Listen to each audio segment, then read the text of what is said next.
Hello, lovely souls. Welcome to the Conversation with MJ, where we are going to embark on a journey of connection, growth, discovery together. I'm your host, MJ, and I'm thrilled to have you join me on this exhilarating ride through realms of inspiration, wisdom, and insight. So we're going to deep dive into the heart of what it means to live a fulfilling life, to pursue our passions, and to unlock our greatest potential.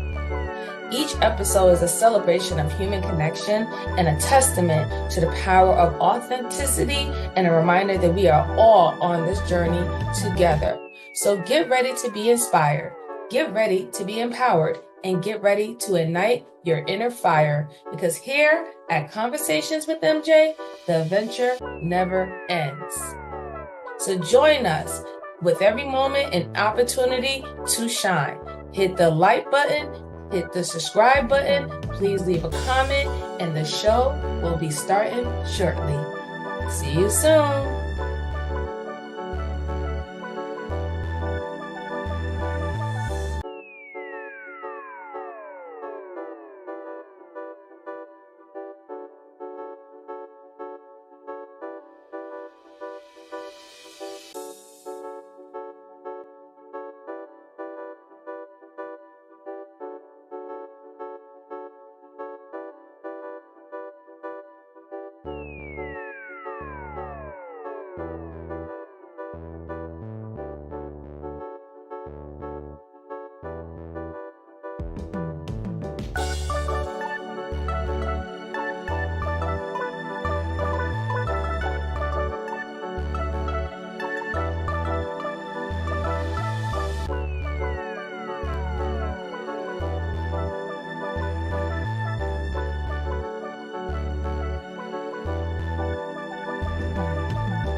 Good afternoon.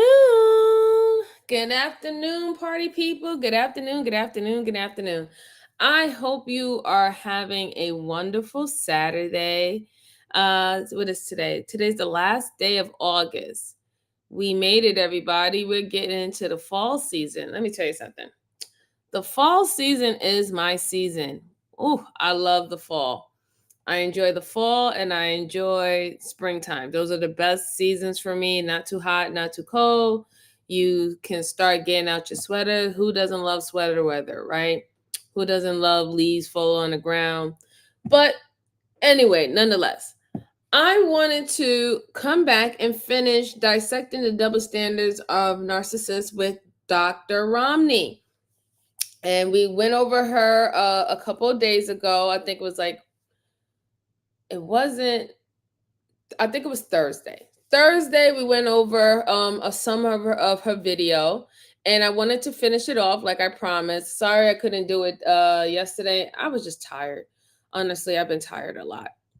So let me go ahead and share it again, and we're gonna go after where we left off at. Hey, Flora, darling, and listen, you're the best person that I wanted to come up. So I'm going to share the link. So Flora, you can come up with me because I know me and you are highly, highly interested in this type of topic. So I think that this would be a great one where you can give some of your input in. So let me go ahead and drop the link. You are more than welcome to come up, sweetie. You don't have to be on camera or nothing. I'm not on camera today. I'm not in the mood. So, all right. So let's get it into it. So whenever you're ready, whenever you want to come up, Flora, you're more than welcome. All right. So the last time when we was talking, reviewing Dr. Ramani's channel, she was pretty much telling you the different forms of narcissists. Some are malignant, some are just only like the world owes them something. Some is a victim type of narcissist. There's different forms of how narcissist traits are perceived. And also, I showed you the AI Google overview and research of the dark triad in people who suffer from narcissism or narcissistic personality disorders. We went over the five main symptoms that we usually see. And oh, hey Jalen, how are you? Good to see you. So yeah, we went over those, and now we're going to just finish her video to see what else she was talking about in the video. But I remember the last thing that we left off at is when she was just pretty much telling a person who is empathetic that you have to.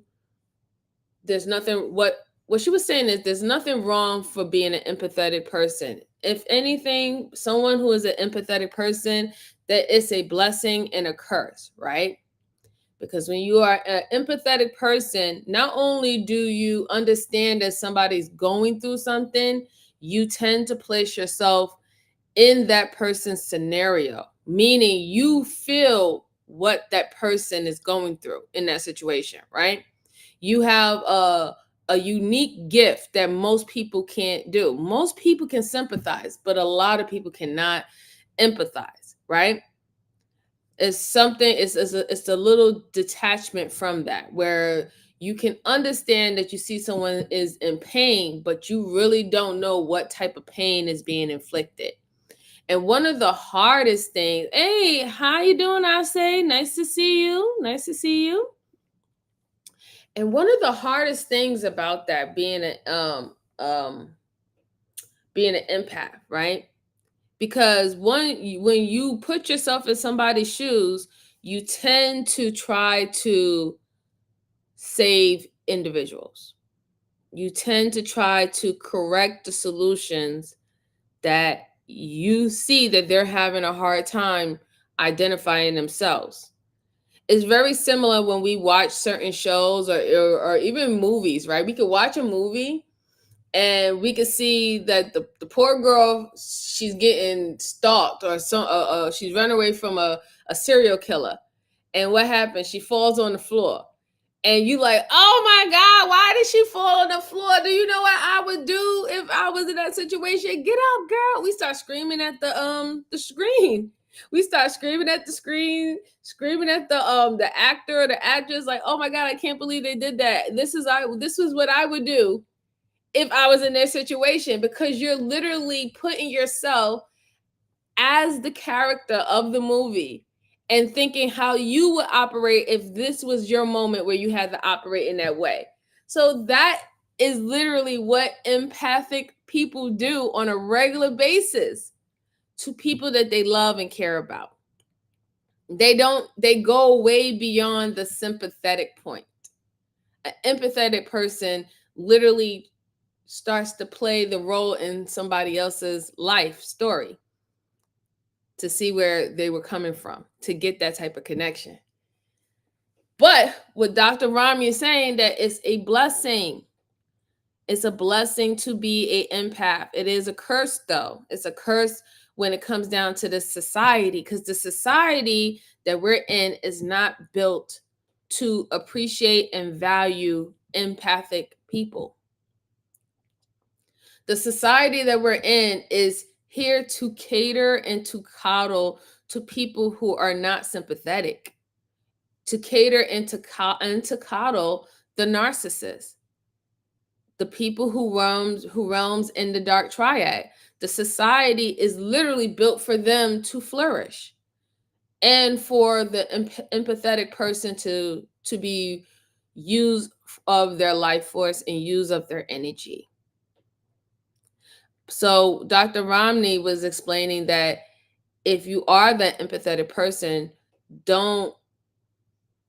I'll say take your blessing as a blessing, and just protect yourself and make sure to give your blessing that you were given by God, to be able to understand people in that way and have the life force to want to help people in that way. Take that and just make sure you give that to people who will genuinely give that back to you. You can't save a narcissist, you know, You can't save them. Hey, No Cap, thank you for coming, sir. How are you? Thank you very much, Freezy. I appreciate you for coming. He says, everybody wants to be the most important person in the room. You know, it's funny, Mr. Freezy. I know you told me not to call you Mr. Freezy. You know, a lot of people, there is a group that is growing who wants to be the most important person in the room. That group is growing. I would definitely give you that.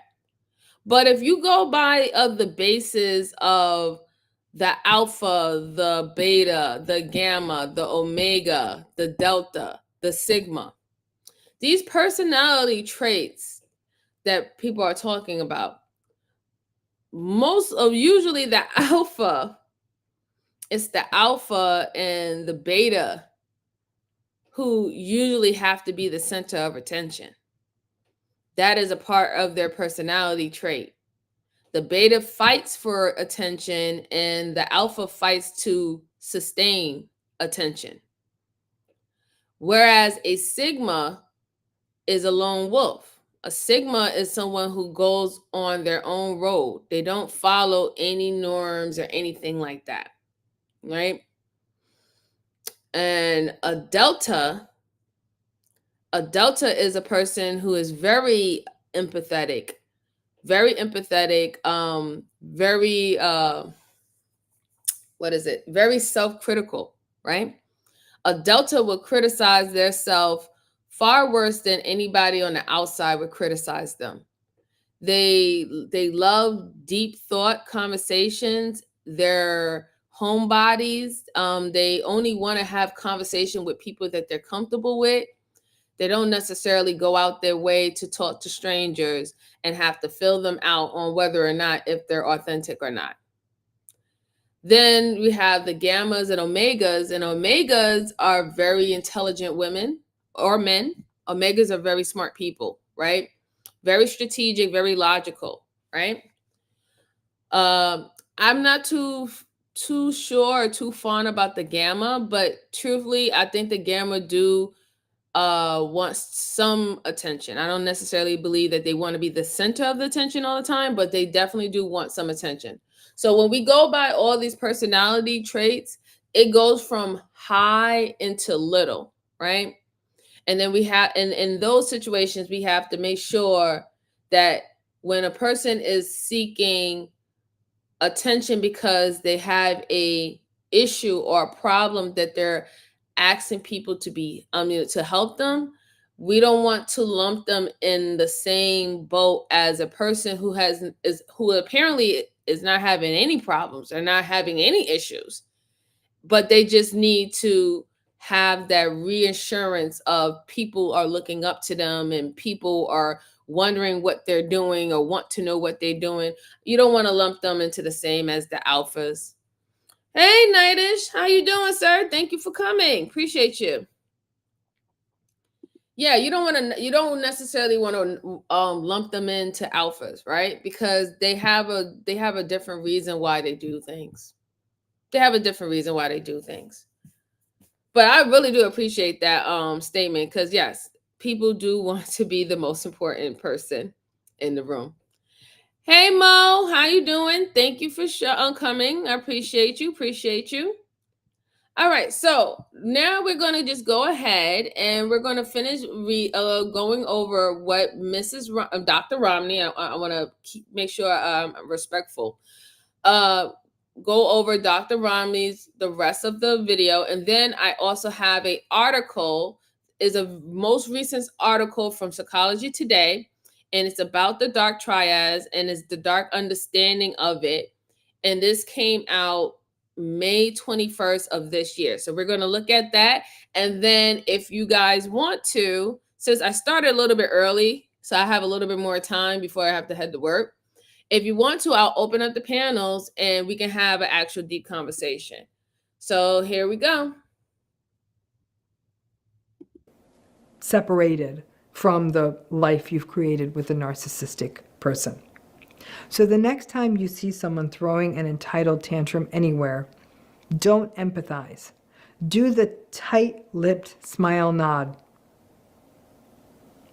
If you have to react at all, do that. And then just disengage. These patterns never change. And in the world we are living in now, which is far more dangerous than it once was, engaging with people who are throwing these tantrums, frankly, is downright dangerous. And it's not worth your time. Sadly, we do live in a world where walking around and not engaging with the narcissistic folks who are squealing and screaming because they didn't get their way is always the safest path forward. Save your empathy for people who can appreciate it. This is honestly what I would consider to be the defining characteristic of narcissism. That means understanding what exactly is empathy. Empathy is the attempt or desire to understand the experience, typically the emotional experience of another person. And often then that is accompanied with a behavior to address that or to meet that empathic recognition. So for example, that might be offering a soothing word, doing something to support someone, or just helping them out. But at the core of it, it is attempting to understand the experience of another person. That means that you have an inherent interest in or curiosity about the other people around you. And most importantly, it means that you care. It doesn't necessarily mean, however, that you've had the same experience as them. The best example I can give of that is, let's say you don't have a child, but someone near you does, and that child is going through something difficult so that your friend, their parent, is having a hard time. You don't have to have a child to understand that somebody who has a kid that's going through a tough time may need your support or soothing words or just a hug. So it doesn't necessarily have to be your experience. Empathy is that drive to even try to understand experiences that aren't your own. So as you see, what I was saying was correct. That's what an empathetic person is. An empathetic person, they go above and beyond than a person who is sympathetic, right? We see people and we see situations on the news. Somebody gets unalarmed, children get hurt, a fire breakout, a tornado, many different life events happens. And we are sympathetic to these individuals, right? Because we're on a screen, we're only watching it from the news. It's not necessarily right there where we could do something, right? So we're at that point, we're only bound to be sympathetic. But as an empathetic person will be an example. And this is some of my training by being in the armed forces for decades, is a bystander, right? A bystander scenario.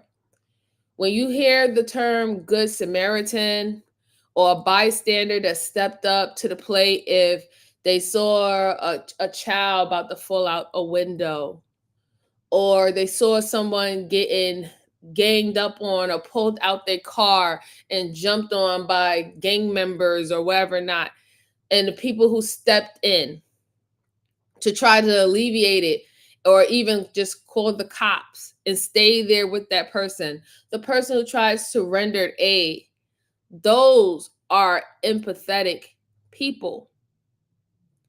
They felt what a victim doesn't necessarily have to be a victim that with another person harming them, but just a victim of any incident or circumstance. They felt what that person was going through. They felt what that person was feeling in that moment. And that is what triggers something in them, that godlike feeling said to please go and do whatever I can to try to help the situation, help this person. That is an empathetic person, because most of us, we all know what do we do as human beings? The number one thing for us is self-preservation. The number one thing for us is self-preservation. That is something wired naturally within us. If you see fire, fire is hot. Don't touch. If you see quicksand, oh my God, don't step there. If you see lightning, get out the way of the lightning. Don't get electrocuted. Like, we have naturally self-preservation. So anybody who steps in and knows that there is a risk that they're willing to take to try to help and assist someone, is very truly empathetic, very truly a empathetic person. But what Miss Dr. Ramani is trying to explain, that if we don't regulate us as empathetic people, if we do not regulate our empathy, is always, you got to understand, our empathy will always be a bat signal to the narcissist. We will always be a green light to a narcissist. They feel our energy from a mile away. That's why in most situations, if you come across a being with someone who has a narcissistic personality disorder or have high level of traits of participating in the dark triad, they sought you out. They felt your energy. They scoped you from a mile away. It's not a random circumstance. It's not random at all when you actually get aligned by a person who has those traits or is diagnosed with that disorder. They literally went out their way to find you, because you got to remember, their traits, their behaviors, and them symptoms, they really can't align with somebody who's just like them. A narcissist is not going to be able to use another narcissist because they both know their game. They both know how to play the game. So that's not what they're not going to get the energy. They're not going to get their narc supply from another narcissist. It's not going to work.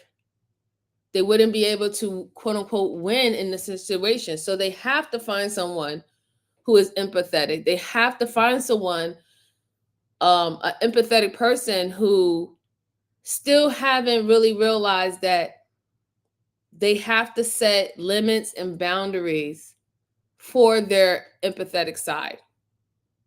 They can't freely give it to anyone and everyone, or the first person who comes to their door and says, help me.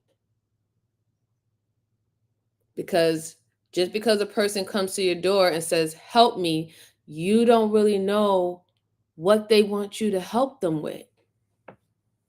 Some is coming because they actually have an emergency or they really need help.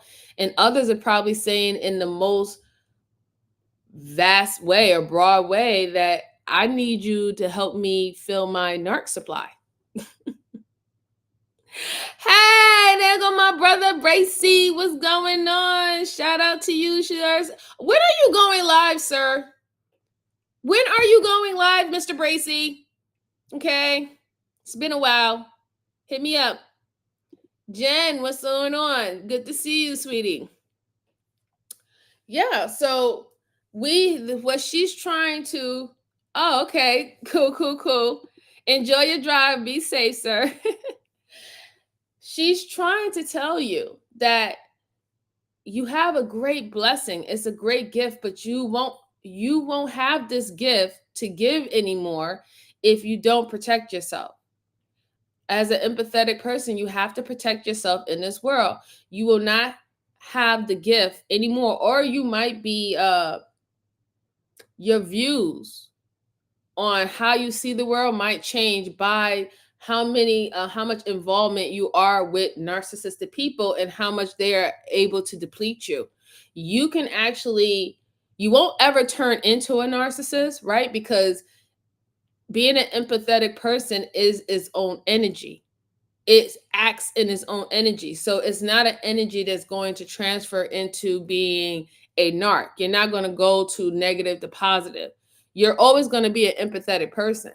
But just think about how many people will make you afraid to show that empathetic part of you if you keep on getting hurt, if you keep on being betrayed, if you keep on being weaponized, to hurt other people. That, like, those things will make you so cautious. Like, you're like, I don't even know if I want to do it anymore.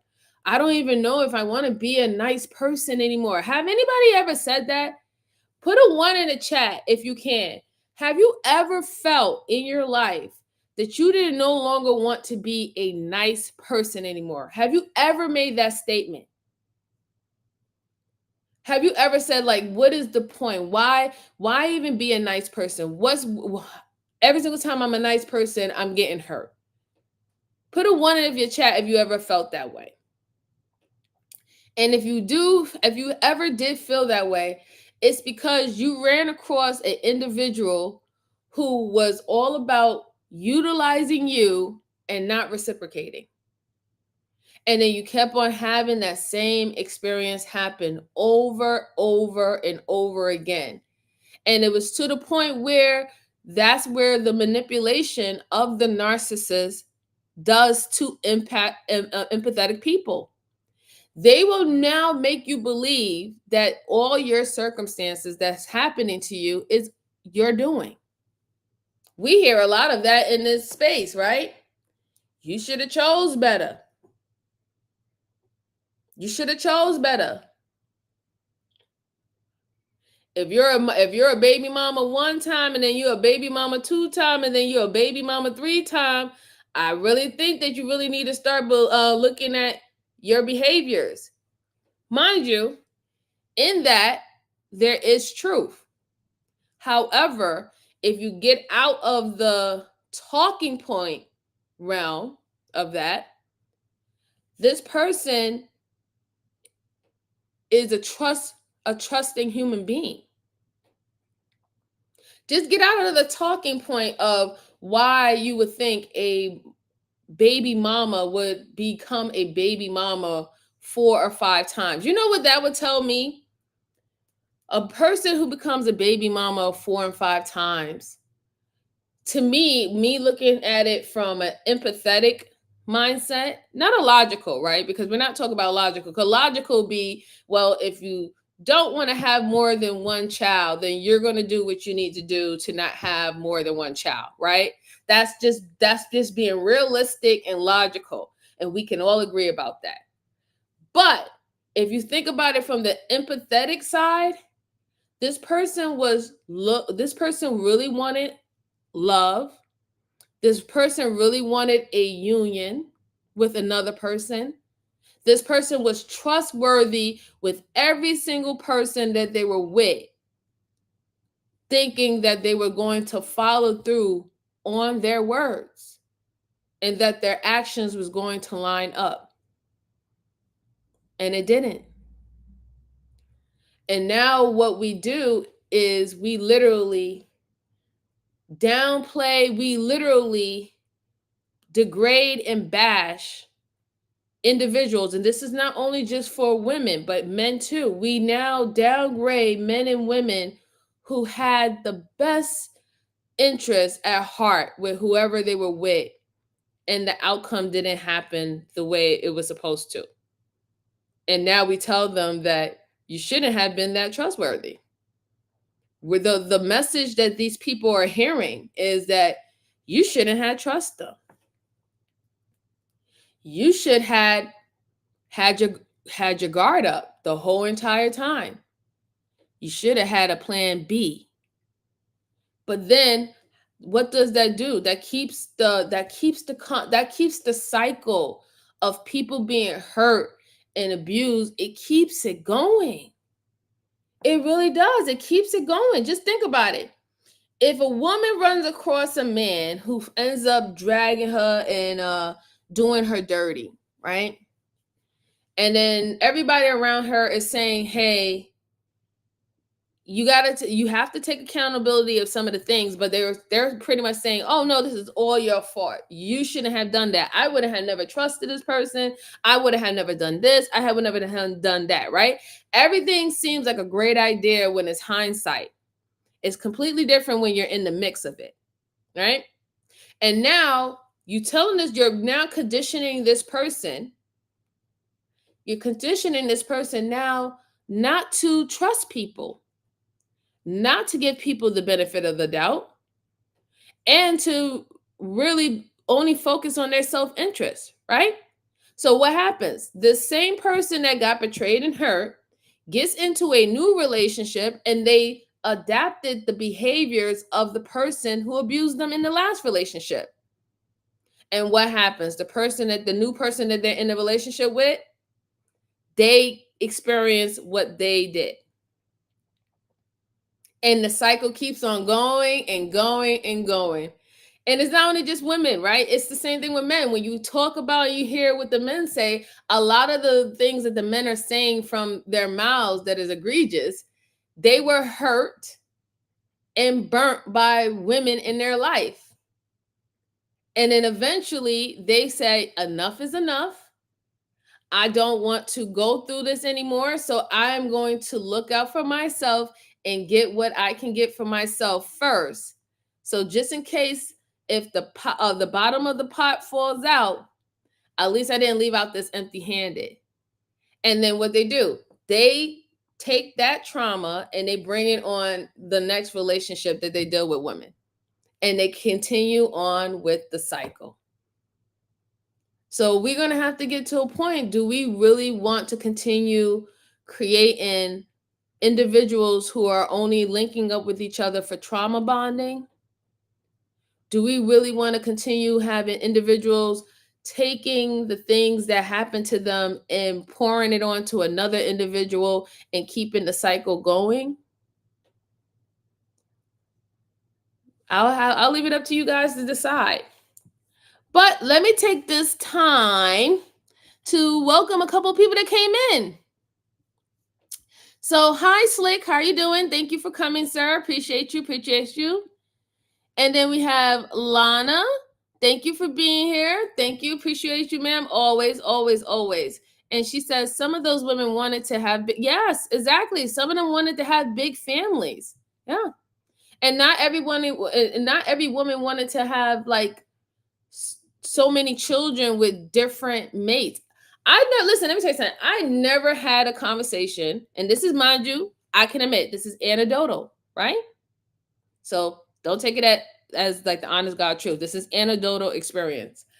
Not one woman that I have had conversation with, been friends with, or even formed long-term friendships with, not one woman have ever said to me, I want to have children with multiple men. That has never been a conversation that I have ever experienced. Ever. Am I saying that conversation have not been had before? Probably. But it's definitely not in my circle of women that I've been around. Whether it's work, whether it's social, whether it's actually family related. Nobody is sitting up here saying, I want to have multiple children by multiple men. In fact, I have had conversation where women said that they want to have 4 to 5 children, and they only wanted to have 4 or 5 children with the man that they loved. That's usually the statement. I want to have as many children as possible with the man that I love and the one who loves me back. Never just, I just want to have 5 different kids and that has different features and that looks different. Nobody's really planning for that. That is not no big scheme of plan for that to happen. So, and I also believe that sometimes that's the case when it comes down to these men. Maybe a lot of these men, they probably did put their seed in someone because they thought that she was good and they thought that she was a decent, reasonable person, and they thought that the relationship was going to work. And it didn't. The woman ended up being very hostile to them, or it was a very toxic environment, and they just couldn't do it anymore, and they had to go. So I can see it on both sides. I won't paint a broad picture to say that one side only is experiencing that. Like, both sides probably could have had good intentions and it didn't work out. But what are we as a society doing to help these individuals? Right? We're bashing both sides. And we're telling these people who could have had bad circumstances, bad scenarios, or maybe even made a mistake, we're telling them that they have to sit there and swallow in the consequences that happens for making that one mistake, or being put in a bad situation. We're telling them they know you're going to have to suffer and you're going to have to continue to deal with your trauma. And I want you to bury your head in your trauma and just go away. That's not helping our society. That's not helping our community. These people are still here. Whether or not, if you don't want to deal with them romantically or not, these people are still here. They're still a part of our community. This is not no, oh, I'm just kicking them and I'm sending them to Siberia. You're not doing that.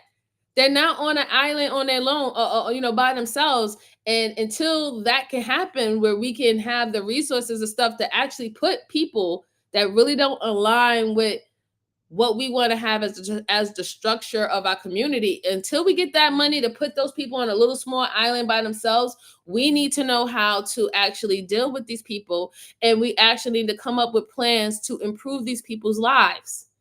So if we help these people improve, they won't be so eager to go and destroy and destroy more trees in the forest, per se. That's the analogy I'm going to use, because they all, they're just going to continue to spread. It's to spread that. So let's see who else is in here. Victorious One, hi, how you doing? Thank you for coming. I appreciate you. And who we have? Oh, Seahorse, how you doing, sir? Thank you for coming. This is actually the first time I actually seen you in here. Welcome, sir. Welcome. And as always, Mr. World Class, shout out to you. Thank you for coming. I appreciate you, sir. Let's see. Okay, so World Class asked the question. He said, let me ask this then. Have you heard women say they have the child of more than one man? So I have had women say that they had children of more than one man. Like, I have a friend who was married 3 times, and she has a child from each marriage. So all of them have different fathers, but that doesn't mean that she was out there purposely trying to have children who did not have one father, that did not share the same DNA chromosome between 2 parents. It just didn't happen that way. She had every intention. And I was there. She's been my friend for almost 20 plus years. I was there for her first marriage. She loved that man with all her soul. She was not only was she a traditional wife, she was a Proverbs woman. She believed in working. Not only working in the household and taking care of her kids and stuff, she also believed that she was supposed to go out there and contribute to the household financially. She loved that man to death. And it didn't work out. But I'll tell you one thing, it wasn't no horrible divorce either. They're still cordial, cool people, and they've been able to raise their children and all the siblings. All the siblings, his kids from a different marriage, her kids from different marriage, they are all perceived children. They all perceived brothers and sisters. Not no stepbrother, not no stepsister. They're all perceived as family. I don't know, like the people that I actually grew up with is very remarkable people. And mind you, they're not the they're not the rich, they're not the 1%. A lot of them had struggles. They were perceived low class. Like the friend that I'm talking about was a ward of a state. I mean, and now she's a mastered licensed social worker with her own practice. So I don't know. Okay, so he had more to it. He said, meaning they have Usher's baby. They have Usher's baby, and then they say they had Chris Brown's baby as example. I have never really heard anyone say that per se. Like, and like I said, in the realm of like celebrities and stuff, I think that's so weird. And I think that we do a disservice to us as regular smuggler civilians when we when we look at the gossip news about what's going on in the celebrities in the 10% personal life, the way how their outcomes is completely quite different than ours, right? And their setup is quite different than ours. So if you're, let's say, if, for example, if I don't want to necessarily call this woman a 3 or 4, but let's just say if this woman is scouting to have a particular type of man that works in a particular type of career field, right? And she goes out of her way to make sure that she procreate with this man. And then we realize that she has a pattern of doing that, right? She has a pattern of trying to procreate with men that aligns in this certain type of level. And every other year we hear that she's having a baby with somebody else. That's different. That's different. I mean, whatever her reasons for doing that, which I would say would be financially, financial, but that would be a little bit different than versus if you're Letitia, you're Letitia from a nice small rural neighborhood, and you ended up dating a Ken, and you had a child with Ken, and then eventually, after you get into a new relationship, you have a child with John. I think it's far different, right? It's far different, especially if you're saying that a lot of women are having kids by the Pookies and Ray Rays of the community. At that particular time, maybe those women are on the same level as those men. So, I mean, if she's at that level with those men, and most people date within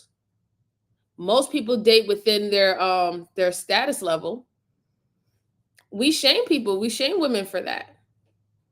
If she's a woman who only has she only has a job that makes her $25,000 a year, and she only has an education up to a junior high school, you would shame her for dating a man who probably makes the same and does the same. That's what we do. That's what I see what happens. I don't know. Y'all tell me. Let's see. Do you think a generation changed, the mindset has changed? Yes, our generation has changed and our mindset has changed, Jalen. The generation before it, how can I put it? It was quite easier, even just in my generation, to just date someone, and the main goal was just to have family, right? Be with someone you love, have children with them, and family. Nowadays, I feel so bad for Generation Z and Generation A. I feel so bad for them, really, because they literally, them trying to navigate dating and the reasons to have children and the reasons to have a relationship is not the same, and then it doesn't feel the same for them at all. They don't have the same type of feeling behind it. To them, it's not really that valuable anymore, unless they're getting some form of monetary gain, or it's just something that they have to do because that's what everybody in their family do. So I would say peer pressure, or societal influences. Like, this is like, it's so many different reasons why I see younger people and people who are having kids today. It doesn't sound the same, even from my generation or even my mom's generation. It doesn't sound the same why they're doing it. I definitely don't feel any love in it whatsoever, not at all. Oh, hey, how you doing, Truth and Tequila? Nice to see you. Thank you for showing. And Seahorse, I appreciate you, sir. Thank you very much. Oh, hello. Hi, Tamika. Thank you for coming. I appreciate you. Thank you. All right. Let's see if anybody... Oh, yes. Okay. Seeing anybody else have anything to say? Oh, so somebody bring up basketball. Oh, yeah. Definitely, Jalen, basketball-wise. Yeah. That's like literally a whole show on that. All right. So I got through most of the things. So I'm going to let us listen a little bit more to what Dr. Ramani has to say. And yeah, we can actually, like, I'll start opening up if anybody want to have a deep conversations, okay? So now let's take this trait, this quality, lack of empathy, and sort of think about how it manifests in narcissistic personality styles. Where I often see this play out is that a person who is with a narcissist, so let's say a person is in a relationship with somebody narcissistic, and they listen day in and day out to their narcissistic partner, complaining about their job, complaining about the people at work, complaining about how they're not appreciated and they're under-regarded and no one knows how great they are at work and woe is me and all of that. And then one day you actually share about a tough day you're having and they barely look up from their phone. They're like, huh, what do you want me to do about this? I can't change this. I can't do anything about this. And you're like, what? Like, I've been listening to your stuff for 5 years, and one day I'm asking you to listen to one important thing, and you can't even come up with faking interest? That's what lack of empathy can look like. It can go much deeper than that. You could be going through a tough time, and they won't even stop to recognize that maybe you just need a little more help around the house, or you just need a shoulder to cry on, or you just need someone to get it and look you in the eye and try to understand how you're suffering. That absence of empathy is one of the most destabilizing characteristics of being with a narcissist. Now imagine you're the adult child, or the child, the young child of a narcissistic parent. Their lack of empathy may mean that when you're suffering or struggling, they don't even stop to take notice, or they only do so when it's convenient for them. That can be devastating not only for a child, but also an adult child of a parent who feels like their parent doesn't care. And that right there is the core of the empathic deficit we see in narcissism. They really don't care. Sometimes people will say, it's interesting you say this, I'm with a narcissistic person, and sometimes it feels like they care. Sometimes they do. Because what narcissists do, in a way, they sort of weaponize empathy. They use it only for their gain. So let's say they need something from you. Then they actually may pay laser sharp attention to what you're about, how you're feeling, and what you're up to, so they can really say, oh my gosh, it sounds like you're going through such a tough time. And it's all a manipulation. It's all a sense of sort of putting this empathy on you, or giving you the sense of being empathically regarded, so that then you may actually give them money that they hope for, or give them time, or whatever else it is that they need from you. So they may use empathy more as a tool rather than it being an authentic expression or authentic desire to connect with you. So I wanted to stop there because she just said so much, right?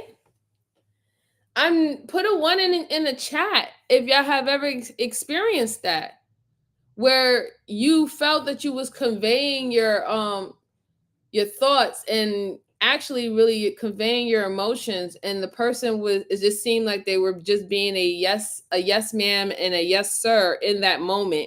They wasn't really trying to I guess, like, really understand where you're coming from. They just needed to say, yes, I understand you in that moment, because they needed you to be open or vulnerable to them for access, right? Because that's what a narcissist does. A narcissist will pretend, and they're very good at it, right? They're really good actors. What is it? Performative? Yeah, very performative. They will put on this, oh, I care about you. They'll be hyper focused on you if they know that they need something in that moment. Now all of a sudden they understand where you're coming from. Now they know this is exactly what I need for you to do. And I'll do it in that moment, because the end goal or the end game is, I'm going to get whatever I need out of you now, because you think that I understand where you're coming from. You think that I'm on your side, right? And that also kind of falls into when they talked about Machiavellianism, right? Because when I looked at the stats, men score higher on narcissism. However, women score higher on Machiavellism when it deals in the dark triad. And the reason why is because women are in a position, naturally, we're in a position where we have to survive, right? It's just a part of this patriarchy. We're trying to move away from that, but we still fall under the patriarchy where we still have to ask men for resources and for us to live and things of that sort, right? So what do women of Machiavellism have to do? They will have to position themselves where they can manipulate a person to get said resources and stuff. That's where it goes when men complain about women using their looks or using sex to get what they want out of them. That's what, ladies, that's what men are talking about. That part. That's what they're talking about. But nonetheless, the narcissist part, or when you're dealing with narcissistic men, they know that you need something from them. So they're the ones who will create they will create a situation where we'll make them the best option for you to get that from them, right? But they know that the end goal is that they need something from you at the end of the day. It's like pretty much with the pimp type of mentality, right? If they sought out women who was longing for love and affection from men, care and appreciation from men, they saw that in those women. And what they did, initially, they gave those women exactly what they wanted. All the praises, affection, care, and the love. And then the next sentence after that was, well, baby, I need you to do something for me. I need this money. We need this money. Do it for us. And then what happened? That woman who ends up getting tricked by a man, she agrees because he spun the narrative that her going out there and utilizing her body and her looks was for the benefit of us. So why not? Why wouldn't I want to do something for us? But then later on down the road, we realized that it was never for us. It was for the pimp. Because he's the one who will hoard the resources that she would go out and work for.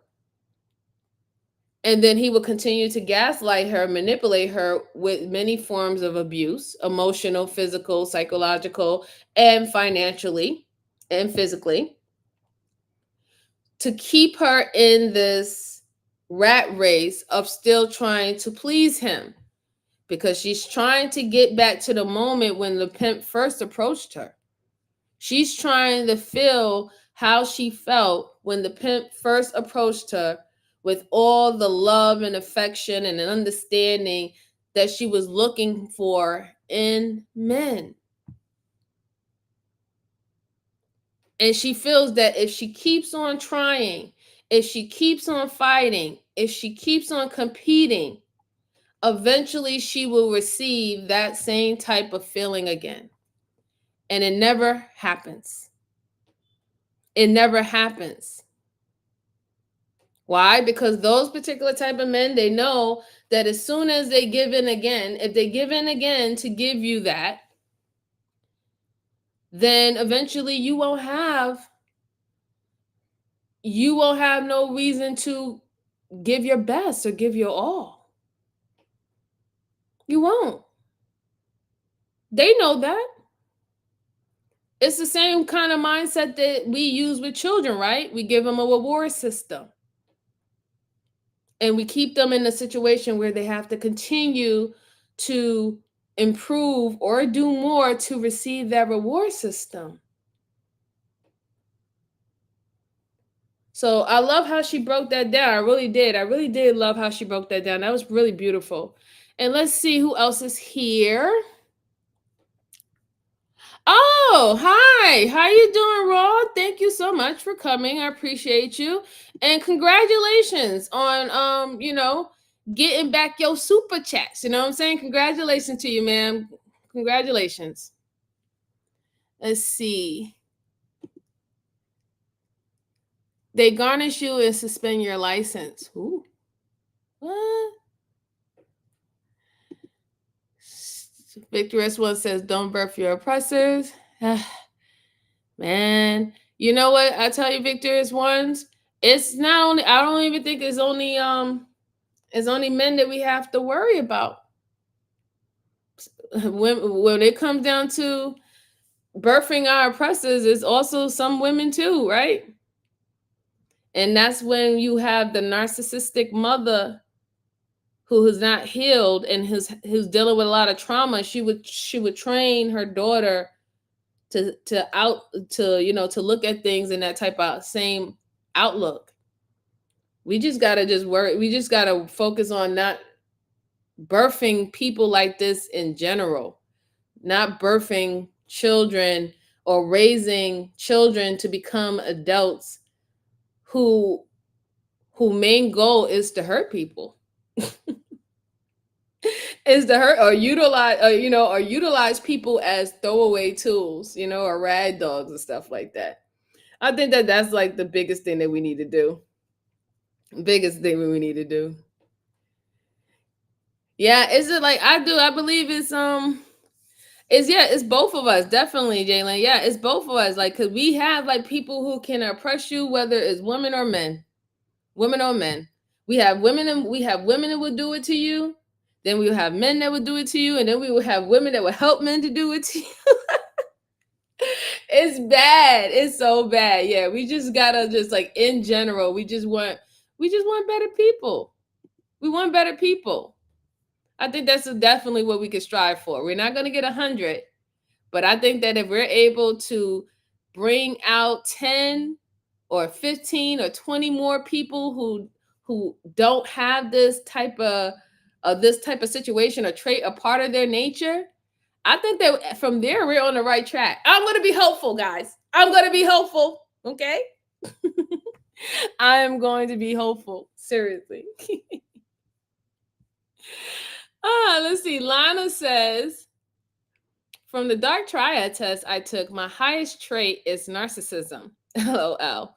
But I rank less dark than most people who took the test. It was just for fun. Those tests aren't real, I don't think. Yes, definitely, Lana. Those tests are just for fun, right? And you cannot literally say that someone is a narcissist or they dabble in Machiavellianism or psychopathy unless they've been deemed so by a certified licensed psychologist, right? So you don't have to worry about that. And also remember, on average, every human being has a dabble of the dark triad in them. Some just have higher and some have lower, right? And the ones who have lower are considered regular people, but that doesn't mean that they don't have it in them, right? Doesn't mean that they don't have it in them. It's the ones that who score very high on those tests. That's when it starts getting into the extreme where they're now a part of the antisocial personality disorders. That's when it gets to that. Because most of the time, if you're just a regular person and they think that you're a regular, human being, right? They're not going to really do any research on the regular average human being. They just be like, okay, well, most people act like this, so this is what we consider the average. That's how they usually do the stats. They'll say if everybody's performing in this way and it's a higher number that everybody's performing in this way, we're going to use this as the identifier as being average. Then anything else outside of that is what you're actually studying. And that is what you're actually recording. The ones that is completely different out of what the average number, which is the largest mass of the number, is conducting itself this way. Then we have these particular type of people, which is always going to be a minority, is acting in this way. And now we're going to identify what that is. So yeah, don't be too concerned about those tests. They're just for fun. Just for fun. And let's see. All right, let's go more with the video. And as many of you know, when we're talking about narcissism in the early phase of a relationship, we're talking about love bombing. Somebody who comes and lavishes you with attention and gifts and all of it. In those early phases, it can often feel like you're with the most empathic person in the world. They come to work, they pick you up, they offer to help you sort of get new things for your home. They offer to help you with other things you need to do. You're like, wow, this person totally gets me. Remember, they can turn the empathy on and off. It's not like they're incapable of it. They've got it in there, but by and large, they can't be bothered to use it because remember, they don't care. Over time, living with a narcissist, because of their lack of empathy, it can feel like you live in a house that has mirrors in it, but you never see your own reflection in them. Like I said, it's confusing, it's destabilizing. You often don't know where to turn to get your feelings met because you think you should be able to get that from the significant people in your life. But if they lack empathy, good luck with that. People wonder, is there anything I can do about this? Can I create more empathy in this person? Probably not. Empathy tends to be something that comes naturally. The sort of booby prize in all of this is something we call cognitive empathy. It's kind of empathy light. It's this idea that I get why you feel that way. Like, for example, let's say your partner cheats on you and you say, my God, you've devastated me. My heart's broken. You've betrayed me. And your partner sort of looks at me and says, yeah, I get why you feel that way. Not so useful. Doesn't make you feel good. So it's sort of like this sort of intellectual exercise in empathy, but it's not the real thing. Real empathy is accompanied by real emotion. It could be tears. It could be touch. It just could be gentle murmurs of reassurance. So they can produce it. They can use it as a tool. Sometimes they can even use it as a weapon. But one thing they can't really do is have it as the real deal. Lack of empathy is probably one of the most soul-sapping qualities in narcissism. If it's happening to you, you probably know it. Is it amenable to change? Not really. A bad worker always blames their tools. You may or may not have heard this proverb, but this one actually has some pretty old origins, as all of these do. This one is traced to the 13th century French. I could not find a particular author associated with this. And then back then, the way that phrase translated from the French was that basically a bad tradesperson can never find the right tool. Now, I think you understand what the saying means, right? It makes sense at the face of it. If a person is unskilled, and on top of that is also uninsightful or lacks self-reflective capacity, they blame the lack of a tool rather than their own inability or their own irresponsibility. It's a bit like victimhood mixed with blame. So when we take this proverb, a bad worker blames their tools, we take this one and we elevate it beyond the tools. Really what it's saying, it's a glimpse at the blame deflection that is a central core of narcissism. Narcissists have a very hard time taking responsibility or blame, so they push it out. So just like that bad worker who blames the shoddy work on a lack of tools or blames their inability to fix something on not having the right tool, the narcissistic personality will blame everyone in their lives for the mistakes that they make. People with this personality style blame others for their failures, for their disappointments, for their stress, for their frustrations. This makes these relationships incredibly challenging because you're constantly being blamed for their issues. In fact, in the early conversations with a narcissistic individual, when you first meet them, you will actually find yourself trying to engage with their blaming. You'll say things like, I didn't do that. That's not my fault. No, really, I'm not the one who did that. And on and on and on. You know where that goes. Now, really, at these times, reality doesn't matter to them. at those times with those personality styles. Reality doesn't matter to people who are narcissistic. It's all about them being able to cast blame out so they can maintain their grandiose and perfectionistic version of themselves. I don't make mistakes. It's everybody else's fault. The bad sales presentation wasn't their fault. It was the client's fault for rescheduling. It was the assistant's fault for not getting the materials organized on time. It was their partner's fault for not keeping the house quieter while they were preparing for the sales presentation. It's everybody else's fault. And that blame deflection is a classical element of these relationships, the proverbial bad tools. The blame projection and deflection of the narcissistic relationship, honestly, for a lot of people who go through these relationships, is one of the most exhausting, destabilizing, confusing, and manipulating parts of these relationships.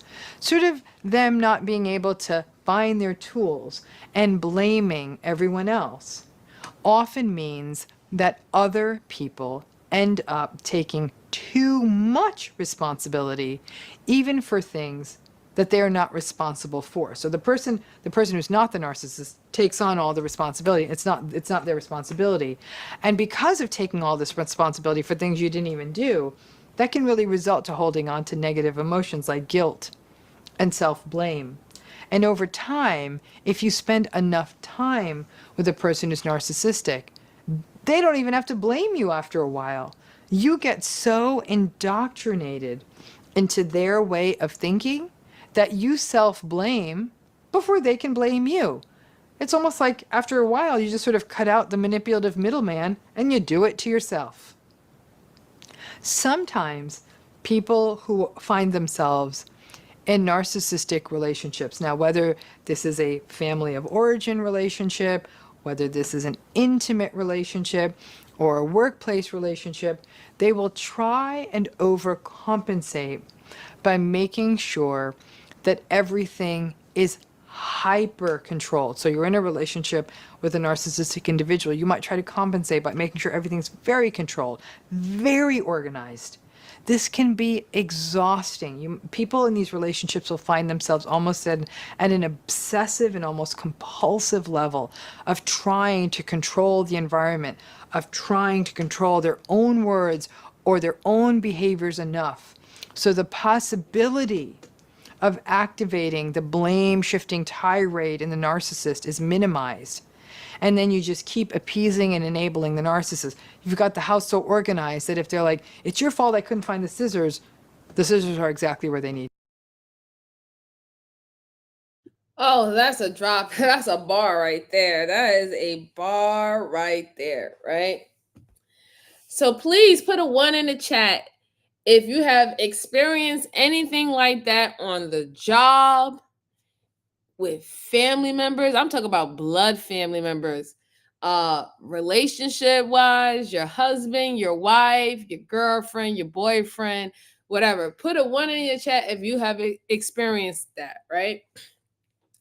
That is what you call, ladies and gentlemen, in our community, walking on eggshells. Okay? You will do something and you did it because you did not want to have the same type of outcome happen before. Like you made a note of it. Like, okay, they said that I don't like this, or they said that I like my spaghetti a certain type of way. So you make the spaghetti this particular type of way, but then they also had told you that not only do I want you to make the spaghetti a certain type of way, we have to start eating healthy. Let's say it like that. We have to start eating healthy. So you make the conscious decision to go to the store, and instead of getting regular pasta, you got the one that is made out of the multicolored vegetable one, because you want to start eating healthy. You want to lower your carb intake, right, for the food. So you make the spaghetti as best as possible to appease whoever you're cooking it for. And you took note of all the other things that they wanted you to do. And then they eat the spaghetti. and then they tell you that the taste is different, or they tell you that the taste doesn't taste good. And you realizing that, wait a minute, I made all these allotted changes because I was actually listening to you and creating the changes that you said that you wanted me to be, considerate of. And now the new situation is it doesn't taste the same. This does not fit my food palette. This is just an analogy. This is not like an actual personal example of mine because people like my cooking. But yeah, that's walking on eggshells. I have seen it and I have heard it on both sides. Women feeling like they walking on eggshells in their house. The house got to be spotless, clean up to toe. I don't want nothing out of sight. But then let you move something that a person that you're in a relationship with who might have narcissistic tendencies say, where's my wallet? Where's this and where's that? And you're like, well, I just put it in the drawer. Why did you put it in the drawer? Because I usually have it there. Just don't touch my stuff. But how am I supposed to clean up the house and keep the house spotless, but then not touch your stuff? This stuff is a part of the house. And that will make a woman go insane. So like, do you want the house to be dusty and dirty, bruh? Do you not want me to put Windex on it, and clean the table or something, And then think about the poor guys, right? Like, yeah, exactly, brother. Brother of a certain age, yeah, I'm sure you probably experienced this, sir. Men go through that shit too. We would tell men, like most of the time when you hear men speak, right? What do they say? They say, y'all women don't know what y'all want. And they say, y'all tell me to do A, B, C, D, and D. And then if I do it, now it's not that I got it done, it's how did I get it done? It's how I got it done. Yo, you didn't do it that way I want you to do it. Well, you didn't ask me to do it the way you want me to do it. You just told me to do it, woman. And they're like, what the hell? Yes, it's the walking on eggshells, right? And that's why I said that it's on both sides of the fence. We do it to each other all the time.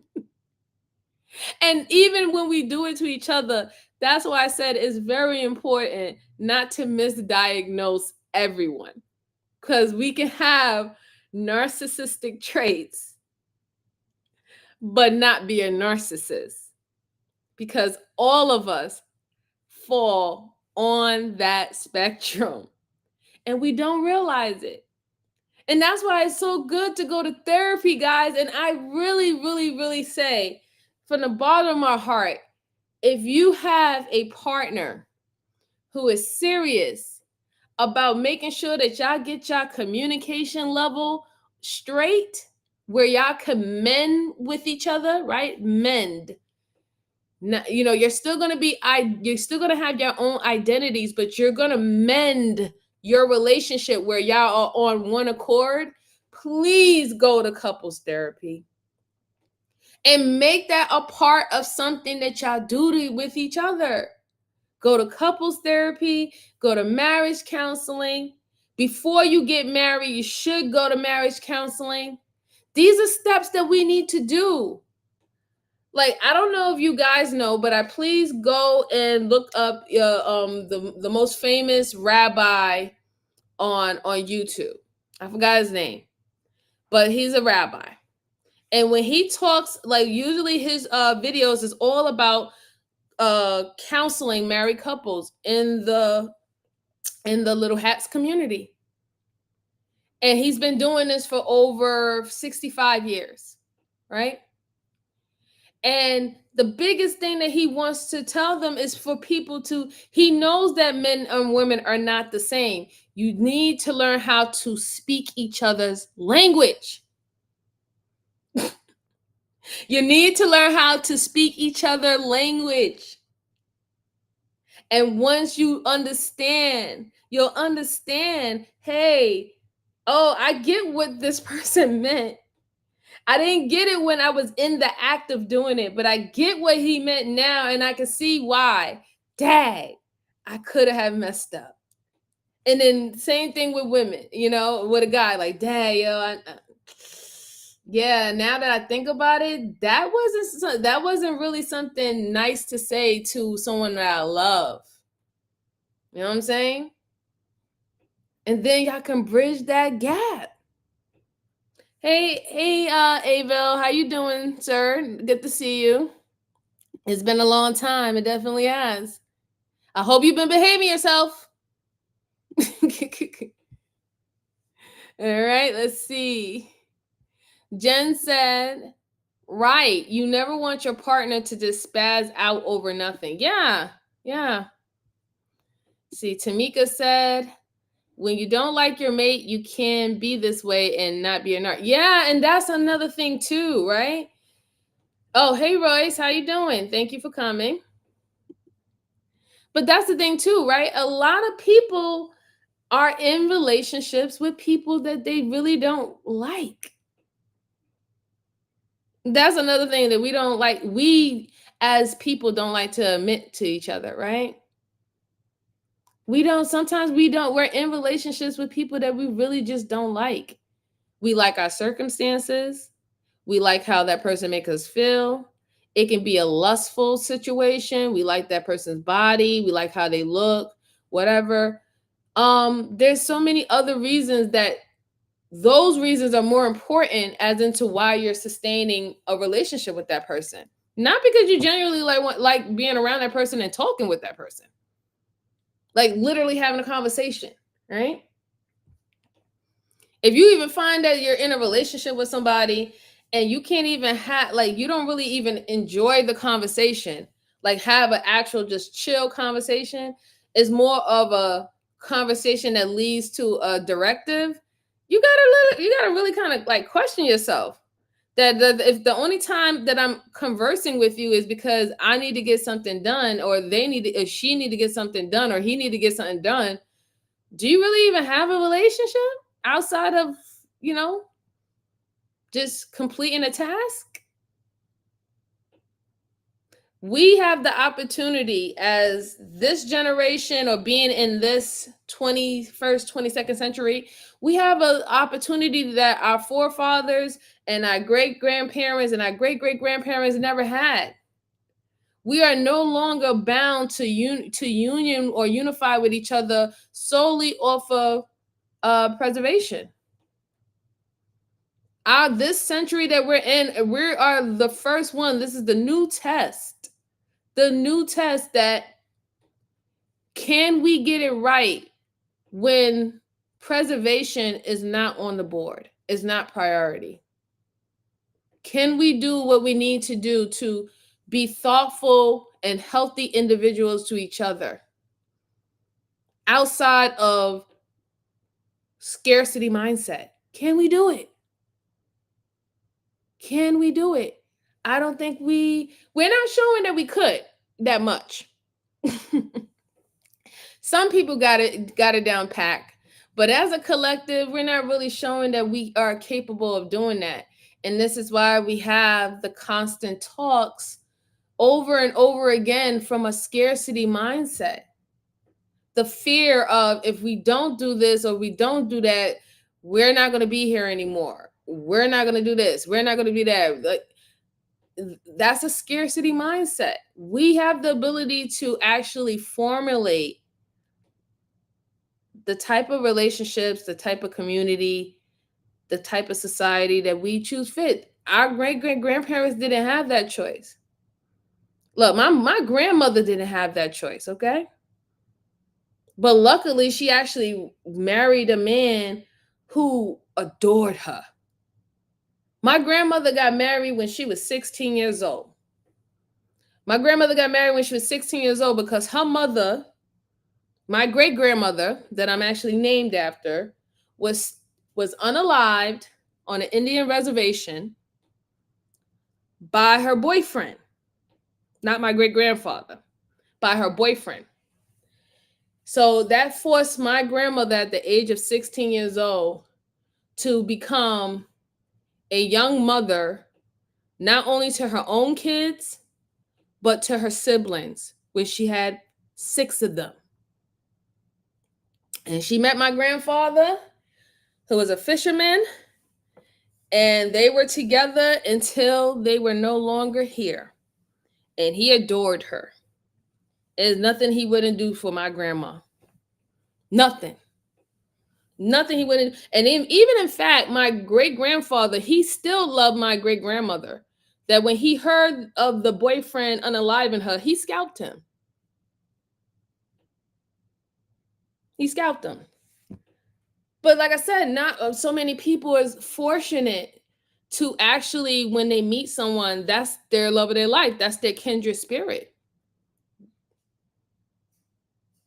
Some people don't have that type of story, but just think about it. If my grandfather wasn't that person, well, if my grandfather wasn't a man who really, truly, really adored my grandmother, everything. He adored her down to her beautiful feet, her hair. He would brush her hair for her, everything, cook for her.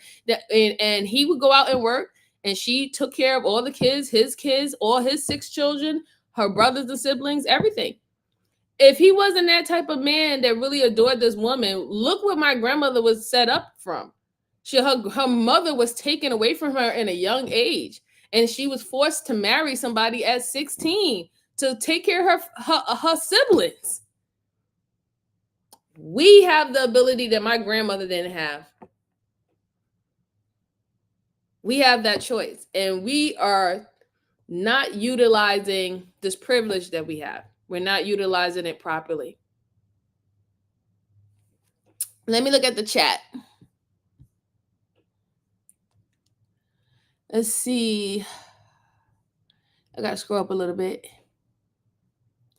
All right, so Ayo said, I'm thanks. How are you? I've been behaving myself amongst the human trash. Yep, see, there you go again. Starting all over. This been 3 years coming, man. 3 years. Let's see, seahorse. Let's see. I'd be disappointed in a wrong order if I was really looking to it, but I wouldn't spaz out if it was something easy to fix or didn't have catastrophic consequences. Yeah, but see, that's because you have reasoning, right? Seahorse, like I said, you being upset doesn't necessarily make you a narcissist. You can be upset if somebody got your order wrong, and that you specifically said it a certain type of way, but because you don't think that the whole world stops or the whole world evolves around you, you wouldn't put yourself or the person who is serving you your food or even the regular customers, you're not going to put them in an uncomfortable situation because you're aggravated or irritated and make it their problem. That's the difference. Let's see. Anybody else? He said, yeah, whole load of human trash on YouTube with nothing to do. Yeah, that's how it goes. Definitely how it goes. Oh, Flora, you're named after your dad's mom. Oh, that's so nice. Yeah, I'm named after my grandmother's mom. But then again, under American, I wouldn't say, I don't like to say Native American. I say indigenous people. You fall under your mom, not the father. So that's why I would be named after my great grandmother.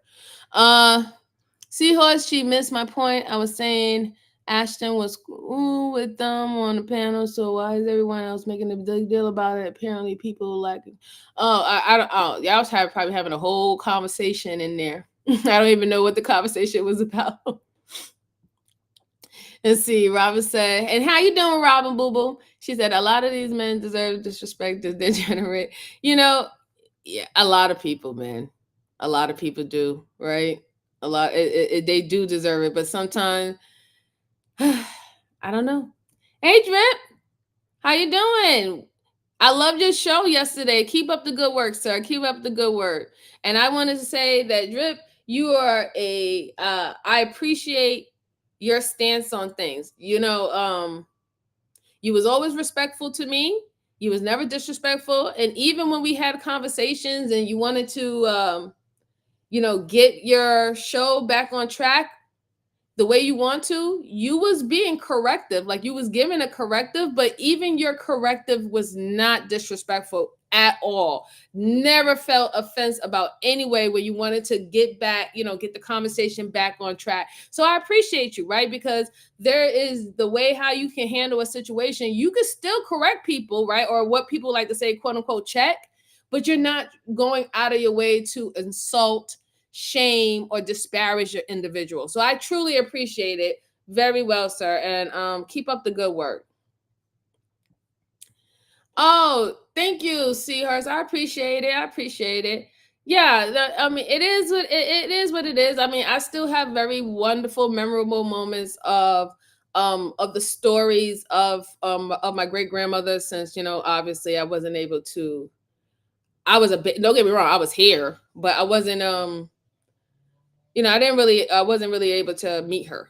So as long as I can live through the stories and stuff like that from what my grandmother remembered, and it's still a blessing nonetheless. All right, so let's get back to the video. Need to be. It's really difficult because to steer clear of being blamed by someone else who is clearly not taking responsibility means that you have to work on your own sense of self-assurance. To be clear and aware on what you are responsible for. To be clear and aware of what you're not responsible for. And understand that some of it is gray and that there is shared responsibility. The narcissistic individual is engaged in a very unconscious and a very primitive process of projection and offloading of shameful or uncomfortable deficits that they don't want to have to keep stirring in themselves. And so they project them onto other people. And the narcissistic disconnection from empathy actually means it's easier to blame others because you don't stop to think, they don't stop to think, how would someone feel if I blame them for this when they're not really responsible?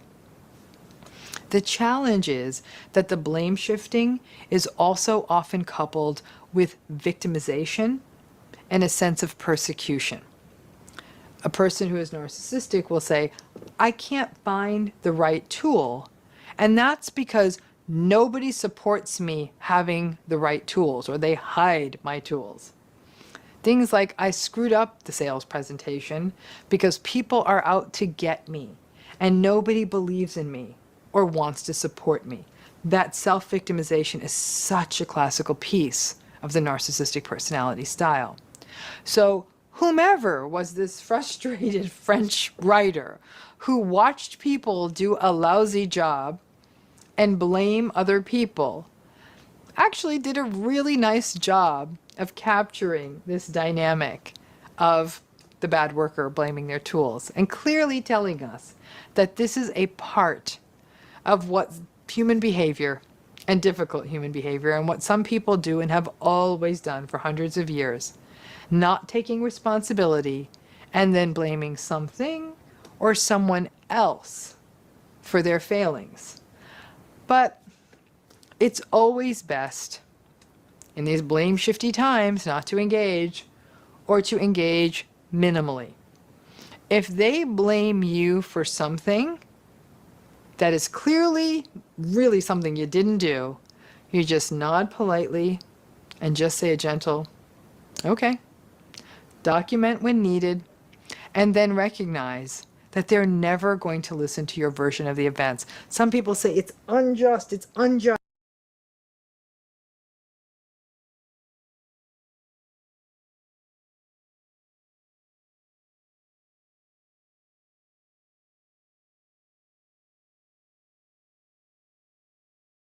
Yeah, so I wanted to stop there because what she said is absolutely right. Like when it comes down to dealing with narcissistic individuals, there is no sense of you even trying to reason with them. They're not fair. This is what a lot of people have to realize. A narcissist would never think of fair. There's no fair, there's no inequality. It's what needs to happen and done, right? So the best thing that you could possibly do for a narcissist, can you hear me? Oh, put a 1 if you can hear me. I'm sorry. Let me know if you can still hear me. Put a 1.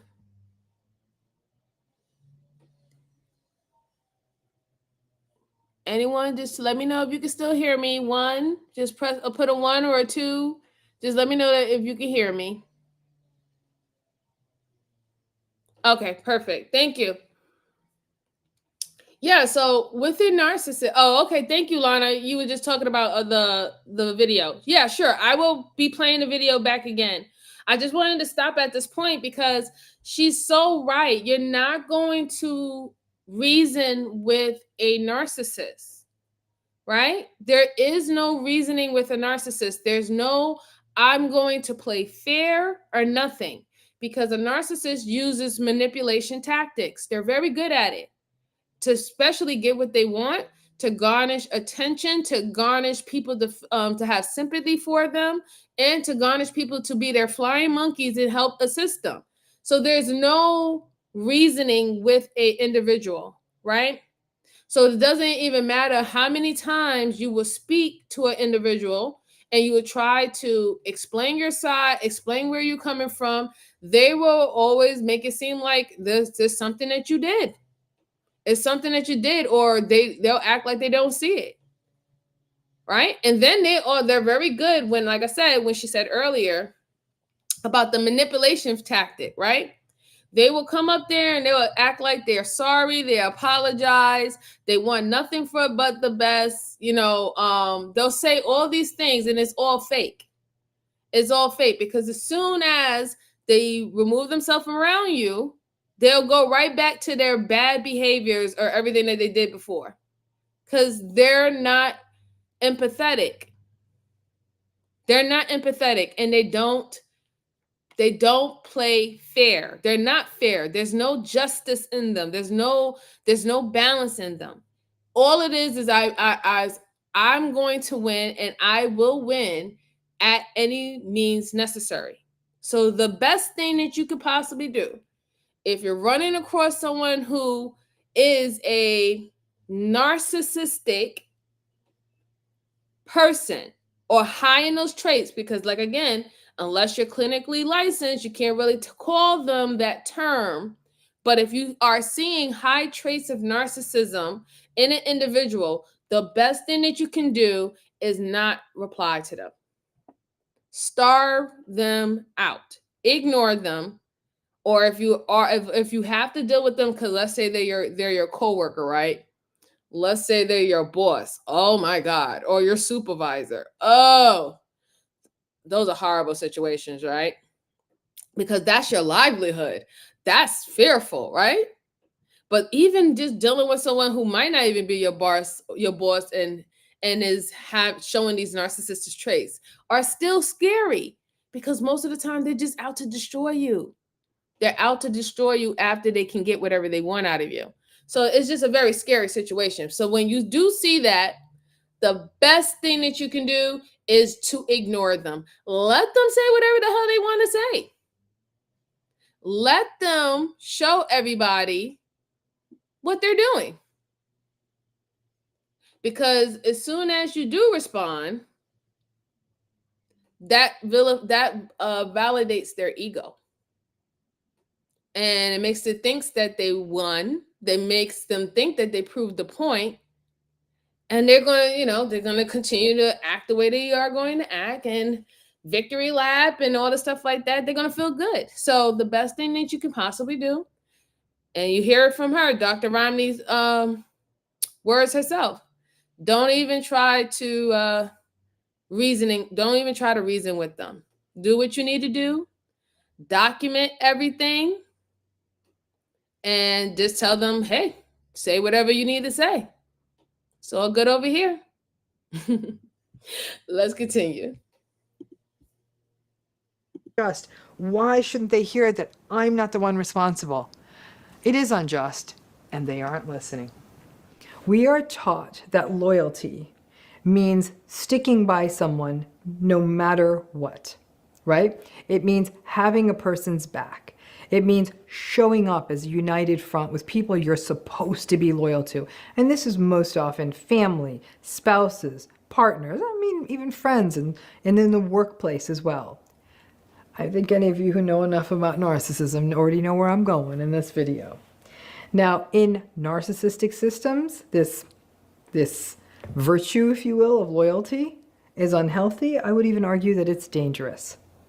Now, because we are told loyalty is a virtue, there is often the assumption that more loyalty, and loyalty with conviction, the more loyalty, the better. More loyalty is always going to be better, right? And narcissistic relationships, narcissistic families is where loyalty goes to hell. So let's break that down. Now listen, in many families, loyalty means you stand by the family. You don't break ranks. You don't drop a proverbial dime on them. You stick together. In intimate relationships, loyalty is even built into vows, right? In richer or poorer, in sickness or health, in good times and bad. That's all about loyalty, right? You're supposed to stick around according to all those ups and downs, right? Loyalty. In a friendship, a loyal friend has your back.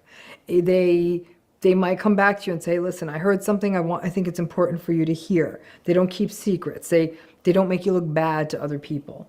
As a loyal employee, you stick with the company or institution or business. You may work harder during tough times. We're clear on what loyalty is. And I got to tell you, sounds like a great idea in theory. Especially when good people are loyal, it's good. We don't spend enough time talking about sort of the dynamics of loyalty, right? Because it really, done right, is a two-way street. You stick by the friend or the family or the business or the partner or the spouse. But what if they aren't loyal? At what point is loyalty on a one-way street self-harm?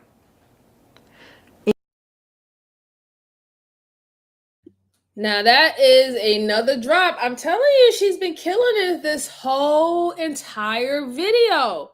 Please put a 1 in the chat if you understand exactly what she's talking about, or have you experienced that? Have anybody been around someone who has asked you for loyalty that they was not able to reciprocate in the same manner, same form, same way, same style? Put a 1 in the chat. And the funny thing about it is this kind of sense of loyalty that is being requested from individuals, mere mortals, it's literally a godlike type of loyalty. People are literally asking people for a godlike sense of loyalty.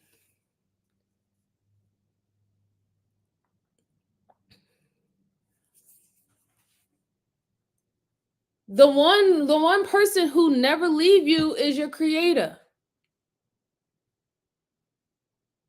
That's why you can always revert back and follow his teachings. He is the only one that will never, ever not give up on you.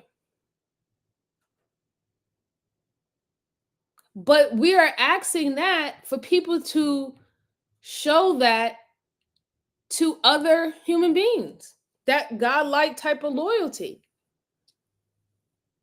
And then the funny thing is, a narcissist, they will demand that type of loyalty for you. You have to fall on your sword for me. But then when it comes time for them to do what they need to do for you or to reciprocate, what do? They have every excuse in the book why they can't do it exactly that way.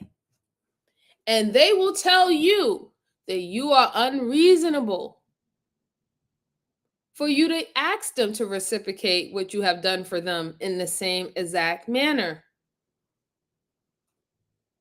They will tell you that it's something wrong with your thinking if you are trying to tell me that I'm supposed to reciprocate in the same way that you reciprocated from me. They'll tell you you have to accept exactly what I give you and be content with it. Yeah, absolutely. Absolutely. I said, yeah. No matter how bad I treated you. Absolutely. They do not believe in reciprocity.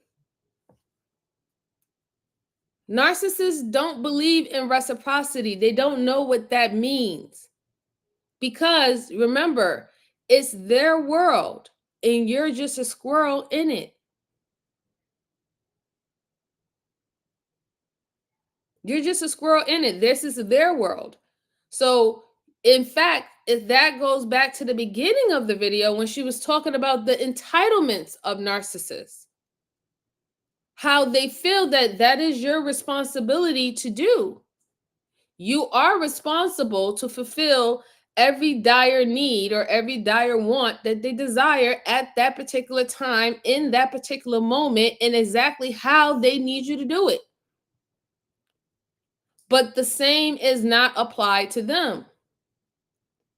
And this they will hold you to that standard. You know, one thing that I have learned over, I'll say, the past year is that there's some things that you're going to have to not disclose, right?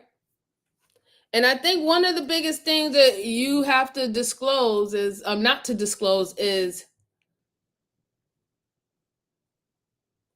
I would say verbally, don't disclose your moral fiber.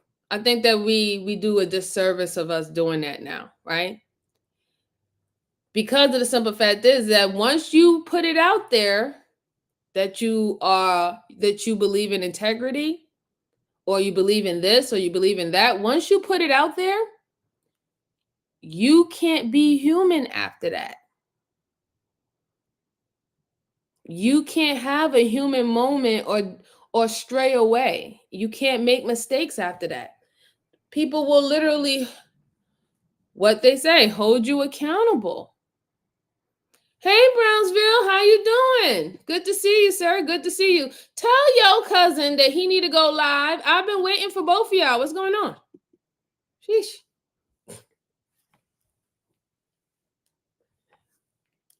But that's what happened.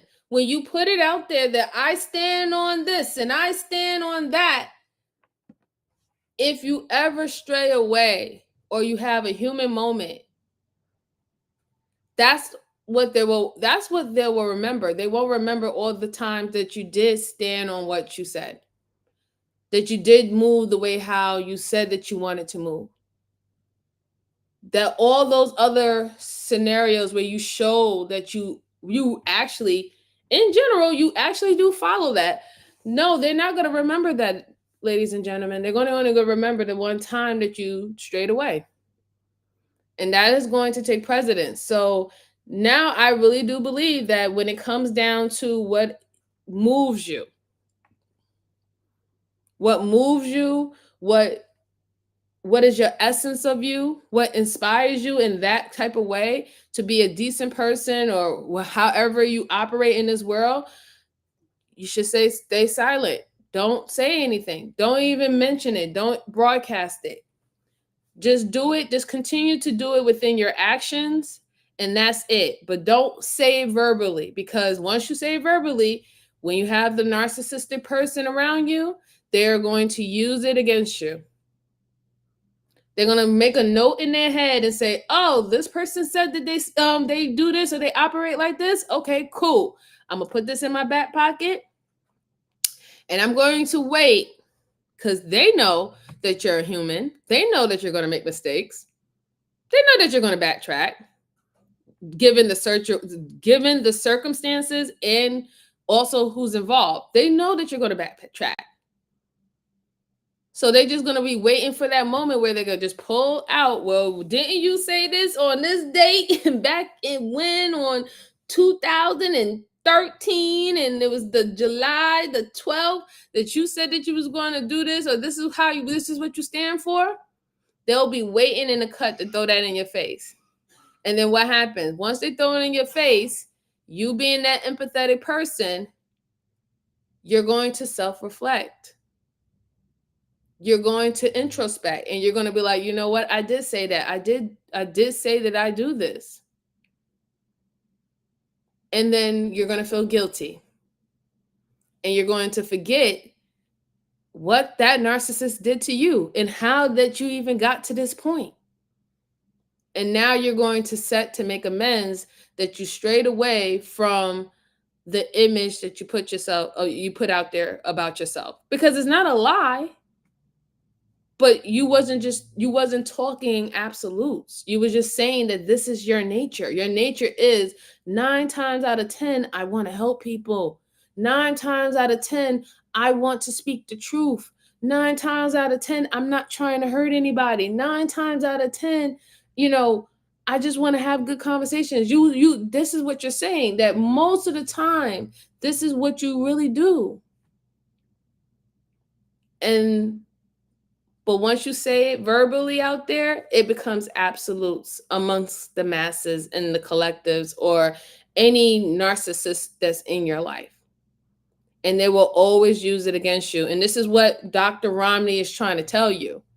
They will use it against you. They will use your empathy against you as a weapon. So silence is golden. It's definitely golden in certain situations. Certain situations. Let's continue. I hope you're having fun, guys. It's just something different, get away from all the toxic stuff. Just please like, comment, and subscribe, and share this out. Share this out if you think that if you're enjoying the commentary. These are some great thoughts and conversations that I would love to have with many people in this space. I see a lot of very talented people, and I would love to have these type of conversations with them going forward. In narcissistic family systems, it's a mess. Because in a narcissistic family system, you are given the message that loyalty means that you endure anything that happens in the family. That being in a family means sticking together, no matter what. That means that if you are the truth seer or the truth teller in a family system, or the scapegoat that has finally had it, or you're sick and tired of the gaslighting and the abuse and the harm, and you do speak out and you say enough, or you stop showing up, or you distance yourself, or you point out the toxic family members' patterns to maybe other people in the family or just to other people, or you share what a toxic family member said. More often than not, the person who speaks out, the person who breaks ranks, as it were, they're viewed as disloyal, because loyalty in narcissistic families means put up and shut up. It means staying silent in the face of the narcissistic abuse. It means letting the status quo remain and allowing the toxic person to run roughshod and for the enablers to remain enabling. The difficulty really arises. So I wanted to stop there. Well, shout out to Omni. Thank you for coming, sir. I appreciate you. Yes, I'm doing well. Thank you. She hit a bar right there, because that's the problem when you align yourself with narcissists, right? That's why every narcissist has flying monkeys. Now, flying monkeys is not necessarily a derogatory term. It's actually a term that is used in psychology. That is the enablers. Those are the enablers of narcissists who will actually help assist a narcissist in his bad doings of harming individuals, right? And put a 1 in the chat if you have experienced people in your life, whether it's family members or aunt, cousin, brother, whatever, the sister of your spouse, the sister, or, family members of whoever you're in a relationship with, friends of both people, or the friends of the person that you was in a relationship with. Just put a 1 in the chat if you ever experienced that, where you felt that these people was enabling this person that is harming you. And even when you was addressing the situation, They looked past everything that this person was doing to you. It would seem like they were completely blind, but they only understood or only seen your reaction or your response. Oh, how you doing, Cellulite? Good to see you, sir. Good to see you. The missus was in here. Good to see you, sir. Yeah. I'm sure many people have experienced this. And you're like, wait a minute, are you kidding me? You don't see what this person is doing? You're sitting right next to this person. You're sitting right next to this person. And honest to God, I would say honest to God, because I'm not bringing up anything, but honest to God, when I did my therapy, and I'm still in therapy, in hindsight to a lot of stuff that has happened within the course of a year, I truly understood, or I would say I truly understand now what people was viewing and how the commentary about certain things that was going on from what they were viewing, how they perceived the situation in regards of me. I'll just say it like that. I truly understand now. I get it. And you know what happens? It takes time, it takes self-reflection and introspect to see that. Because when you're in the mix of it and you're in the stink of it, you don't see everything that everybody sees. You really can't, especially when you're only getting one-sided views, and then everybody's moving and operating in one, and then you don't realize how everybody is moving and operating in. You don't know that it's one group mentality to say, let's do this or let's do that. You don't see it. And that can be very disheartening for anybody who is empathetic or anybody who is in a situation, because they're like, wow, you're really completely blind, that you're sitting by people, or you're sitting down by an individual who's doing the things that they're claiming that you're doing. And you see no wrong in when they're doing it. But you see all wrong when a person that you're not aligned with right now, when they're doing it. It can be a very toxic environment. And that's why I guess we say in this community, well, you got to fuck around and find out, right? I think that it's sad. It's really sad, but I think that's true. You just have to fuck around and find out. Some learn with hard, some learn with soft behinds. It's just what it is. Some people have to learn with soft behinds, and some people are more alert, more aware, or more guarded, that they could just look from the outside and know, instead of me going left, I'm going to go right. And that's the uniqueness of people.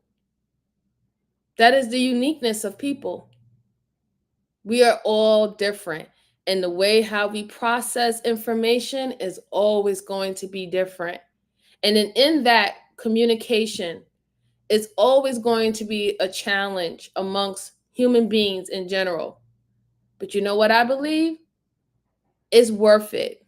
I think that is a challenge that is worth going through. It's just who are the right people that is worth you going through that challenge with. That's the key that we have to realize. Let's continue. If you view yourself as a loyal person, and you likely are, and you try to be that stand-up person, that person who does good by others and stick by them, it might be a core value for you. But loyalty is not meant to be masochism. Loyalty is not meant to be stand around and be taken advantage of. The problem is that loyalty is this sort of diffuse virtue that the toxic, controlling, narcissistic folks have really capitalized on this because they use this concept of loyalty as a way to squeeze out and pressure the person who is trying to call attention to what is wrong in the system. And the further issue is that if you really do, if you're one of those people who holds loyalty as a core value or a defining characteristic of yourself or emblematic of integrity, and then you do speak out, you do say, listen, this isn't okay, and then you are called out as being disloyal, you may actually find yourself internalizing their criticism and wondering if maybe you are the problem, that maybe you are actually, God forbid, disloyal. You're a problematic person. After all, you may be the only one in that system that spoke out, the only one who is pointing out a parent's behavior as problematic or your sibling as being an issue. And when everyone in the family stares blankly back at you, even though at some level many of them know the truth, the person who tells the truth becomes the disloyal one in the narcissistic system. We see this happen in politics all the time, on all sides of the aisle, right? If someone speaks out against a corrupt political party, they're often seen as not being patriotic enough or as betraying their politics and the values of their party, that they have somehow been corrupted. We see this happen in institutional settings when the whistleblower is called out as not being a team player and is not being loyal to the mission and vision of the organization. We see this in marriages and long-term relationships, where when people are told that marriages are sacred unions, even when you're being betrayed every single day, and that you should not speak out against a spouse and be a united front. We still criticize people who speak out about what is happening in their toxic marriages publicly, as though they're disloyal for speaking about the harm they endured in a relationship. And listen, cults are some of the purest examples of narcissistic relationships, right?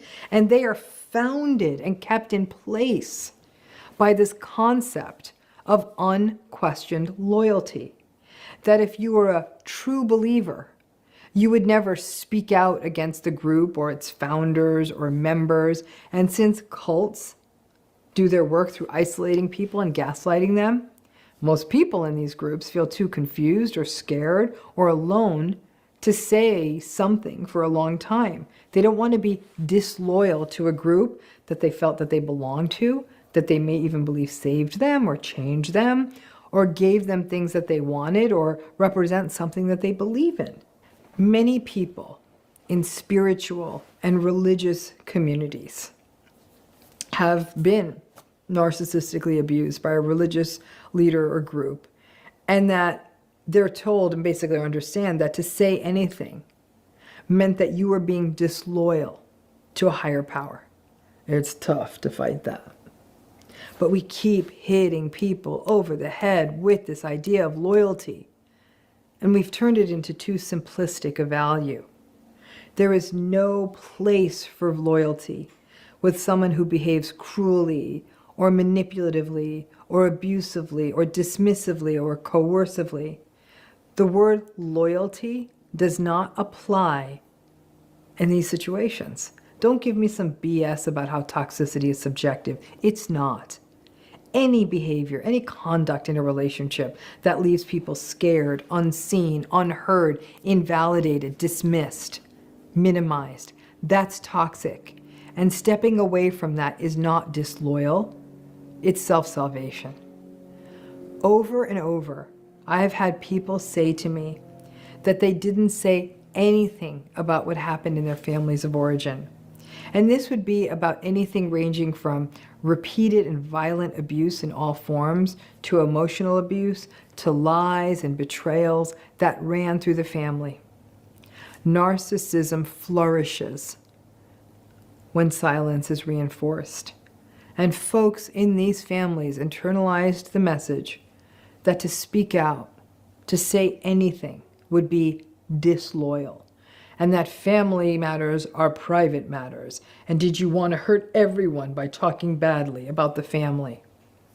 Organizations of all kinds, from families to companies to governments to cults, always weaponize loyalty.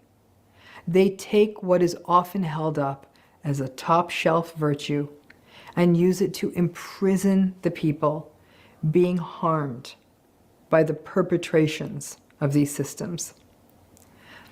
I actually don't think we ever really talk about circumspect loyalty. We treat it as a black or white thing. You're either loyal or you're not.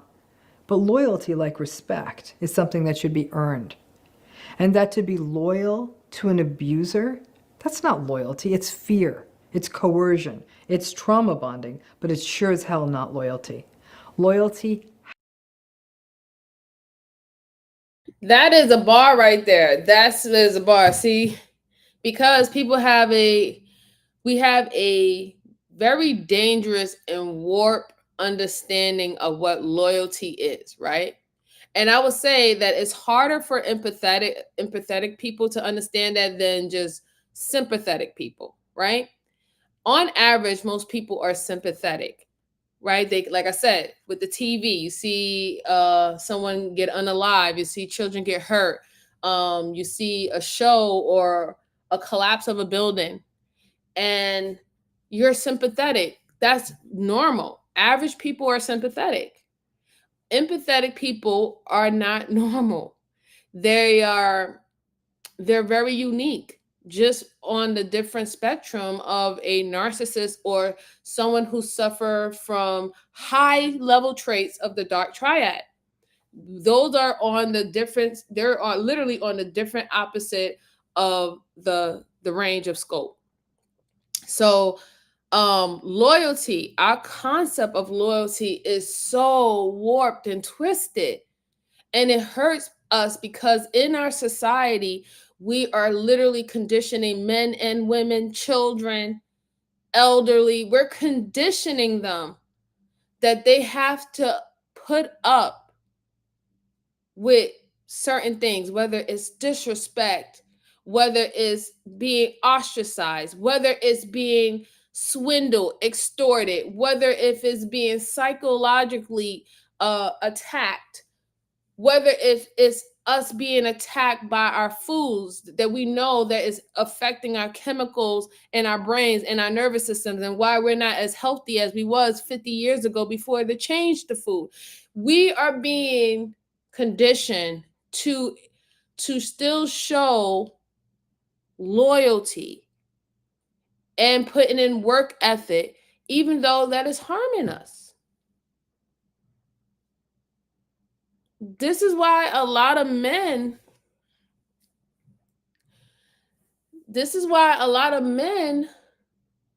you know, and I'm not saying this is women, but this is what a lot of men are complaining about when it comes down to society or the patriarchy for them, right? Because they feel like they're putting themselves out there and they're giving, and you told us that if we were to do A, B, C, and D, we would get this reward, and we're not getting it. And then we still are being subjugated to follow this rule, even though we know it's not helping us. And then it's the same with women. We do A, B, C, and D, but then in fact, there's no guarantee, right? You could be a good girl. You could follow all the rules. You could follow all the things that society tells you that you're supposed to conduct yourself as a woman, as a lady, as a wife, as a mother. You could do all that and still not get the same results. You can still be harmed. You can still be utilized. You can still be betrayed. It's people in general. We are suffering. And it is the society that we are living in. We are suffering because we are realizing that we are getting the short end of the stick on both sides. And we both want to tap the hell out of it. We both want to tap the hell out of it. And you just heard Dr. Ramani say that is natural. Why you would want to step away? If it doesn't seem that it's benefiting you, it doesn't seem that things are getting better, why would you endure? It's natural. Very powerful thing that she said. But what she's really telling us, ladies and gentlemen, what she's really telling us is that even with loyalty comes balance. Even with loyalty becomes balance. And it's not only just be loyal to the ones that's loyal to you. It's literally you have to create that balance. And I say the most loyalty that you should have is, standing on your standards, standing on things that you know that is going to be beneficial for your life outside of harming others, and enhancing the things that do affect people in a good way.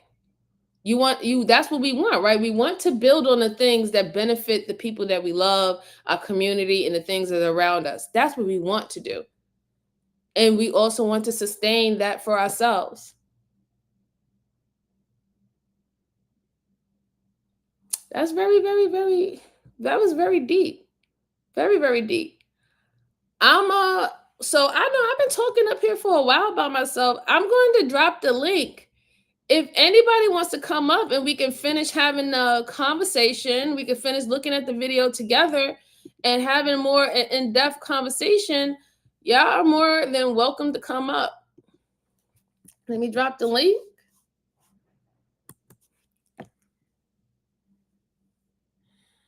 Let's see. So it says, Roy said, this reminds me of people who are used to having yes men around them, and then they get accustomed. They're used to being able to say the sky red and people agreeing. Yeah, that's true too. There's a lot of people who do have that situation, right? If you really think about it, like when it comes down to world class, I told you, sir, that is not a white woman. Stop calling that woman white. Stop. Just that woman is not white. She is from India, sir. But she's American, sir. Stop calling that woman white. Yes, but it is the same lady from part 1. It's the same lady. So I dropped the link if anybody wants to come. Until then, I'm going to continue playing the video out. Robin said, I'm convinced 99% of this sector suffers from a form of mental illness. You know what? I think a lot of us do, right? And it can come in so many different ways. It can be omni, really? Like, that's it. Give me y'all phones. Y'all gotta go in the corner. Y'all are time out. You in world class is all time out, sir. Yes, but I say that we're all suffering from some form of mental illness, and I think that the reason why we are is because we are in a man-made society right now, right? Everything that we're doing is something that we formulated. It's not natural to us, right? So even within that self, for us to even, I guess, put ourselves to adapt to the society that we're living in is a form of mental illness, because you're not really acting within yourself. You're not really acting and doing everything that you would want to do. I know people, if y'all had a chance, put one in the chat. Would you rather just stay home and relax and watch your favorite show, read your favorite book, watch your favorite game, play your favorite video game, or listen to your favorite music? Would you prefer to do that, or would you prefer to run outside and actually go work? Tell someone in the chat, tell me who prefers to go and work and do something that's like repetitive, that you have to constantly do the same thing every single day. Would you prefer to do that, or would you prefer to go home and do exactly what you want? Seahorse. That's it. Go in the corner. Go in the corner, Seahorse. You gotta join them. You gotta join them in the corner. Yes. I'm taking y'all phones. Y'all go in the corner. Y'all in timeout. Y'all in timeout for 2. Y'all in timeout for 1 minute. Okay, so Omni said that he would like to work. Okay, I can understand that. Yes, so because you like the process, sir. See, when you have work ethic, and you should know, if you have work ethic and just the process of even finishing a goal, that is the fun. Like you said, that's the joy for you, the process. Some people don't care about the process of how they get to the end result. They only love the end result. They only love the end result. So you understand the beauty in it, sir. You understand the beauty of the journey. Some people don't understand the beauty of the journey to getting somewhere. There's so much beauty in that journey to get into your end goal. Like, wow, I definitely overcome. Wow, I definitely had obstacles. Wow. And it was amazing. I learned in the process of me getting to the end goal, I learned more about myself getting there. So the only reward wasn't the end goal. Some people don't enjoy that. That's a unique type of personality. Some people don't enjoy the journey. They like, shit, just get me to the end goal, goddamn it. I don't want to be bothered. Like, can we get there? Why is it taking so long? Like, why is it taking so long? Yeah, but all you 3 men are in timeout. Y'all timeout ain't over yet. You're in the corner. Your phones is put on the table. Y'all in the corner.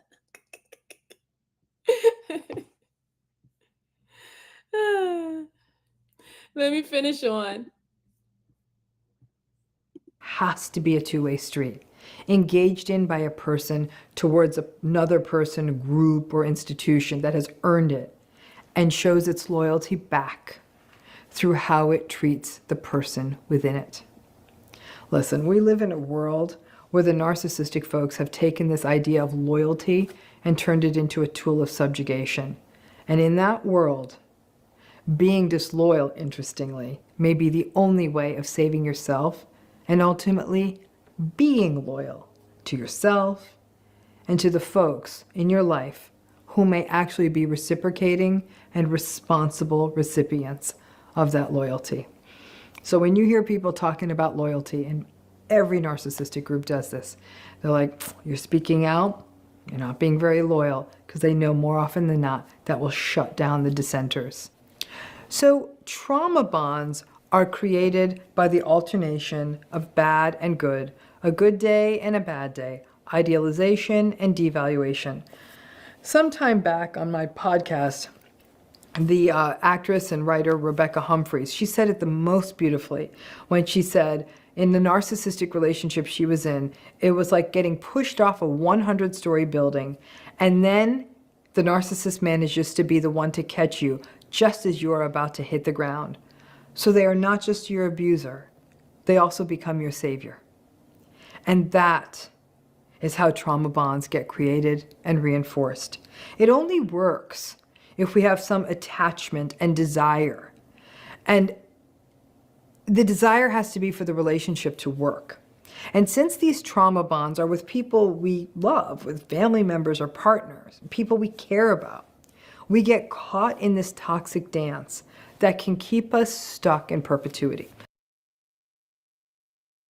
All right, I think we have a guest. Can you just cut on your camera real quick, please? And I appreciate it. You can cut it right back off. Thank you.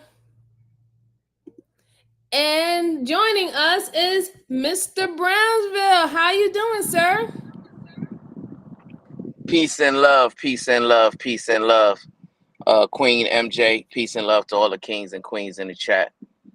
This is a dope topic, dope discussion. And, you know, my commentary on it would be that there's a correlation between misogyny and narcissism, right? I would even venture to say there's a fine line. I would even venture to say there's a fine line between misogyny and narcissism, right? I would say that all misogynists are also narcissists, but not all narcissists are men, right? There's some narcissists who are women, but through my experience, I would say the percentage to men and women who are narcissists is heavily skewed in the favor of men, right? I would say it's probably 4-1, maybe even 5-1, right? And Right. You can easily identify what I'm talking about when you listen to a lot of these men speak, right? Mm-hmm. You know, I'm talking about the Rim brothers, the no good suckers, and also the Rim brother sympathizers. Right. Right. But a lot of people been talking about Dr. Bryant, right? And her interviews with Cam Newton and Nick Cannon, right? Yes, yes. And when you hear men talk, right? I've never heard women talk like I hear these men talk, right? Like I've never heard a woman say what Cam Newton said when he said, well, I have the ability to transform any woman I get and make her into whatever I want her to be. I've never heard a woman say that. I've never heard a woman say, like Nick Cannon said, that he has the ability to change up his character and behavior, right? In order to manipulate and trick a woman into thinking he's a certain type of man, right? He said, hey, if I want to get a church girl, I can morph myself into a church person in order to lure her in, right? Women don't talk like that. Women don't think like that. And I'm talking about in general, right? Right. You hear all these Rim brothers getting online, you know, having all of these penis measuring competitions. You don't see the women doing that, right? What a narcissist is well, not like I would say like this, not as largely as the men do. I have seen spaces of that, right? And I love the analogy that you used earlier, Brother Brownsville, when you said that misogyny, men who are misogynists are narcissists, but not every narcissist is misogynist, right? And that will go back to saying, when I am this is just me being devil's advocate, that will go back to what the red pill will say about simps. A red pill will say that a man can be a narcissist and he can pretend that he really values and appreciates women, but in fact, he's doing the same things that a misogynist man would do. He will still adapt and cope with the same tactics to utilize women and harm them. So it's a fake facade that they actually appreciate and value women. They're just willing to play the game as being perceived as gentlemen, right? So I love that you use that. I don't necessarily believe that it's per se simp, but I'm just saying that that's what a person who will be a part of the Rims, that will be their argument. That is exactly what simps are. Simps are just narcissists, but they're just not misogynists. So what is the definition of a simp then? Because I hear people have called me a simp, right? And people have called me a panderer, right? But when I look at the definitions of those words, I'm like, what are they talking about? Right? They call me a simp. They call me a simp because I compliment the queens, the ladies, the women, instead of disrespecting and denigrating them, right? I lift them up. I give them their flowers. So that's being a simp, right? Because I choose to be respectful to women. I choose to compliment women, right? See, in my era, Queen MJ, right? That's what all strong men did. All strong men lifted up all women around them. They complimented all women around them, right? That was just a part of their character. They didn't even have to think to do it, right? You see a woman coming into a store, open the door for her, hold the door, right? You see a woman unloading groceries, you help her unload the groceries into the elevator, wherever she going, right? Right. If there's something nefarious going on, right? If there's some drama, if there's some problems about to take place, you tell all the women and children, hey, there's about to be some drama right now. Y'all need to go in the house, right? Go upstairs, right? It's just common courtesy that used to be shown between men and women, right? But now these Rim brothers call that simpish. So that's why I'm confused. Maybe you can educate me on that. But when did a man just being a man is now a derogatory thing? I'll tell you what it is, Brother Brownsville. I think that you're an empathetic person and you're just catching strays because there are men, right, in this space who will pretend to be uplifting women. There are men that's in this space that will pretend that they respect women and value women outside of their, what they can do for them, whether it's garnish resources, extra resources for them, or sexual prowess, right? I think that you're just catching strays because there are men who are pretending to be gentlemen and actually value women, and they don't. And the men who are more upfront with their disdain for women, they see that. And they see that these men are actually having better circumstances with playing women.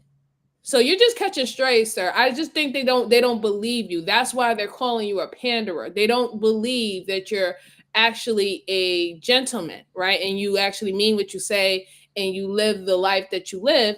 And you have so many great experiences with the women in your life, whether it's your mother, your aunt, your grandmother, and your wife, that you can say these things from your whole heart, and actually mean it. You're just catching strays.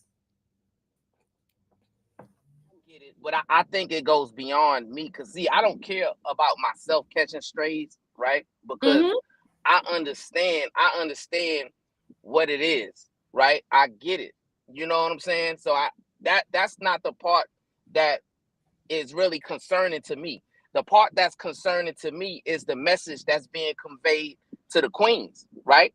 What these weak men are trying to convince y'all that y'all don't deserve men who will compliment you for no reason, right? Y'all don't deserve men who won't sexually objectify you. Y'all don't deserve men who aren't willing to compare himself to women or compete with women in any way or disrespect a woman or treat a woman in kind if a woman was to disrespect me. If a woman was to come up on your panel right now, Queen, and disrespect me, you know what I'm going to do? I'm going to be a strong man and just fall back. You know what I'm saying? Like, I don't have to be aggressive and overly assertive in a conversation with a woman, right? Because I don't have to carry myself and move in a way to where I have to prove that I can dominate women. That doesn't make me a strong man. That makes me a narcissist. That makes me a misogynist. That makes me a weak man, right?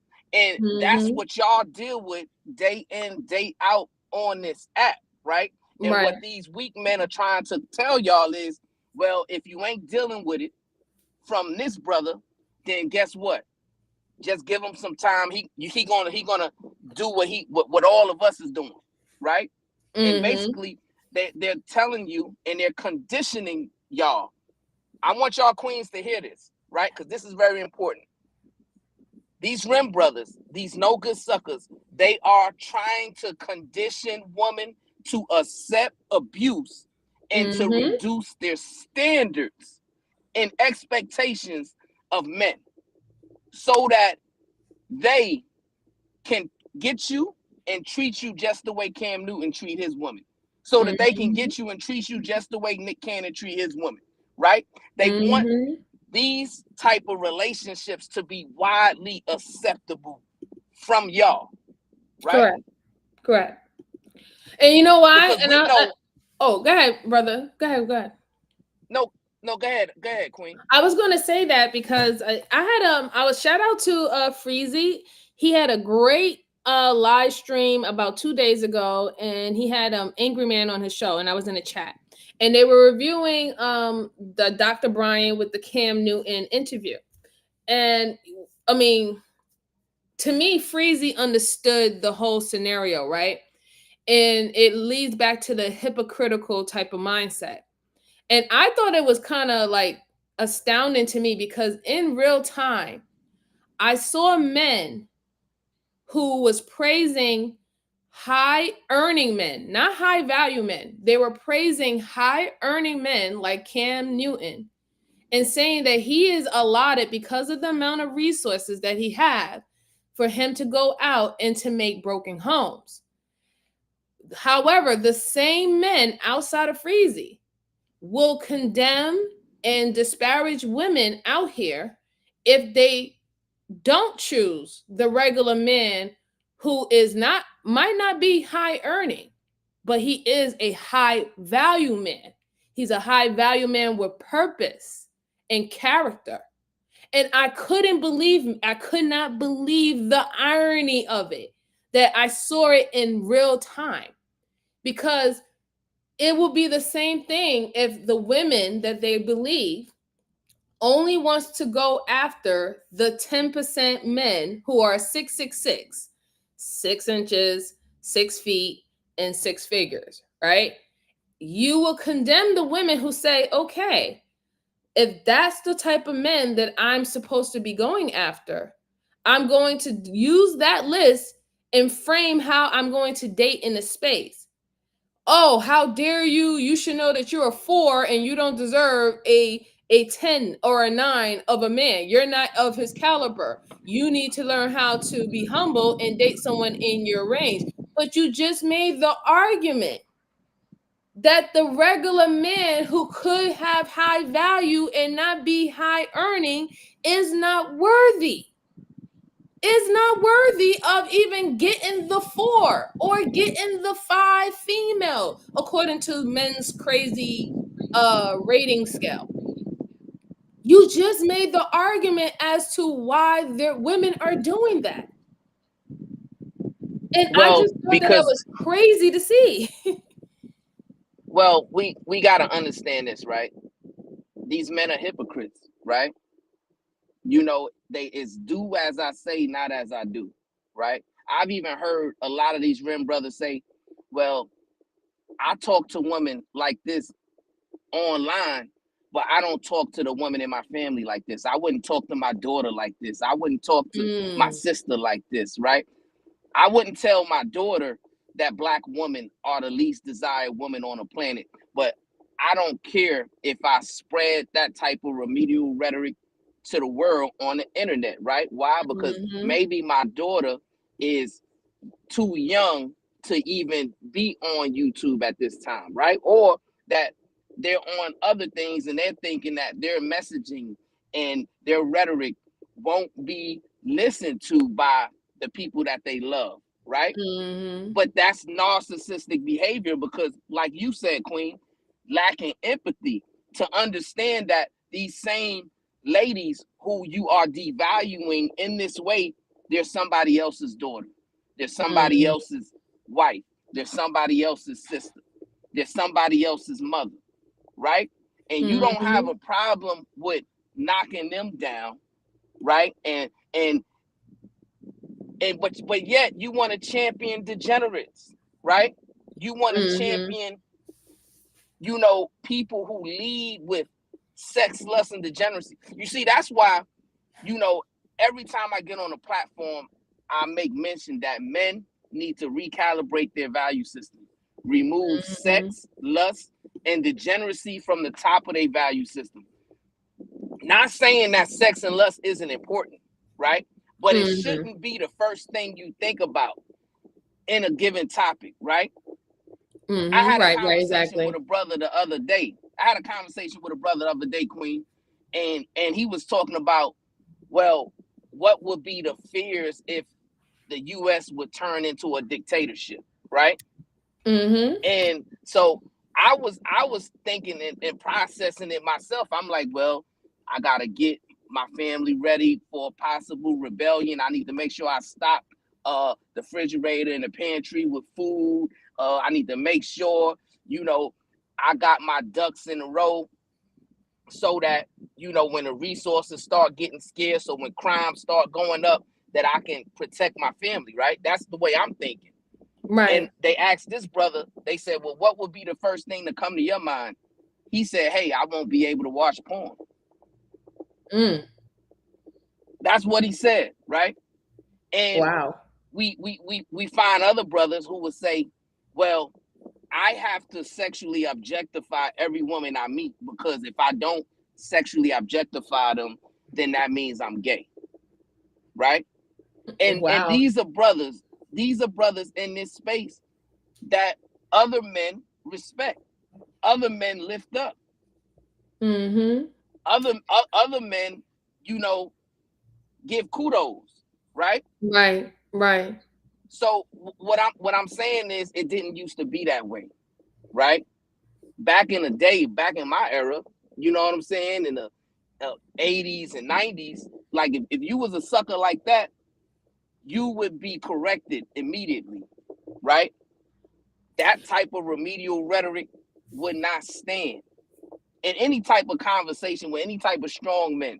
If you just coming into a conversation and you talking reckless and you talking disrespectfully to a black woman, saying some of the things that these brothers are saying, or talking to women the way these brothers talk to women, they would get dealt with by strong men, right? But the men in this space, they'll encourage it. They'll laugh at it. They won't say nothing. But it goes back to what you were saying before, Brother Brownsville. It's conditioning, right? And this is why my opinion, right? And this is only my opinion. This is why when they say that we're in a matriarchy, me personally, I don't believe that we are in a matriarchy. And the reason why is because there's a lot of conditioning that's still going on from the collective of men, right? If right now you can identify as a man yourself that there's a conditioning that's going on where women are now supposed to accept a certain level of abuse and not perceive it as abuse or speak up against it, then how can this be a matriarchy? How can it be a matriarchy? It's definitely. We know we under a patriarchy, right? The problem is, right? Men have just decided to go into this soft guy era, this house husband era, this weak man era, right? And do you know this, Queen? Because you a fellow. I believe you are either a current active duty soldier or you were a soldier at one point. Still am. If you look at the U.S. Army right today, you look at, and you would know what I'm about to say, right? You look at the U.S. Army today. There's more black women in the U.S. Army today than they are black men. Yes, and we're more, and How we crazy just became does that sound? We have a lot of general, like a lot of people don't even know that the army is being run by a black female general right now. But yeah, go ahead. Right. So when it comes down to fighting for freedom, liberty, justice, protecting this country, black men have decided to take a step back and give the baton to our women. I would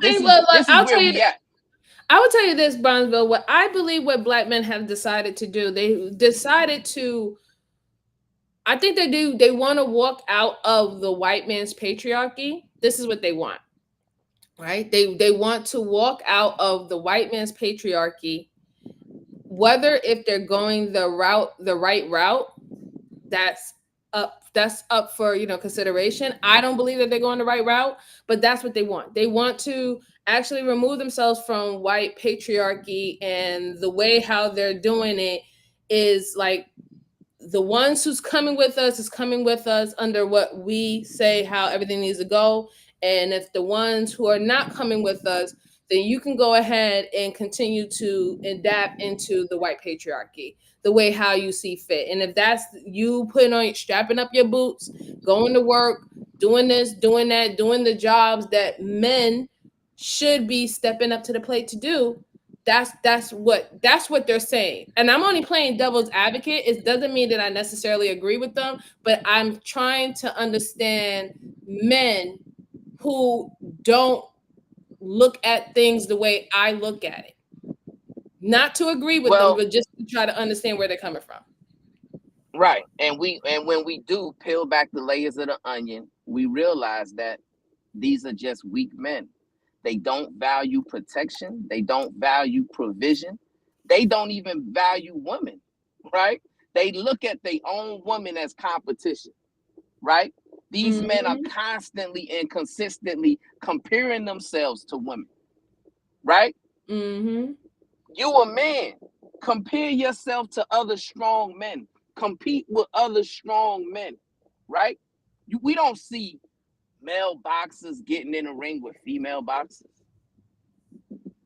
Yeah. So why are we online, right?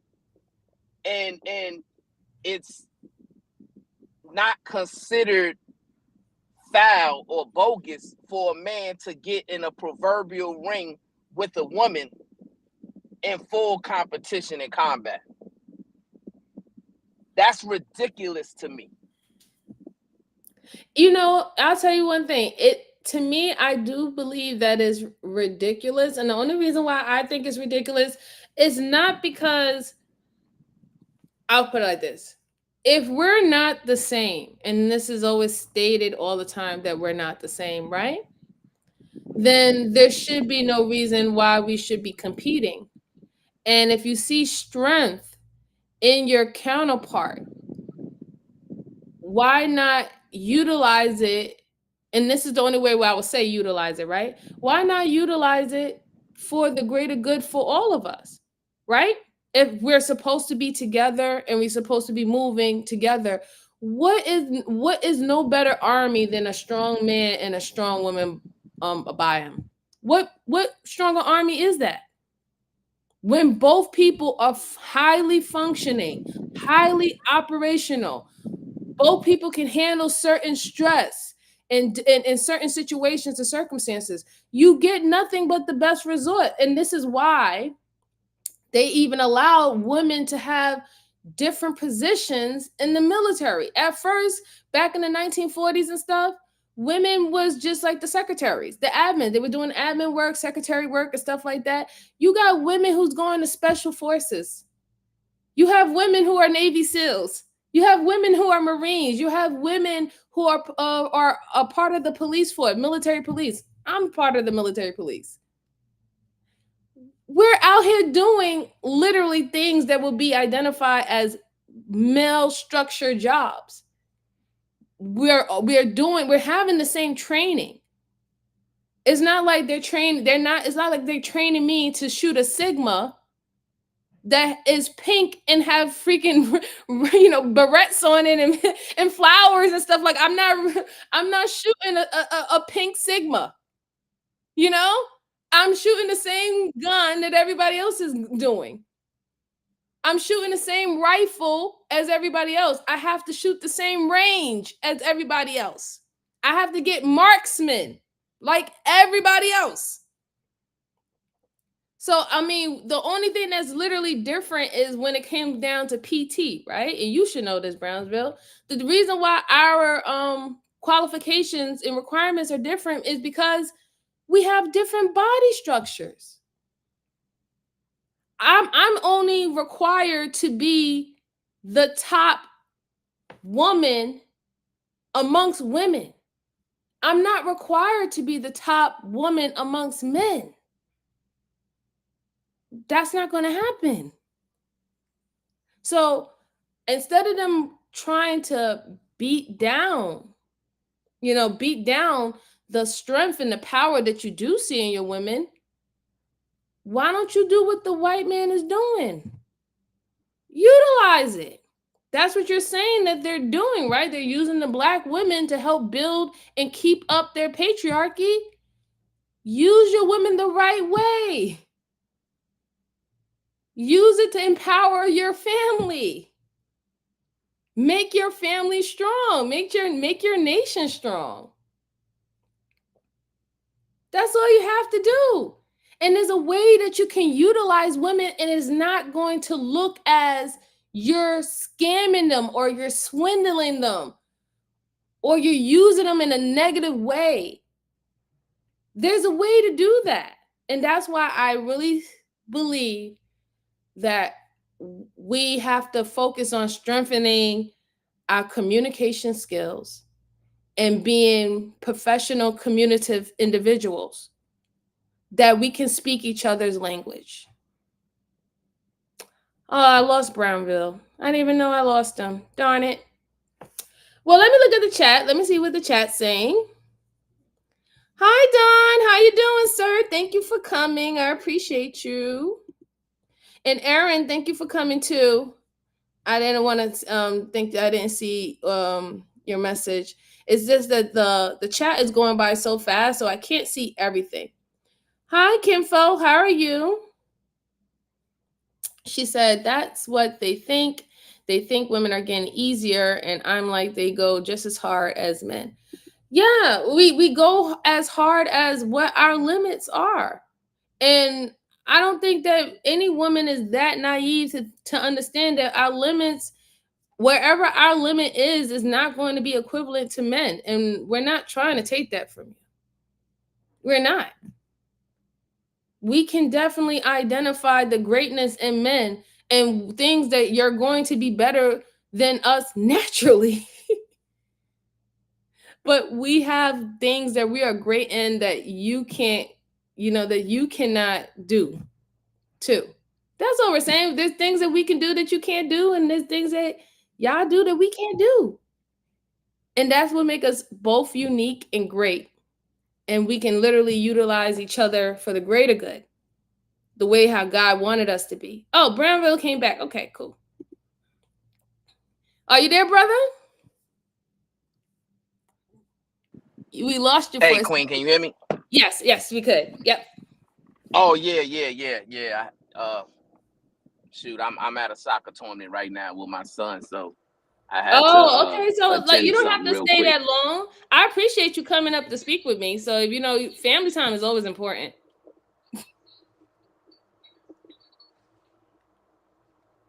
But can you hear me still? Yes, I can. I can still hear you. Yeah, I can chop it up for a few more minutes, man. I'm just trying to understand the rationale, right, behind men wanting to disconnect with women in the way that these guys are communicating their disdain for this relationship world, right? Mm-hmm. Whatever happened to men? Yeah, go ahead. Because I know your time is limited. Whatever happened to men taking accountability and responsibility for their own shortcomings, right? Back in my day, before I got married, if I was to approach a woman and I was to experience rejection, I didn't blame her. I said, you know what? I got to look in the mirror and see, hey, how can I, present myself in a better way so that I can make sure I can hit a home run the next time. Okay. But nowadays, when these brothers are experiencing rejection, they're blaming women. Then they're trying to shame women, and then they got with other brothers who experience rejection so that they can trauma bond with them, right? What they're suffering is called rejection anxiety. Mm. Well, you know, a lot of people, I'll say it like this, Brownsville, rejection hurts. Rejection hurts for anybody, men and women, right? And it's we're gonna experience it differently. However, I'm totally in agreement with you. There's a place and a time for everything. And even though you are rejected, when you're rejected and your anger stems from entitlement, instead of you just self-reflecting, or maybe just taking tips, or that maybe you missed your shot, you didn't land the plane correctly, and it's okay.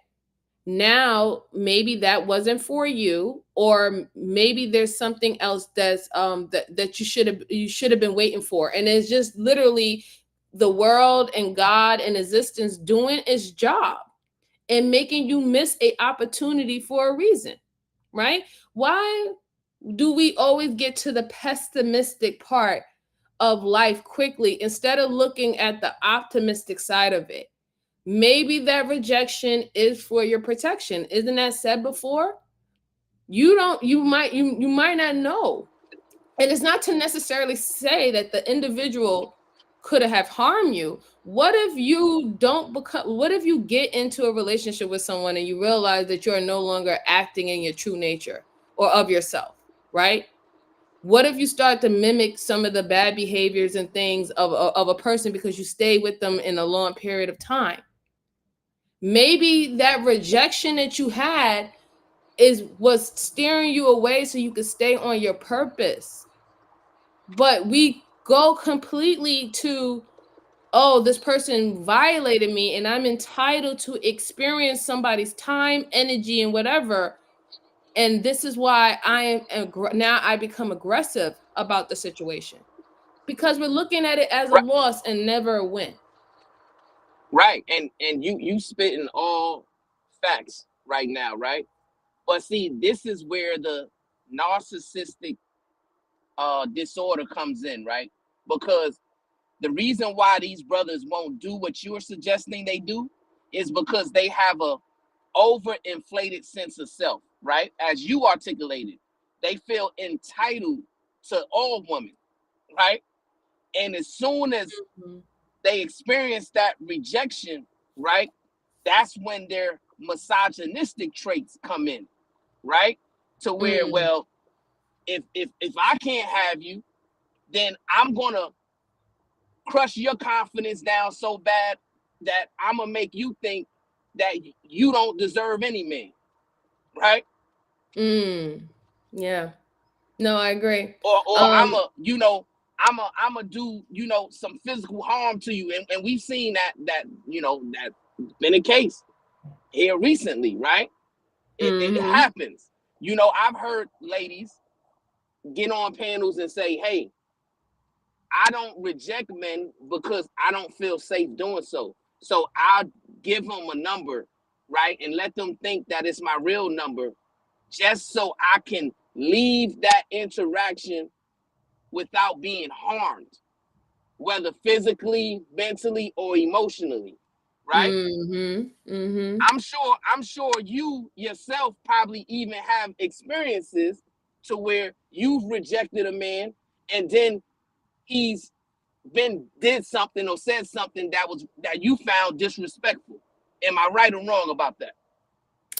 Yes, but luckily I haven't had that many experiences. And the reason why is because I'm appreciative when a man do approach me, right? It doesn't matter who he is, and he can not be my type, my cup of tea or anything. But I know that it takes a lot of confidence, right, and courage to come and approach someone with whatever your intentions is, whether it's negative or good, right? So when an individual approaches me and try to speak to me, I make sure I go out of my way to, if I have to decline because I'm not attracted to them or I'm not interested, I go out of my way to make sure that I'm not being facetious or malicious in my rejection. And Right. most So men so can pick I it ask you a up. question? Yeah, sure. So first, I want to say this: if you experienced it once, you've already experienced it too much because you didn't deserve it. My question would be, why should women, the ladies, the queens, why should they feel obligated to be appreciative of someone coming on to them, right? I don't think that a woman should have that type of an obligation that, oh, well, since he's coming and that shows some type of courage, I gotta appreciate that. Well, to me, when like you look at it that way, it's kind of like you're taking your autonomy away, right? You're giving him more autonomy over you than you're keeping, right? If you don't appreciate his advance or his greeting or whatever he's trying to engage you with, then you should have the freedom to say, well, you know what? Thank you, sir, but I don't want to talk to you. No, absolutely. No, like, see, like I said, I always, like, if I don't want to talk to someone or if I reject them, right? I make sure, and this is why I try to practice my communication skills on a regular basis. And this is why I love to have conversations with everybody and different people, because that's why my channel is called Conversations with MJ. I learn a lot, right? So what I do is I practice on making sure that I get my point across. I'm not interested. However, with metacognition, that allows me to know that I don't have to be malicious in getting my point across, right? I don't have to take the extra step to now ridicule or undermine or demean an individual, because I'm now letting him know that my standard is no, I don't want to talk to you, or no, I don't want to be with you. I think that we can still get our point across and not have that hidden agenda of feeling like you're not worth my time. And that's why I said that me personally, and this is not every woman, me personally, I don't have no problem if anybody, doesn't matter what social class you are, whether you're a bum on the street or if you're even a rich individual, if you're approaching me, I can have consideration in you even acknowledging my existence. Because we walk around in this world where we walk right by people and don't even acknowledge that they're there. You being from New York, how many times you walk down the street and somebody bumped you and act like they didn't see you walking with your family? So the simple fact is, I want to make sure that I am acknowledging people's existence. I appreciate and value human life, human beings. And that's why I try to go out my way to make sure that, listen, I see you, I acknowledge you, and now I'm letting you know my standard at this point. I am rejecting you because I'm not interested. But I just try to do it not in a mean way. And I think that that's a lost art. It's a lost art. Yes, go ahead. But Queen, sir. I believe you can acknowledge them without cosplaying to their insecurities, right? Because I don't think it's anything rude to say, well, thank you for the compliment, sir, but I'm not interested in talking to you, right? And then you don't have to give an explanation, right? You should feel comfortable and feel free to walk away without any vitriol. Absolutely. And I feel sorry for any women who have to do that, because normally when I say, like you just said, Brownsville, that's exactly what I'll say. Someone would say hello to me, I would acknowledge them, hi, how you doing? And they'll say, oh, can I talk to you or whatever not? And I'll be like, oh, I'm sorry, I'm really not interested, but thank you so much though, have a good day. And normally the response I get is, have a good day, beautiful, thank you. You know what I'm saying? I usually don't get that negative, that negative result after what's the name. But I have heard the horror stories that women have done the same thing and men have took it to another level. I have heard it. I'm never going to say that does not happen. But normally, like I said, I guess because I consciously make it my business to make sure that I'm showing this person that I'm appreciative of them, of just being a human being and having a soul, period. that they sense that energy from me off of the first interaction. And then from there, their guard is down. So whatever standard or boundary that I place on them afterwards, they know that it's not coming from a malicious intent. They know off a bat. And now this is not, like I said, this is like, yeah, go ahead. But Queen MJ, but that's not your or the woman obligations to massage a man's ego in that way, because rejection is a part of the human experience just as well as acceptance, right? Which is why both of them exist. You know, you can get accepted, you can get rejected.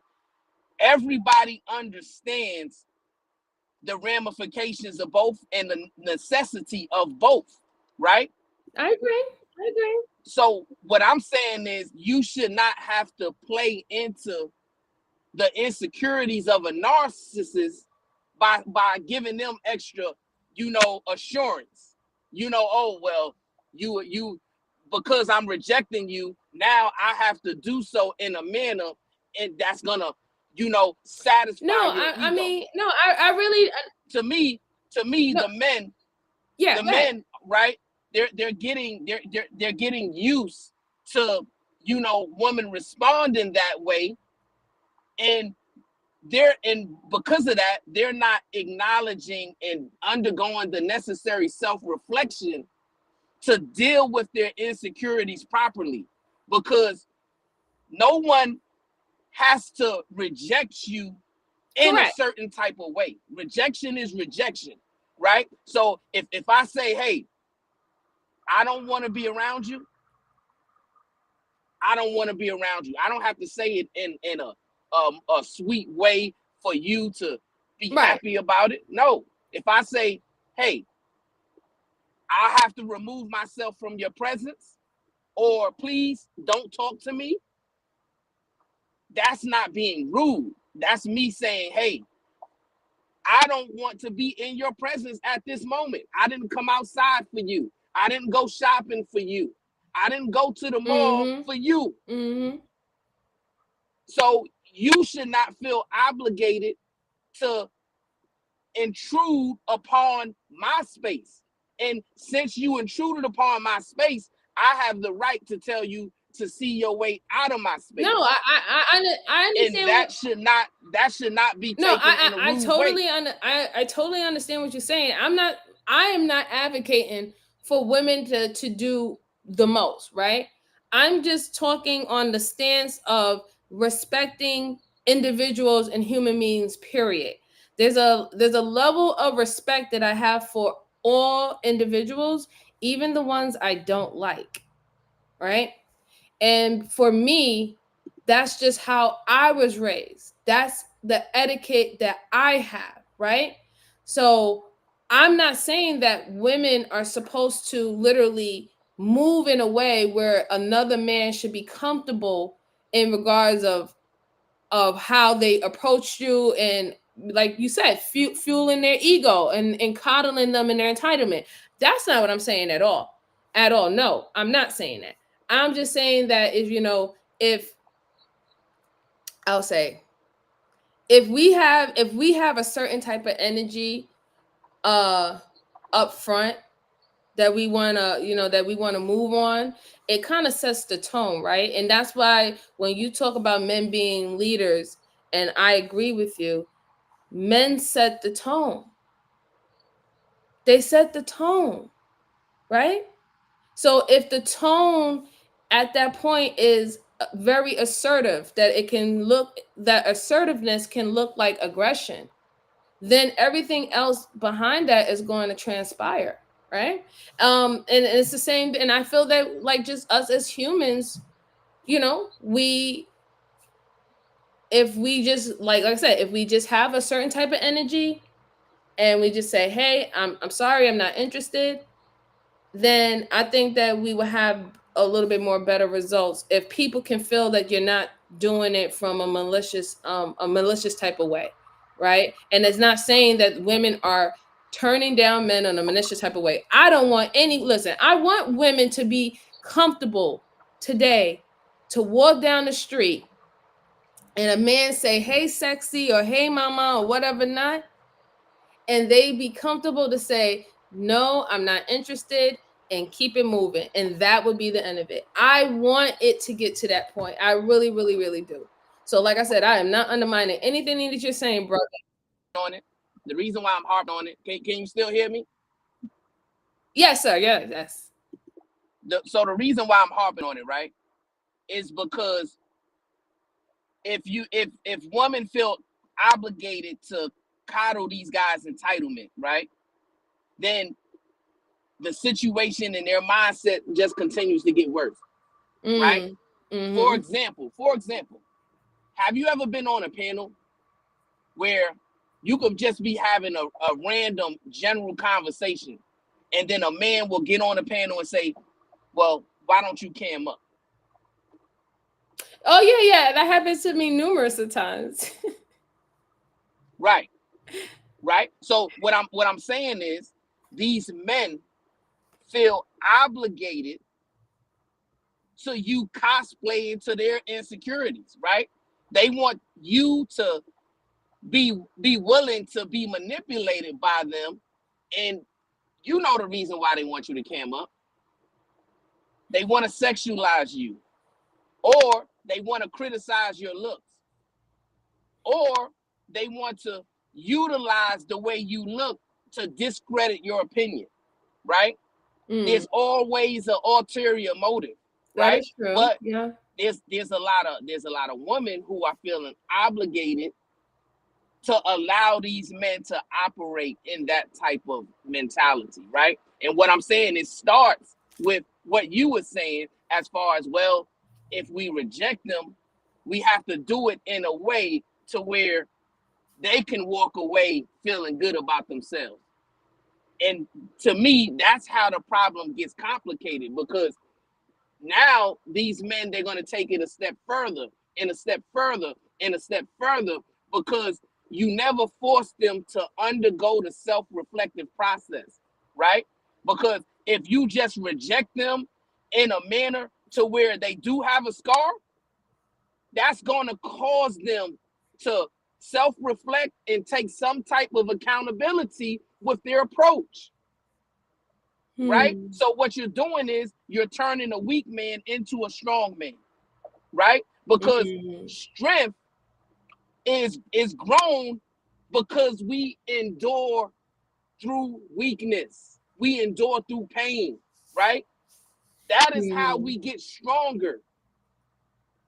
And what I'm saying is, because these men aren't experiencing life in a way that will allow them to get stronger mentally, emotionally, get more stoicism, obtain more emotional intelligence, right?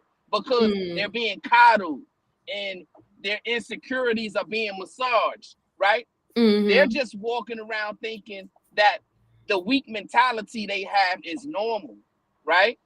They're thinking that it's okay for them to, I had a man on a panel told me, well, if a fire broke out in my house, why should I be obligated to go into the burning house and save my family? That's what a man said to me, right? And other men came and defended it. This is the type of environment that we have allowed to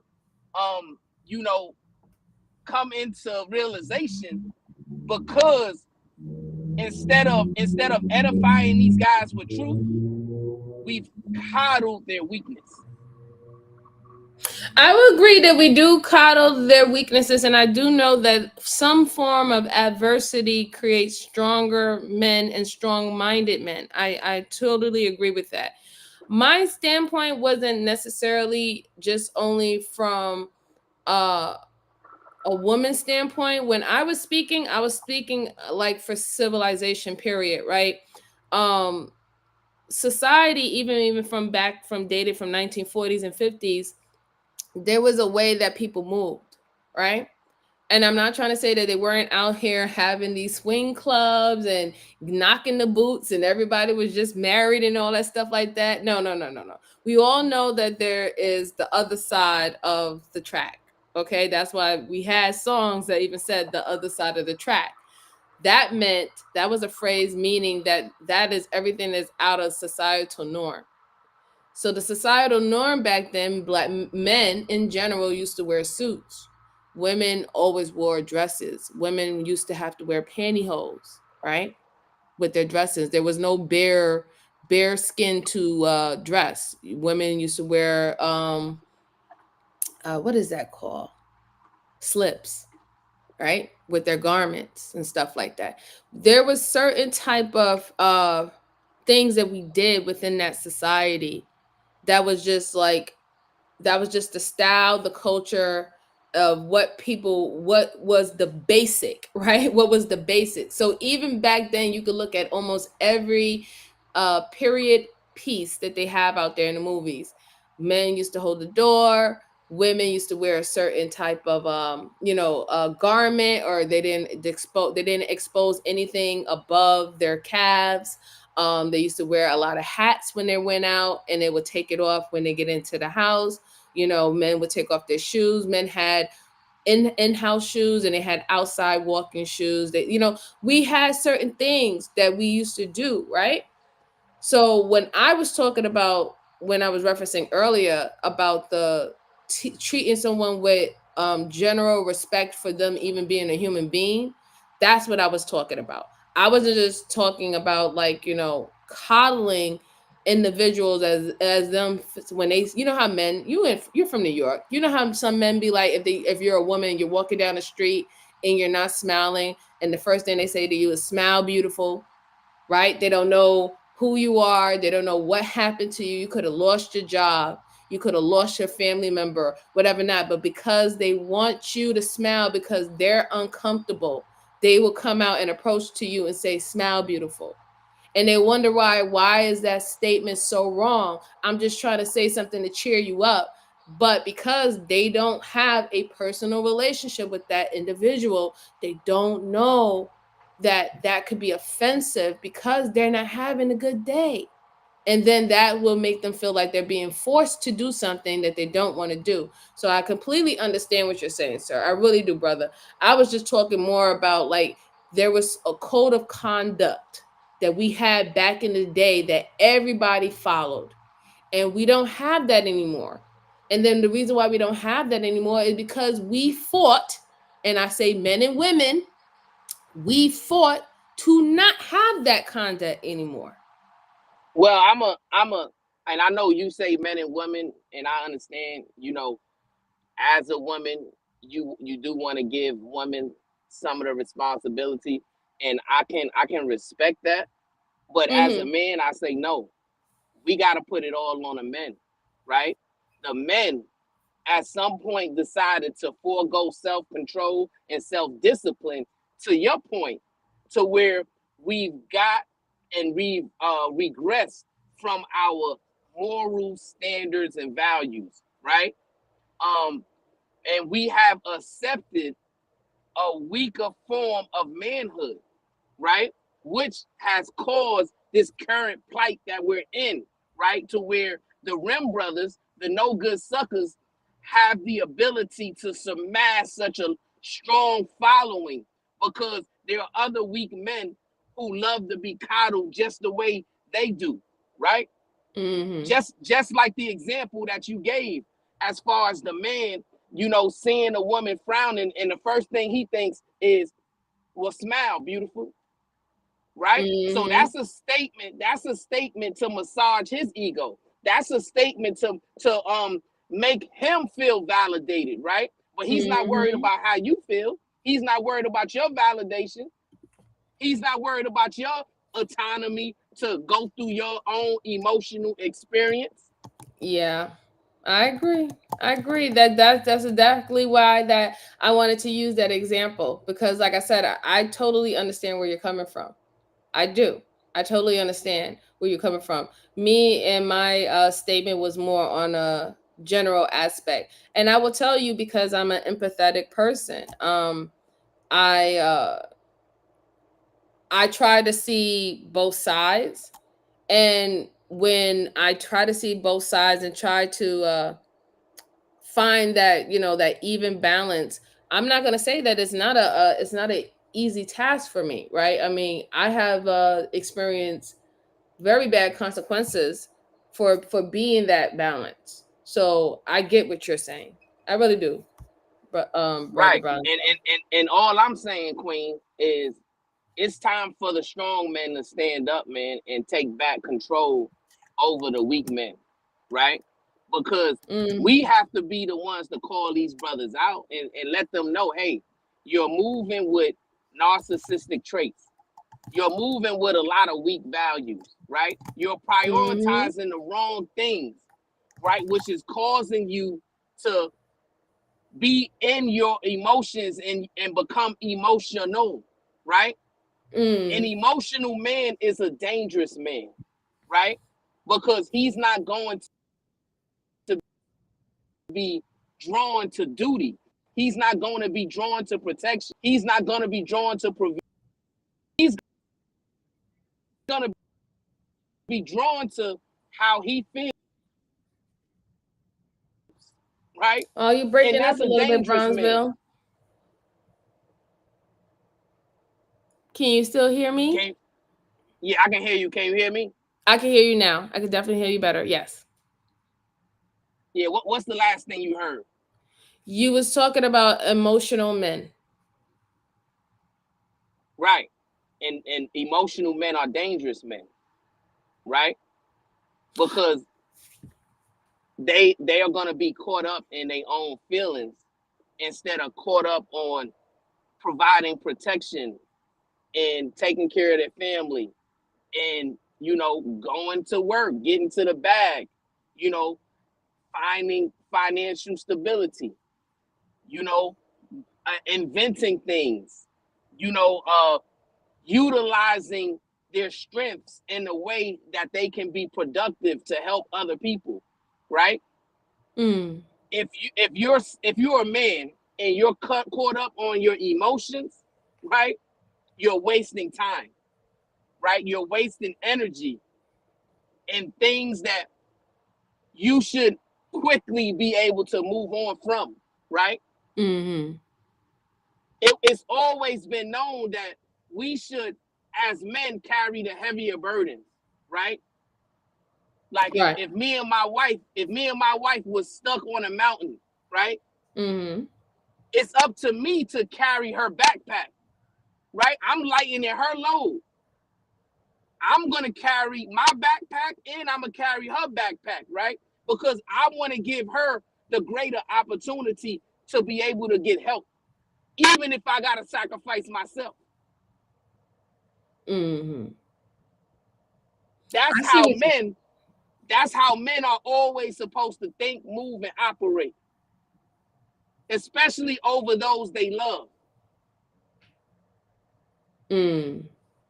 We seen in the 60s, right, when the Black Panther Party, strong men were willing to sacrifice themselves for the greater goods of the community. The Nation of Islam, same way.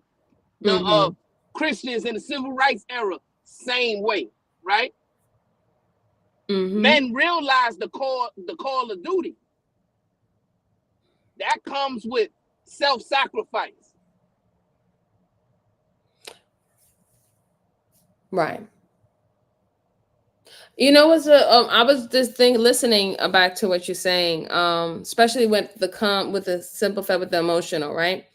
So like even now, Brother Brownsville, you are showing emotions, but your emotion is control, and it is governed by righteousness and what you feel is dutiful to what a man's supposed to do, but it's still emotion nonetheless. So I wouldn't want a heartless man, right? Or a man who can't only shows a small range of emotion, because what we have out here too, there's a lot of men, Brother Brownsville, who are religious, right? It's very religious and spiritual. And they don't have, and even though they're dutiful, they don't have the emotional capacity to take care of their family. Their family is still without. They only rule just with an iron fist.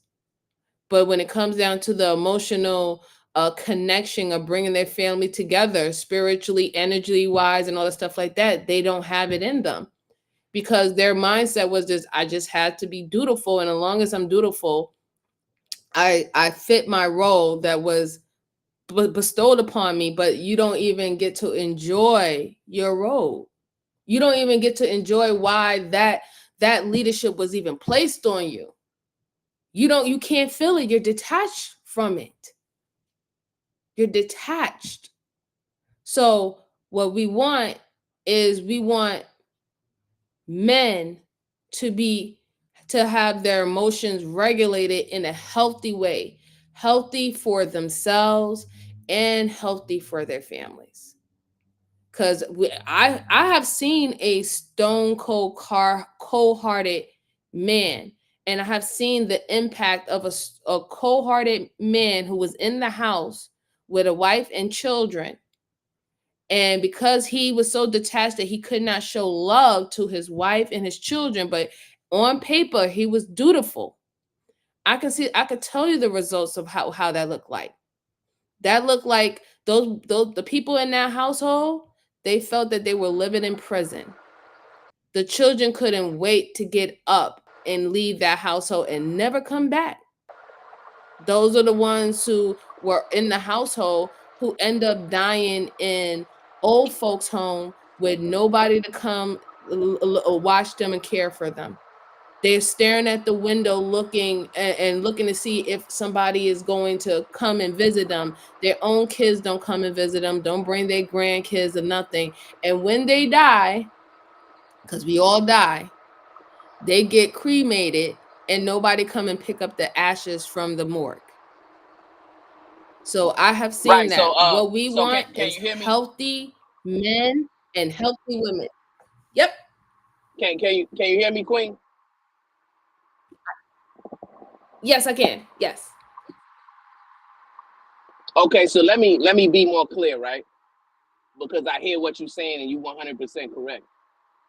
But what I'm saying is there's a distinction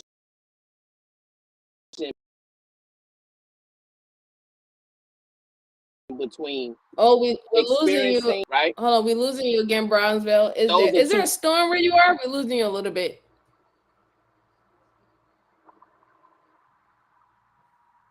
Yeah. Can you hear me? Am I back? Yes, better. Much better. Yes.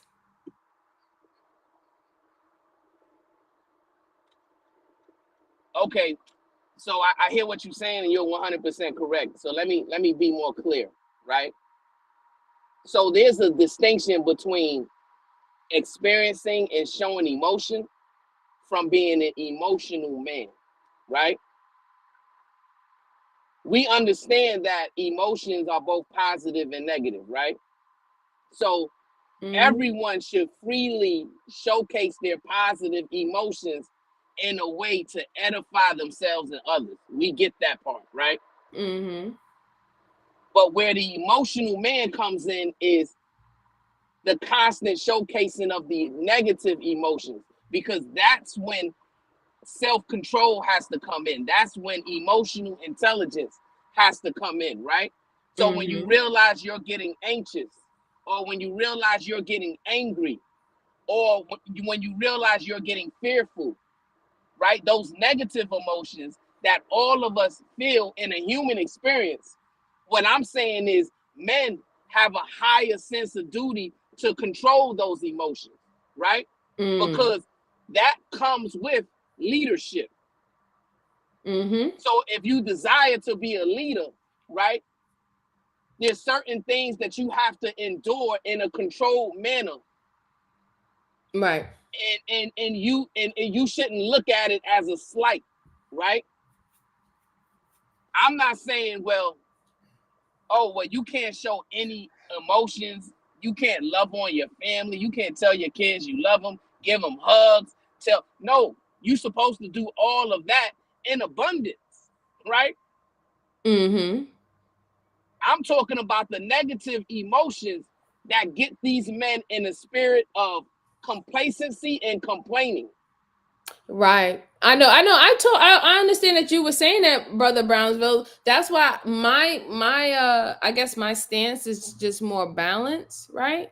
Because the same emotions that we would consider negative and stuff will be the same emotions that these said men will have to do to dominate or to garnish resources and things of that sort. So the problem is that you have men who are acting in a certain form of emotion that is very assertive, very aggressive, and they're not turning it off, right? They're literally bringing it in the household. They don't know how to turn it off because they've been in that type of emotional state for a very long time. And that's why, if you should know this, Brother Brownsville, who out of most people, military and police officers, they get divorced most of the time, and they always having domestic violent cases against their own spouses, right? And the reason why they said that is because those particular type of men, they're in authoritative positions the whole entire time. They're in situations that can go to 0 to 100 in a split second. So they have to be assertive, they have to be alert, they have to know the peripherals, they have to know their surroundings, and they have to, they have to literally basically scope out the scene, right? So staying in that type of constant energy because you know that a threat can happen to you or someone can perceive you as a threat, not knowing how to find a balance to turn it off, to bring the other side out, a part of your personality out, is what's literally stemming back into the household. Because now, Well, so let me speak to that. Let me speak to that for a second, right? Because you're 100% right about that, right? So what I found that was beneficial to me, right? From because I get it. I experience what you're saying every day, right? You have to find, as a man, you have to find what's called positive coping mechanisms to stress, right? Because that's what you're talking about. Absolutely. You're, you're talking about the constant pressure of being under stress and duress, right? Correct. Yes. And some men, because they haven't found those positive coping mechanisms, they don't have the ability to turn it on and off. Correct. Right? Exactly. Right. That's where the positive coping mechanisms come in. So some of the positive coping mechanisms that I recommend for men is physical fitness, going to the gym, going on runs, going on walks. List them out, brother. Go ahead, Brownsville. List them all out. Go on. Physical fitness, going on runs, going on walks, lifting weights, etc., right? Getting your both your mind and body used to endurance, right?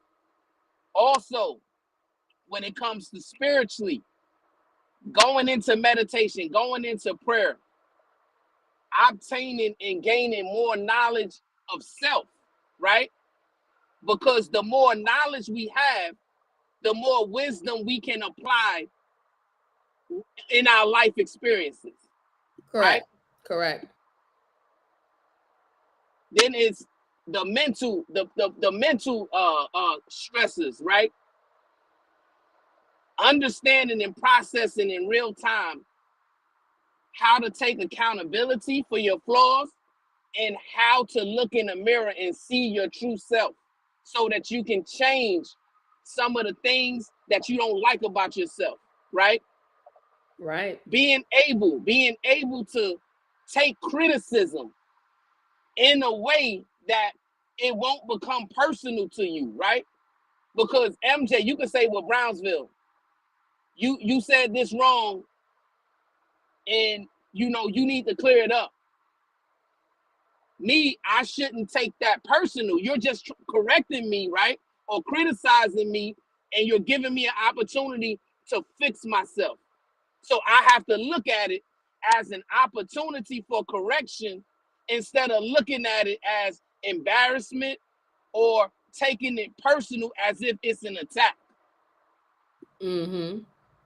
That's That how comes with you. growth. That comes with That's how you a lot build of growth, though. mental fortitude, right? But what I'm saying Mm-hmm. is, for men, we have to practice these things and put it in our daily routines, right? You can't be sitting idle and have so much time that you're wasting away and you're not investing in yourself, whether it's investing in your body, investing in your mind, investing in your spirit. You should be doing something productive every single day as a man, right? Because if you're moving in that way, you're not going to have time to complain and blame other people for the shortcomings of your life, right? You're not going to have time to have rejection anxiety and things like that because you're constantly seeking improvement. Mm-hmm. Mm-hmm. I agree. And that's what I totally agree with that. I say that the aspiration should come within. A lot of people are doing aspirations for validation, right? That's the transfer. They're seeking too much validation from outside individuals instead of themselves. And we are in a society that you can't please everyone. So that puts you in that scarcity mindset because you're always trying to stretch yourself thin, and no, you're not going to be satisfied. You're not going to be satisfied, and nobody is ever going to be satisfied with you. There's always going to be someone that's going to have something negative to say about you, whether if it's a personal bias or not, right? So if you're doing the work, which we women folk Brownsville, we call it shadow work, but it's definitely something that that men should be doing, right? Looking deep within themselves, the validation within themselves, and not in a arrogant manner, right? Especially if you achieve your, what you want to achieve. Just knowing that I did the work and I appreciate the journey, that I did the work with myself, that I have value. That's why I wanted to, the next live stream that I'm going to do, I'm going to re-review that the rabbi's live stream when he was talking about men and women. And he said in that live stream, and this is off of the Little Hat's Faith. He said that women are born with purpose. Men have to earn their purpose, right?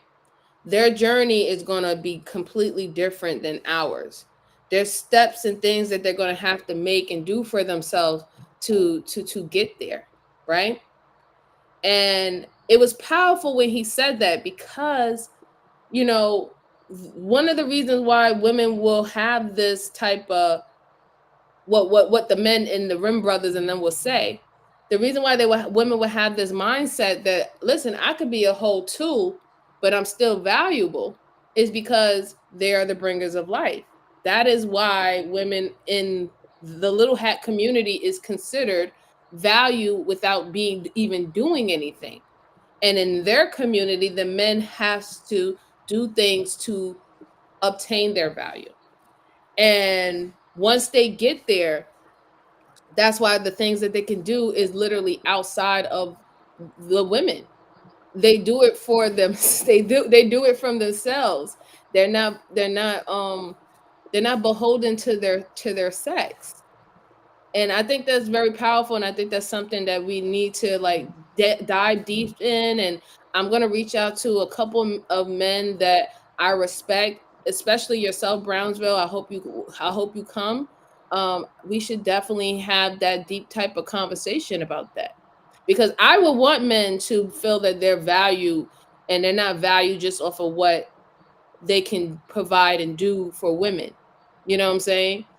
And I think that if they felt like that from the beginning, they would they will help us women, they will help us women be to basically, I guess, be more assertive about our value too, and not give it away so freely and easily, right? They will cultivate the society that they want more. Like if a man really thought that he's that valuable, he would not put himself in a situation that he will exploit access to a woman that he thinks is not valuable. Because isn't the saying is, if you lay down with dogs, you're going to get fleas. So how Right. can And you? can I get in Yeah, right there? go ahead. Yeah, sure, Right. absolutely. Because you're dropping some serious jewels, and I just want to respond to that, right? These men who say how valueless women are and how valuable they're perceiving themselves to be, that's a projection of insecurity, right? They don't look at themselves as valuable, right? But Right. they want you to look at them as valuable, right? That's the issue. You see, the complaining spirit, you know where that comes from, Queen? No, tell me, sir. That comes from the pain that men feel when they look in the mirror and they don't like what they see. As a man, do you think a lot of men do that today? The ones that complain do, absolutely, right? They because here's the thing, what men have to do. When we undergo self-reflection, we look ourselves in the mirror, right?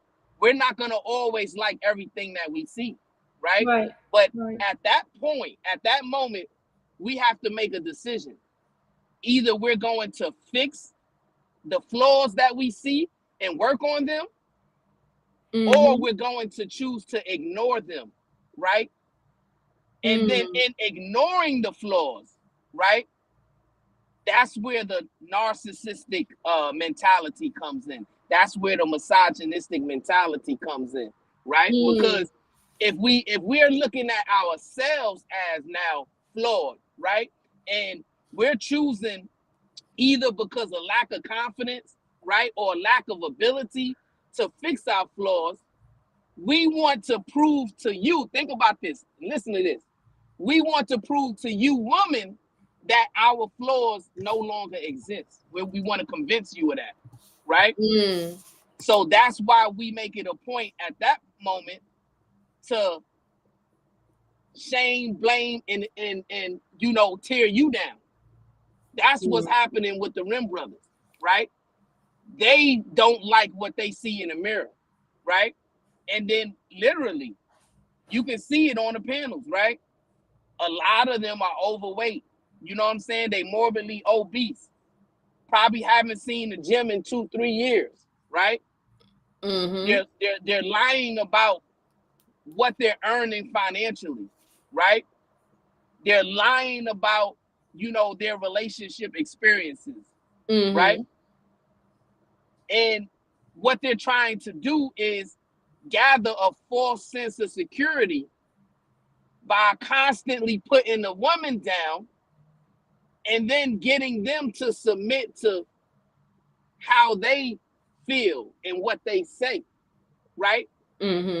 They're getting validated by you because you're not, you know, holding that mirror up to them the way that a strong man would. And this is why I'm calling for the strong men to step up and tell these weak men, listen, man, undergo more self-reflection. Take some accountability of your flaws. Fix your weaknesses, right? Because if you focus on yourself and focus on self-improvement, then you won't have time to look at what the women are doing. No, I mean, I definitely agree. I do believe that in general, I think that when it comes down to the sexes, we spend a little bit too much time worrying about what others need to do. And it's comfortable for us to pinpoint the things that we can see that needs changing in other individuals than ourselves, And we do that. That's also that's a safety mechanism to our ego, right? That's an ego protection, right? Because we seen what happens when a ego can get broken.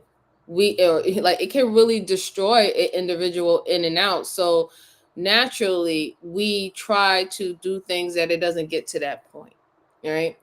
So I do 100% believe that yes, if we focus on the bigger things that we need to address amongst ourselves, then we will see better results. And if not the results that we necessarily want, I just wish that more people would just be happy, right? More more happy and content with their life, you know, and who they are, right? And that you are important, you are valued, and you're here for a reason.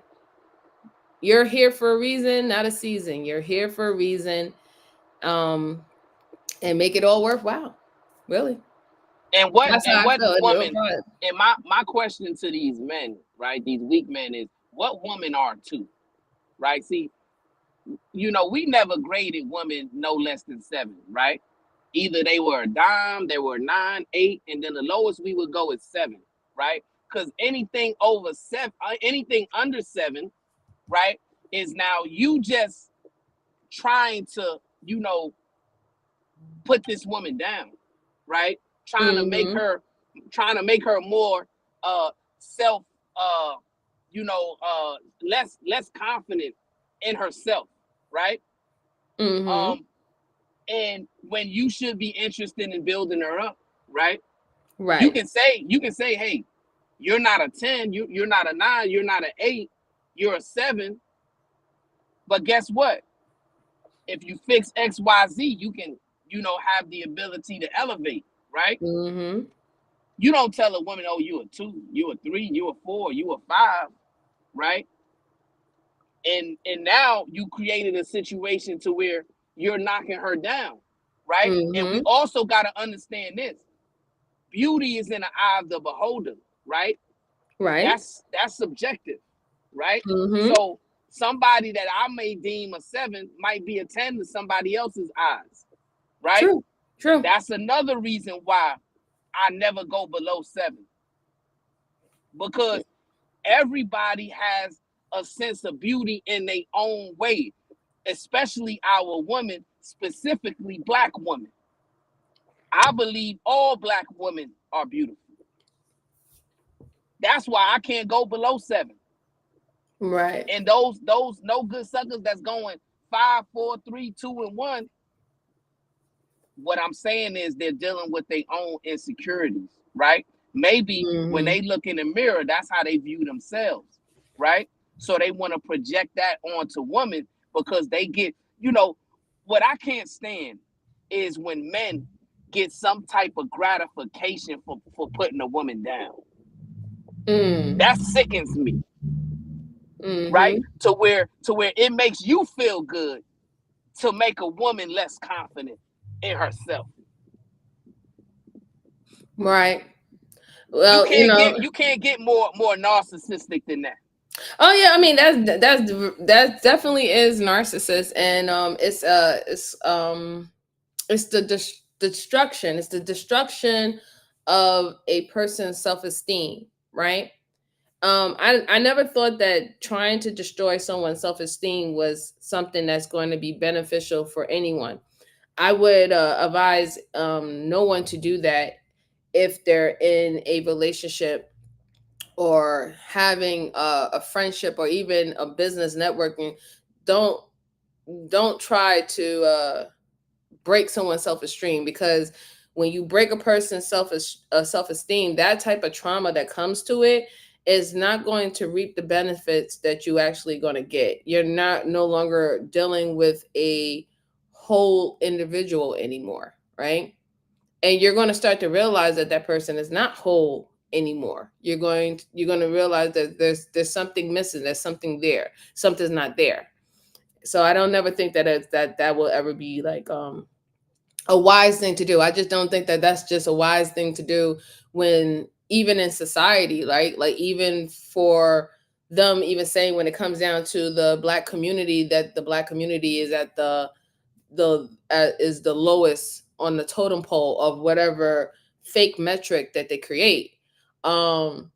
Those things are damaging, and that is psychological damage, right? Because if you're being told that out of everybody here, you're the less person, or you're not even a person, or you're half a person, how can you create an environment that that person is going to think or operate outside of that framework, right? So it's destructive, it's self-destructive. And if we want people to be better, or we want people to, I would say like this, I don't necessarily want people to be better. I want people to believe in themselves that they are better. And that's how I try to approach the situation, right? Like, I wish you can see what I see in you. I wish I could, but what I realize now, even if I can see that in a person, if I can see greatness in a person, it's not my job to deliver them there. That's what I've learned. That's the boundary and the standard that I have created for myself. It's not my job to do that.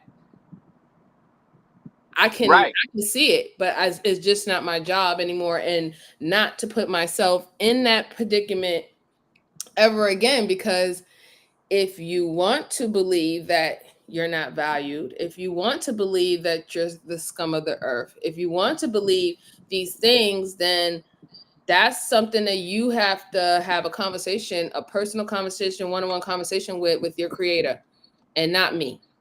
And I'm starting to remove or understand in some situations, I was using my empathetic self, and it was coming off as a godlike complex, because that particular people wasn't seeing the goodness that I was that was actually coming from it when I was doing certain things. It was more looked at as me being controlling, having a god complex, a know-it-all type of personality. And I tried my best never to ever have that, have that type of image, because I definitely know the hell I don't know it all. I know that I don't know it all, and I don't feel that I am above anyone, per se. I Well, don't really Queen, can I think can I that. I can I think cut in that, cut in right there real? Can I cut in yeah. right there, Queen? So I gotta Yeah, go. sure, absolutely. Yeah, you can go ahead. Listen. Don't even worry about it. If I'm being a little bit long-winded, because I know I'm from the long-winded tribe, you can cut in. It's fine. No, but I want to be respectful. I just don't want to cut you off without your permission, or your consent. Well, I appreciate you. Thank you. Go ahead, sir. But I want to leave you with this, right? Number one, everybody ain't gonna rock with us, right? Correct. Some people gonna hate us. That comes with the game, right? It does. Never reduce your boundaries, right? Never feel like you gotta change yourself to fit in somebody else's box, right? Continue to have these difficult conversations, continue to run a dope channel, and continue to be a dope person in your real life, right? And don't let nobody convince you that you ain't dope. And I appreciate that. I want to say this to the men. Men, we got to do better. Let's recalibrate our value system, remove sex, lust, and degeneracy from the top of our value system, replace it with God, add some honor, integrity, loyalty, self-reflection, accountability, responsibility, duty, all those things in there above sex and lust, right? Once we do that, we'll be more productive and more positive on the internet, in society, in life, within our families, and we wouldn't have a problem, and we won't have a problem having a successful, healthy relationship. It's about recalibrating our value system, right? Let's continue to strive for leadership, and let's accept the heavier burdens and not put extra heavy burdens on our ladies, our queens, our women. Peace and love to all the kings and queens in the chat. It was an honor and privilege to have this dope conversation with you. I Peace and love. appreciate you, brother Brownsville. Thank you so much for spending some time with me and dropping some jewels. You are most appreciated, and please, always, you're more than welcome to come back whenever you feel like it. Thank you. All right, so it is 6:29. I'm so glad I started earlier. So if I'm going to drop the link again, if anybody else wants to come up and just have a conversation, because I do enjoy these conversations. I think that conversation was very deep, and it talked about a lot of stuff that a lot of people wanted to hear, and on a real tip, like not just some sugarcoating and we're all perfect and men ain't shit and women ain't shit. Like, it was on some, like, listen, we're some human beings, and we got a lot of work to do. We have a lot of work to do. So I dropped the link. So in that process, please sink in everything that you was hearing from Brother Brownsville and myself, dialogue. And if the things that was said touched you, search on it, speak with professionals about it, do a lot of introspect, and the things that is not your problem, like I said, just spit it out and put it to the side where it needs to be at, right? But we're gonna finish on with the video because I think we only have like a little bit left, and then I will be starting to wrap it up because I have to go to work soon. All right, here we go. So let's take Rebecca's analogy. That one thing that can happen often in toxic relationships is that they devalue, they demean, they insult, they argue. And once they feel better, it's almost like they've let it all out, then they go in for the hug. Let me give you an example of how this can look. Let's say it's a situation where they can't find their keys and they believe that you moved them. They say, "Hey, where are my keys? Seriously, where are my keys?" You may respond, "I don't know, I haven't seen them today." They say, yes, you have. You have seen my keys. You had to have seen them. I came home and I put them here, and you always move my stuff. You are so damn disorganized. Look at this mess. You don't put stuff away. I am so sick of it. You have ruined my day. I need to go out in 10 minutes to go pick up that stuff, and if I don't do it, then my entire day is going to be messed up. How could you do this to me? How could you mess with my keys? Now, imagine they're sort of saying this relatively loudly, like I was trying to show, and you really, really did not touch their keys.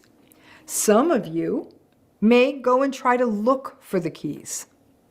Others of you may be having a freeze response and just sort of stuck. Some of you may fight back. But most of you will not feel well at this point.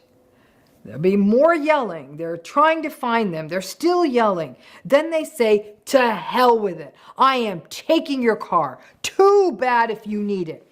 And they grab their coat and they put it on, and voila, their car keys are in their pocket.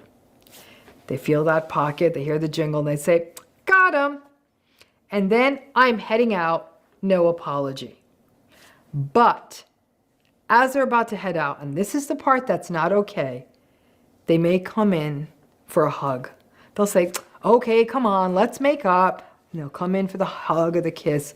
You, meanwhile, at this point, may feel once again sick, exhausted, depleted, scared, or triggered. But they want to snuggle or have a kiss, and "let's make up" makes no sense because they were the ones screaming at you for something you didn't do. So it was largely a one-sided argument, if you even want to call it an argument, because there was no other side to it. Let me give you another scenario. You have an argument with them.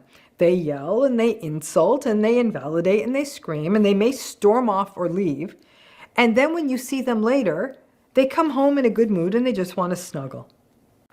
So this pairing of physical affection, when you have not had the opportunity to process the harms of what they have done, is not good for you. I'm not even sure if you process it, it's good for you. It feels intrusive and uncomfortable. And if you try to push them away or freeze up or don't respond, they're going to tell you that you're difficult and unforgiving.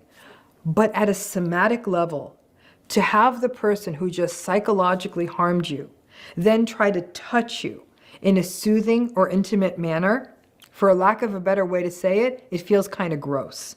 And once again, you may feel as though there's no response you're allowed to have, because if you push back or don't respond to them, it all starts again.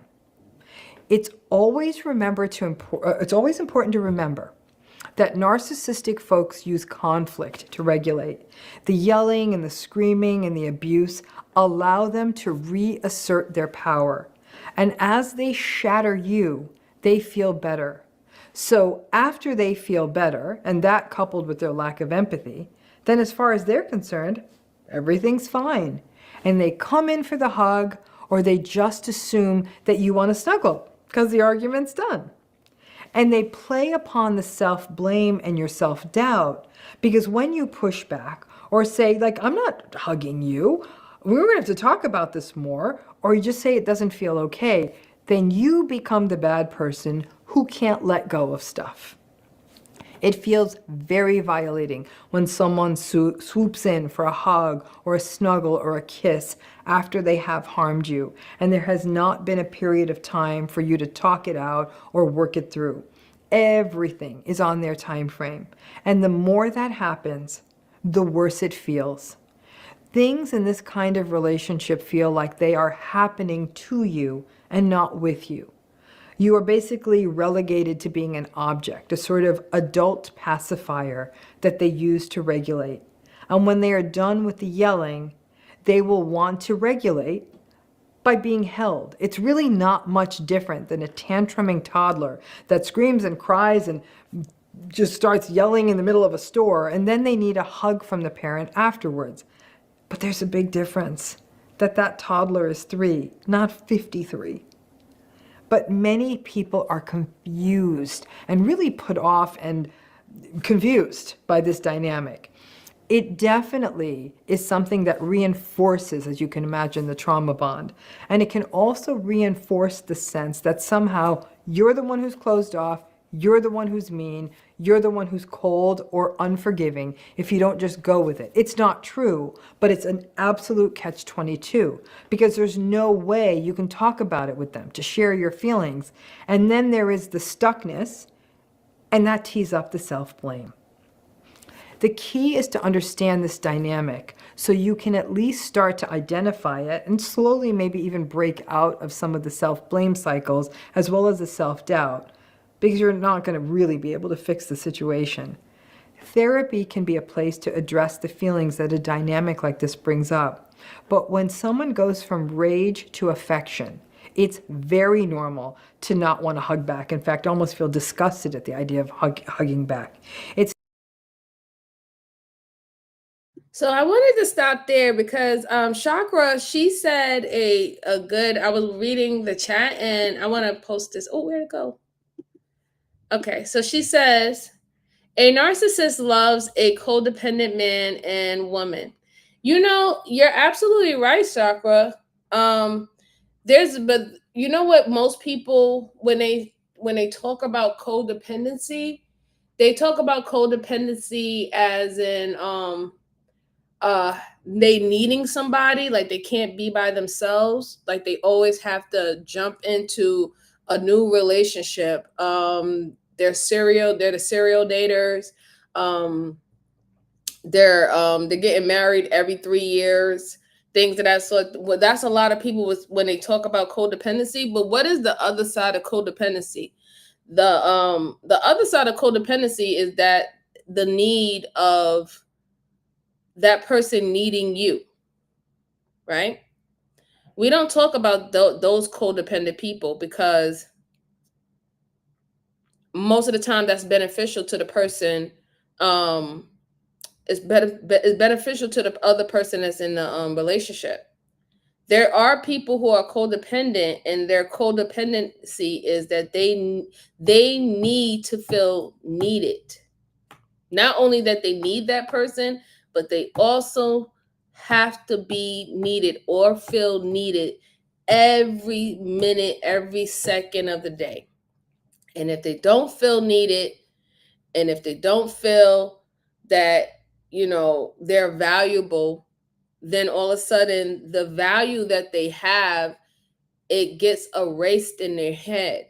That's why seeking validation of others or our peers can be quite damaging, because you're not doing it for yourself at this point. You're doing it for the praises and the accolades that you would get from other people outside. And then they're sitting up there jumping through hoops trying to fit that mold. And from what I hear from some of the men in these spaces, they feel that way. They feel that way. They are codependent, as in they need to be needed. That's why I feel like it has to be a balance, right? And balance doesn't mean perfect. Balance doesn't mean even necessarily that one might not be even a little bit more important than the other, but they need to at least be closer together, closely yoked. That's what I mean when it comes down to balance. Just closely yoked, so you'll have a better give and take, a better exchange of sorts when dealing with people. Aaron Speaks says, it's their way of stabilizing and controlling their environment. Yes, exactly. Right. So we tend to feel comfortable, and that's where a lot of our security comes. We tend to feel comfortable with things that we can control, right?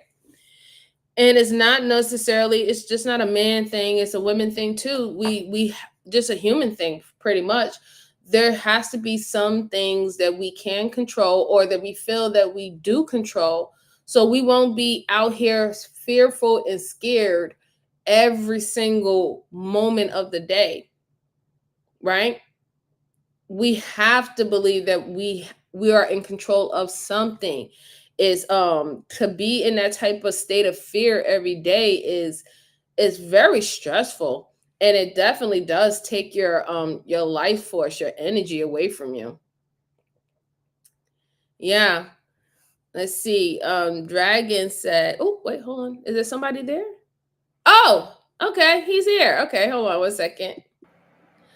Hi, sir. How you doing? What's going on?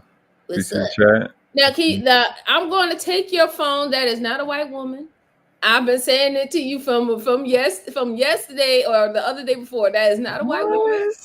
That's not a white woman. Stop saying it. She don't look like she put raisins and stuff that don't belong to you. No, Oh, she okay. does not. All right, fine.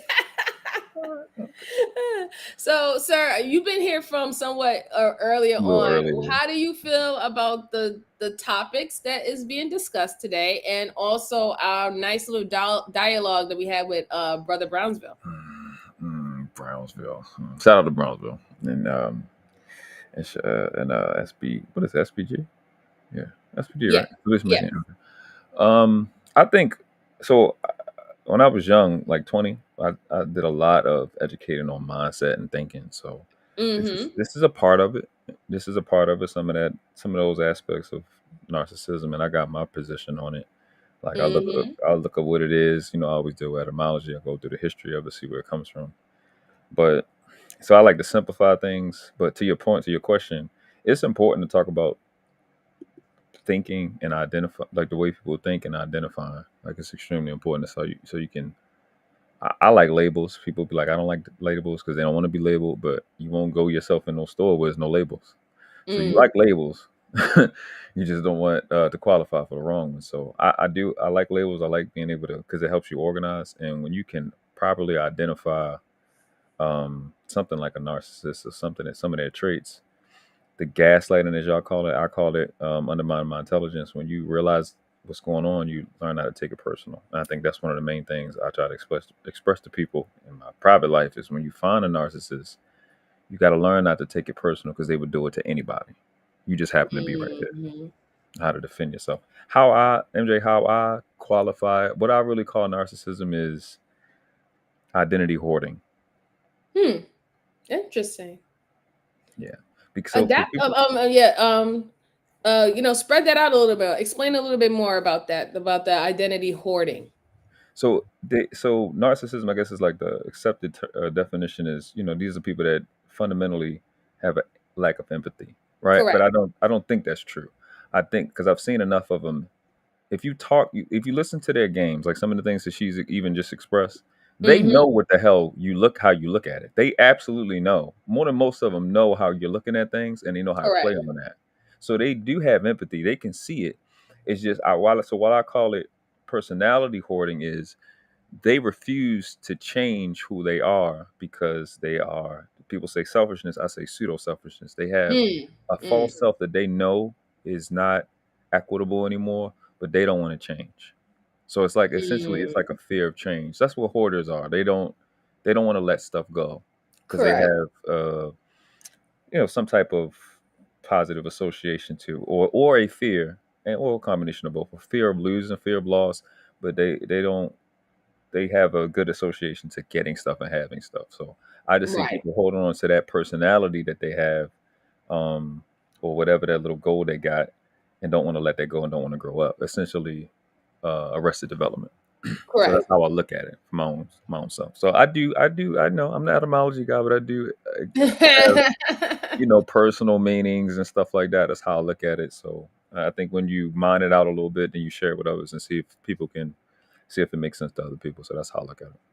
No, I like that. I like the terminology, and I love the definition of that. Like, because I do agree, like the hoarding part of it, right? There is a fear of letting it go, and I think when you say it, when it pertains to a narcissist or a person who has narcissistic personality disorder, they have garnished whatever they needed, right? Whether it's resources, finances, self-esteem, attention, whatever they're seeking in said individual that they latch upon, right? Yeah. That's where the hoarding comes, because since they've been so successful by using being manipulative, that they don't want to let that go, right? Yeah. They don't want to let that go, and then they're fearful of trying another way. How about not being manipulative and actually seeing if a person really cares and loves you without you coercing them to do it, right? Yeah. They don't want to even experience that their ego is telling them that they're important, but they don't even want to experience putting themselves in a situation where their ego can be, wrong. And they take their ego is like the most biggest thing about them, right? Like, if you destroy a narcissist ego, that downfall is so detrimental. Absolutely. Like, whew, yeah, it's dangerous. it's very dangerous, right? Exactly. It's very, very, very dangerous. So I love that breakdown. I definitely do. So how do you feel about what Brownsville was saying in regards of the Rim brothers and what his call of command is? Do you think that it's solely men's responsibility in this part, or do you believe that women have some responsibility in this part too, that the way how our communication skills have completely declined when it comes down to amongst each other as men and women from the same community? Do you believe it's all the men's fault, or do you believe that it's both parties can do better, I should say? Boy, the last one is always the truth. That's the only one. That's the only one that's reasonable. Come on now. We can't go. Nobody's perfect, and then go. Oh, it's just the guys, or it's just the women. I hope people have it for what everybody has a level of, every single person has a responsibility. My 7-year-old son was downstairs. He got a responsibility. So what I do is hold people accountable for what they are responsible for. So he was correct. I think it was y'all earlier, because I was half listening. I was cooking and stuff. Oh, okay. You don't actually, it was you. No, you said it. You, in the military, you're not held to the standard that a physical man is held to. Correct. So I'm not, you know what I'm saying? So we don't do that. I don't know what his call to action was in this, but I know he say stop what, having lust or something like that. I think that his Okay. call of action, from what it's only my perspective, right? It's not the truth. But what I got, the takeaway that I received from him is that he's calling on men to actually act upon the life that they say that they want, the community that they say that they want. If you want your women to be perceived valuable to other people, then treat your women like it's valuable, right? He doesn't like the tactics that is being used to coerce women to change their ways or make it comfortable for the men for them to do what they have to do. He don't feel that is productive. He feels that is detrimental, is destroying the self-esteem of the women, that you're literally saying that these are the same women that you want them to procreate. This is why, in his mind, if you're saying that the children are growing up with trauma, or the children are being affected by mothers, then the mothers are in a traumatic mindset. Okay. And if there's things that you can partake in doing where the woman or the mother's self-esteem is low, that because she is closer to the child, because she's rendering the child most of the time, that you're adding to the cycle of the degeneracy that you're saying that you don't want to see in the household and in the community. So that's what I got from him. Now, I know it looked like he was just bashing men and stuff like that, because you said that. It was like, oh, it's men are the problem, and shut up, and women are right. That's what he took from it. But that's what I got from it. I just felt that he was just calling on men to say, hey, listen, if you want your women to be deemed beautiful and valuable, set the example of you believing it in your heart that the women that you're dealing with, which will be predominantly Black women, are beautiful and valuable. And that only happens if you believe that about yourself. If Black men are still majority laying down with Black women, but we're the least of all women, then you are by being with Black women, you are saying that you yourself and your DNA and who you are is unvaluable. And that is something where the outside communities, that's how they look at it. Because you would not lay down with something or produce or procreate with something that is not good. You can't keep on saying it's not good. And then on top of that, you're going to lay down, you're going to have all these kids with not good product, right? Quotation mark. I don't believe women are products, but just in that mindset. If it's not good product, why are you continue to multiply not good product? So I mean, that what you said, what you're explaining right now is absolutely, it's fundamental and it's foundational. And you're right? Because if that's what you're going off of, because of what you see coming in, and here's what it is with Brownsville, and I've had this conversation with him, coming in late to the conversation. Right? A lot of these responses that he's receiving. Yeah, but you know how people, you know how it is at some of these family functions. You come in late, Aunt so and so was arguing with Uncle so and so, and it's been a build up. And then now she responded to something crazy he done said, and he didn't respond to something crazy she done said. But it started something, started from an innocent situation, and that's really what's going on when you hear women are the least desired, right? Coming from the dating app, that whole deal, when it's a response to, what is it called? The divestors and the divestment movement. Yeah. So if they're saying certain things, Black men's this, Black men's that, and all these other races, we just gonna go out here, girl, and they just gonna want us or whatever, and the men going, well, listen, according to this app, these men don't want you. and you just hear, and that shuts them up. So those guys will just keep saying it to send a shot. And then Brownsville comes in late to the conversation. I would never say that to my daughter, but that's not the context in which they were saying it. You know what I'm saying? Mm-hmm. That's why I said that.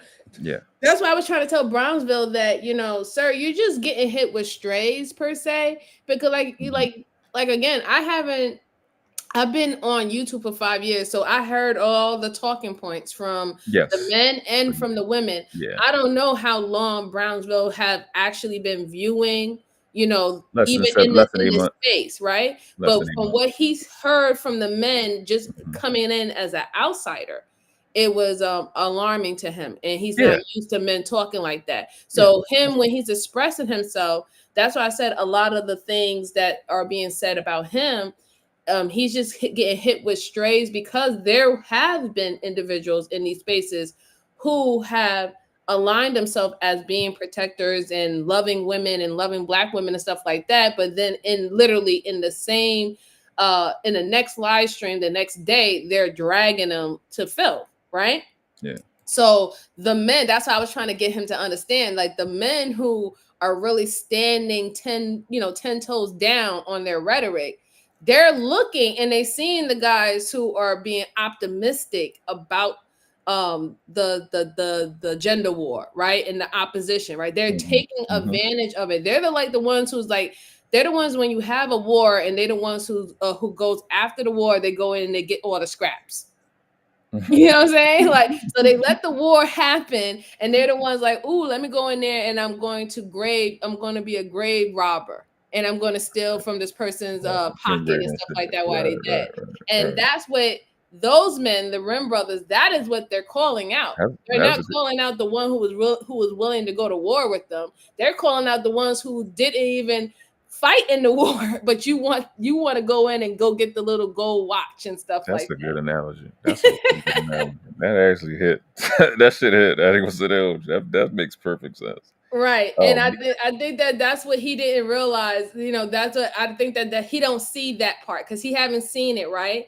He haven't experienced that part of those type of dudes, and he doesn't know that those type of dudes will align themselves with him to make it to fall under an umbrella under him about holding up those truths, and they don't believe in it at all. No, at all. Absolutely. Amen. Yeah. So I think I've told him, and this is kind of where we are.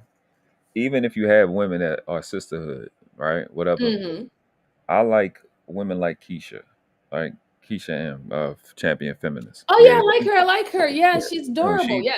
When she has her position, she play like she said she ain't a feminist, so she be playing. But you can have a conversation with her. If you say some stuff that makes sense, she'd be like, okay, yeah, that makes sense. Pink, obviously yourself. You can have we can talk with you. You can have a conversation. On them chicks that want to be hollering and screaming and just like the niggas that just want to get up there and argue with a nigga, I don't have time. I have a 23-year-old daughter. I've raised one of y'all. I'm not going to sit and argue with you. But you have, so we allow ourselves and link up with the women that we can have conversations with and come to an understanding. I made my position clear the entire time I've been here. I think being better parents is the only real solution, which is saying essentially, fuck us. That's in our 30s and 20s and 40. That's basically what I'm saying. People don't want to make that sacrifice. We kind of got to sacrifice our lives. And it's not totally dramatic, but we got to really commit to educating children in a way, because we missed something. I think that's my approach. So I'd rather have conversations with the women in this space, whether you're a panelist like that or not, or a content creator like that or not, where we can move forward. Like we're tired. All of us are tired of the bullshit rhetoric on both sides. I'm tired of it, right? Which is why it's important for you to call out some of the narcissist behavior, so we can dismiss those people. Some of that rhetoric. You know what I'm saying? Go from there. The calling out is that, like, what happens is that sometimes when you call out narcissistic behavior in people, it becomes so personalized that the outside people will look at it as it's just a personal attack. So then now they will dismiss the actual behavior that you're trying to, show. And Dr. Ramani, she even said it when she said it earlier, when you're the one who speaks out, you're now being attacked as the disloyal one, the one who's causing problems, the one who's keeping it going. That's what happens, right? So I just think, like I said, we can call these things out and we can express it and we can make people aware about things that's going on, but it would just do us in the best it'll give us the best result if we don't personalize it, right? If we make it a generalized discussion. So now we're giving people the tools that they didn't have before to I actually meant identify. that's what I meant. I'm like calling out that behavior and that type of Yeah. stuff. Then you know, privately you can go, that nigga one of them. Oh, she one of them too. Hold up, them people over there one of them. You only have to do that. So yeah, that's what I meant. So I agree with you there. Yeah, because because you want them to understand. Like, I'm all about, if I can give tools. I'm not now. I don't want to give tools and then show. And I don't want to show you step by step. I want to give you the tools, and you go out and you get the research and you do it yourself. Everything else that you need to learn from the situation, right? Amen. Because I don't want nobody saying ever again that I was trying to coerce you to moving in any form or fashion. I'm not trying to do that at all. I want you to be you. I want you to, hone on your own perspective. I want you to introspect on your own without any outside influences and make the proper decision from there. Yeah. Make the proper decisions there. All right. So I'm glad that I have you here. Let's finish out this video and then I'm going to start to wrap it up and get ready to go to work. Okay. Just not It's not you being closed off or distant or holding a grudge. It's that other person of not having no empathy or absolutely no awareness of how their behavior is affecting you. So if that dynamic happens to you, be aware it is quite harmful. It reinforces the trauma bond.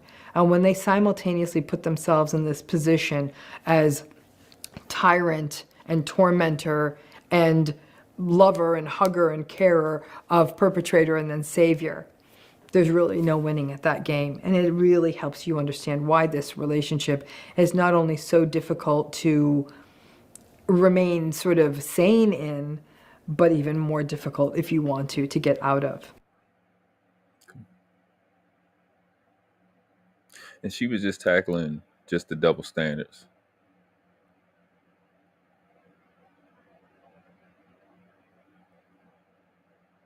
You hear me? So what do you think about the last thing that she was just talking about? I needed to really hear what she was saying in total. it was like halfway. It's okay. She was just pretty much, the last thing that she was just talking about how it makes it really hard to get out of situations or relationships with those type of particular narcissistic people, right? And how it's like a constant cycle of abuse, pretty much, really, right? Where you're walking on eggshells. Nothing you do is right. Everything is wrong. So yeah, that's what she was pretty much discussing. And she was just talking about this one aspect of double standards, right? Yes, this is only just for double standards. Yeah.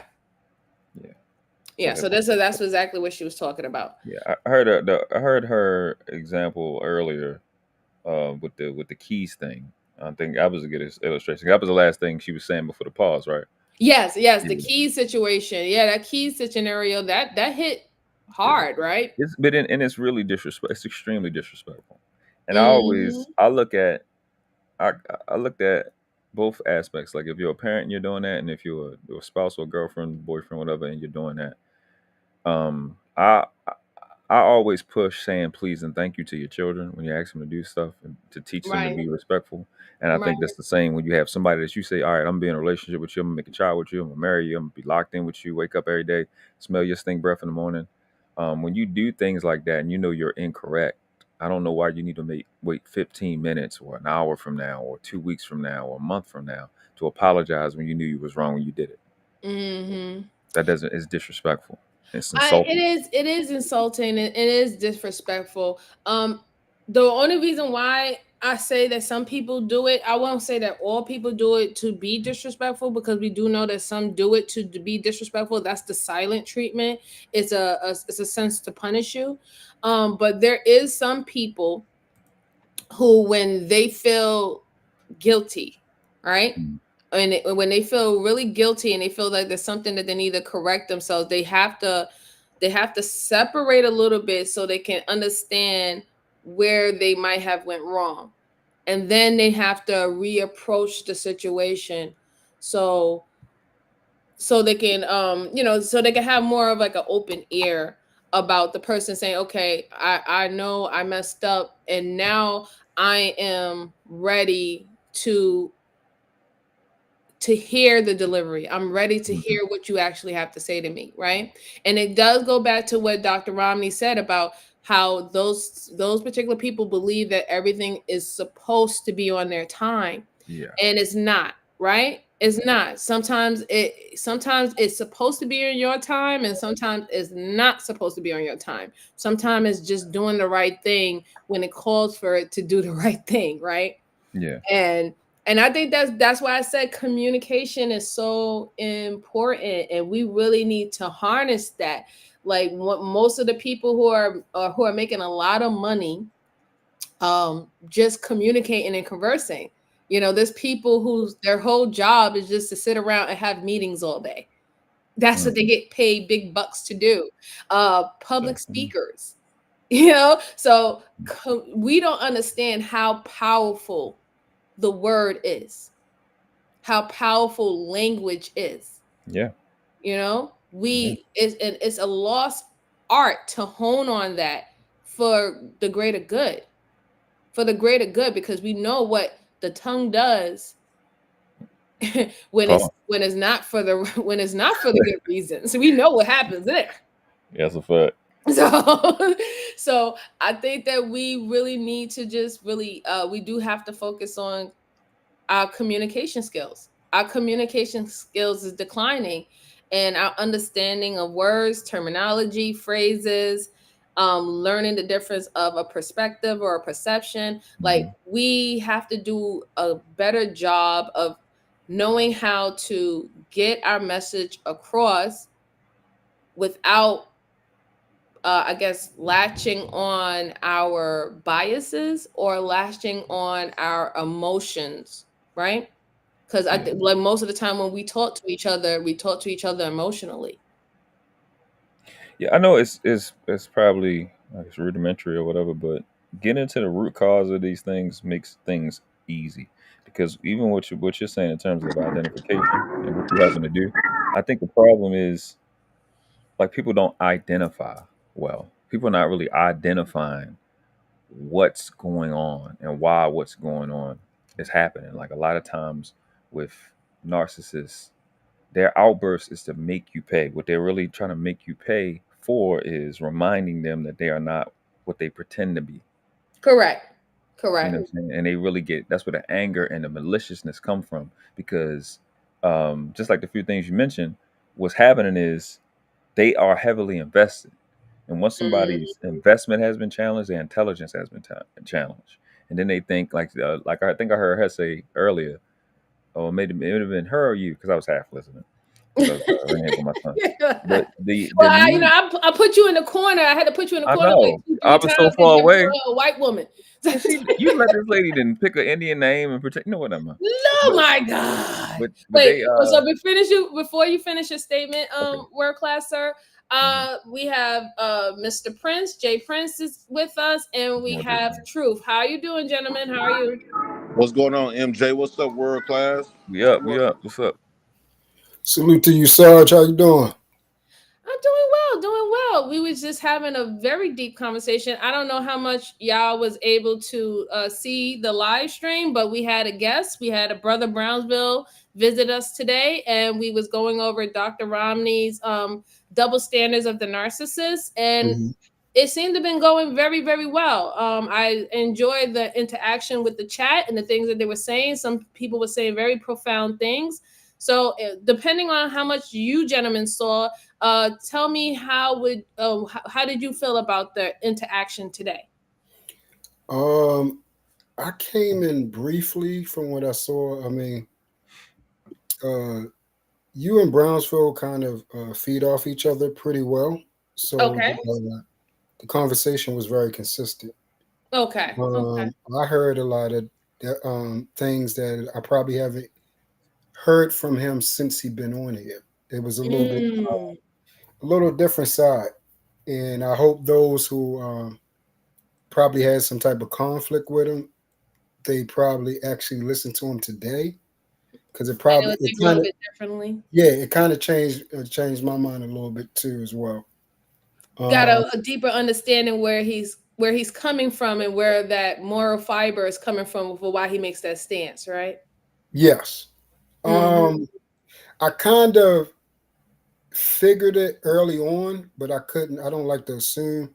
Today was pretty much clarification of why his presentation is the way it is. So, with understanding, I mean, it brings more clarity, and then it brings less conflict for me, because I understand whether I disagree or agree with you, I understand why you're coming off the way you do. So Right.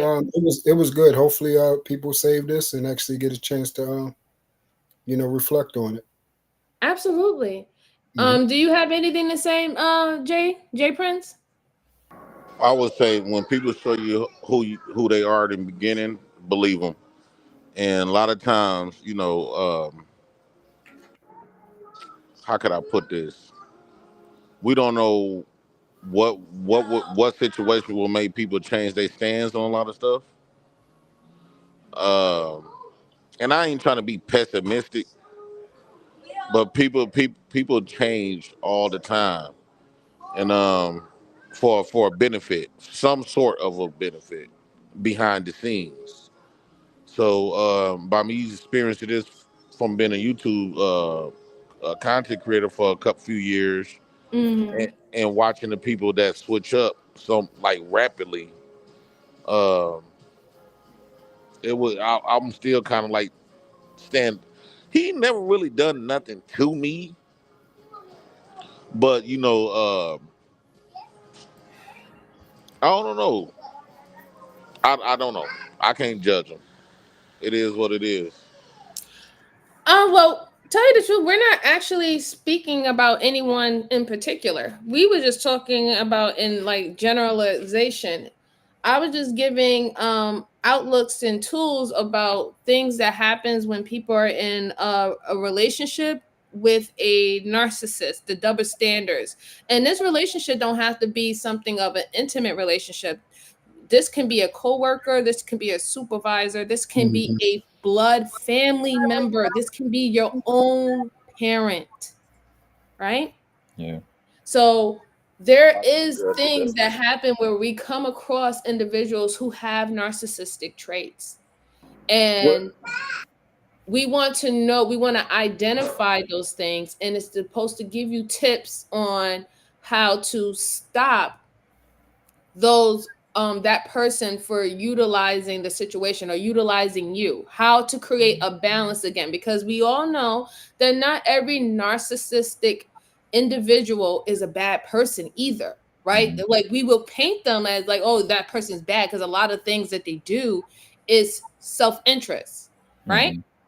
But that Right. doesn't necessarily mean that they are a down, they are a horrible person. They That's might not be. that's Can you fair. But elaborate on that a little bit more?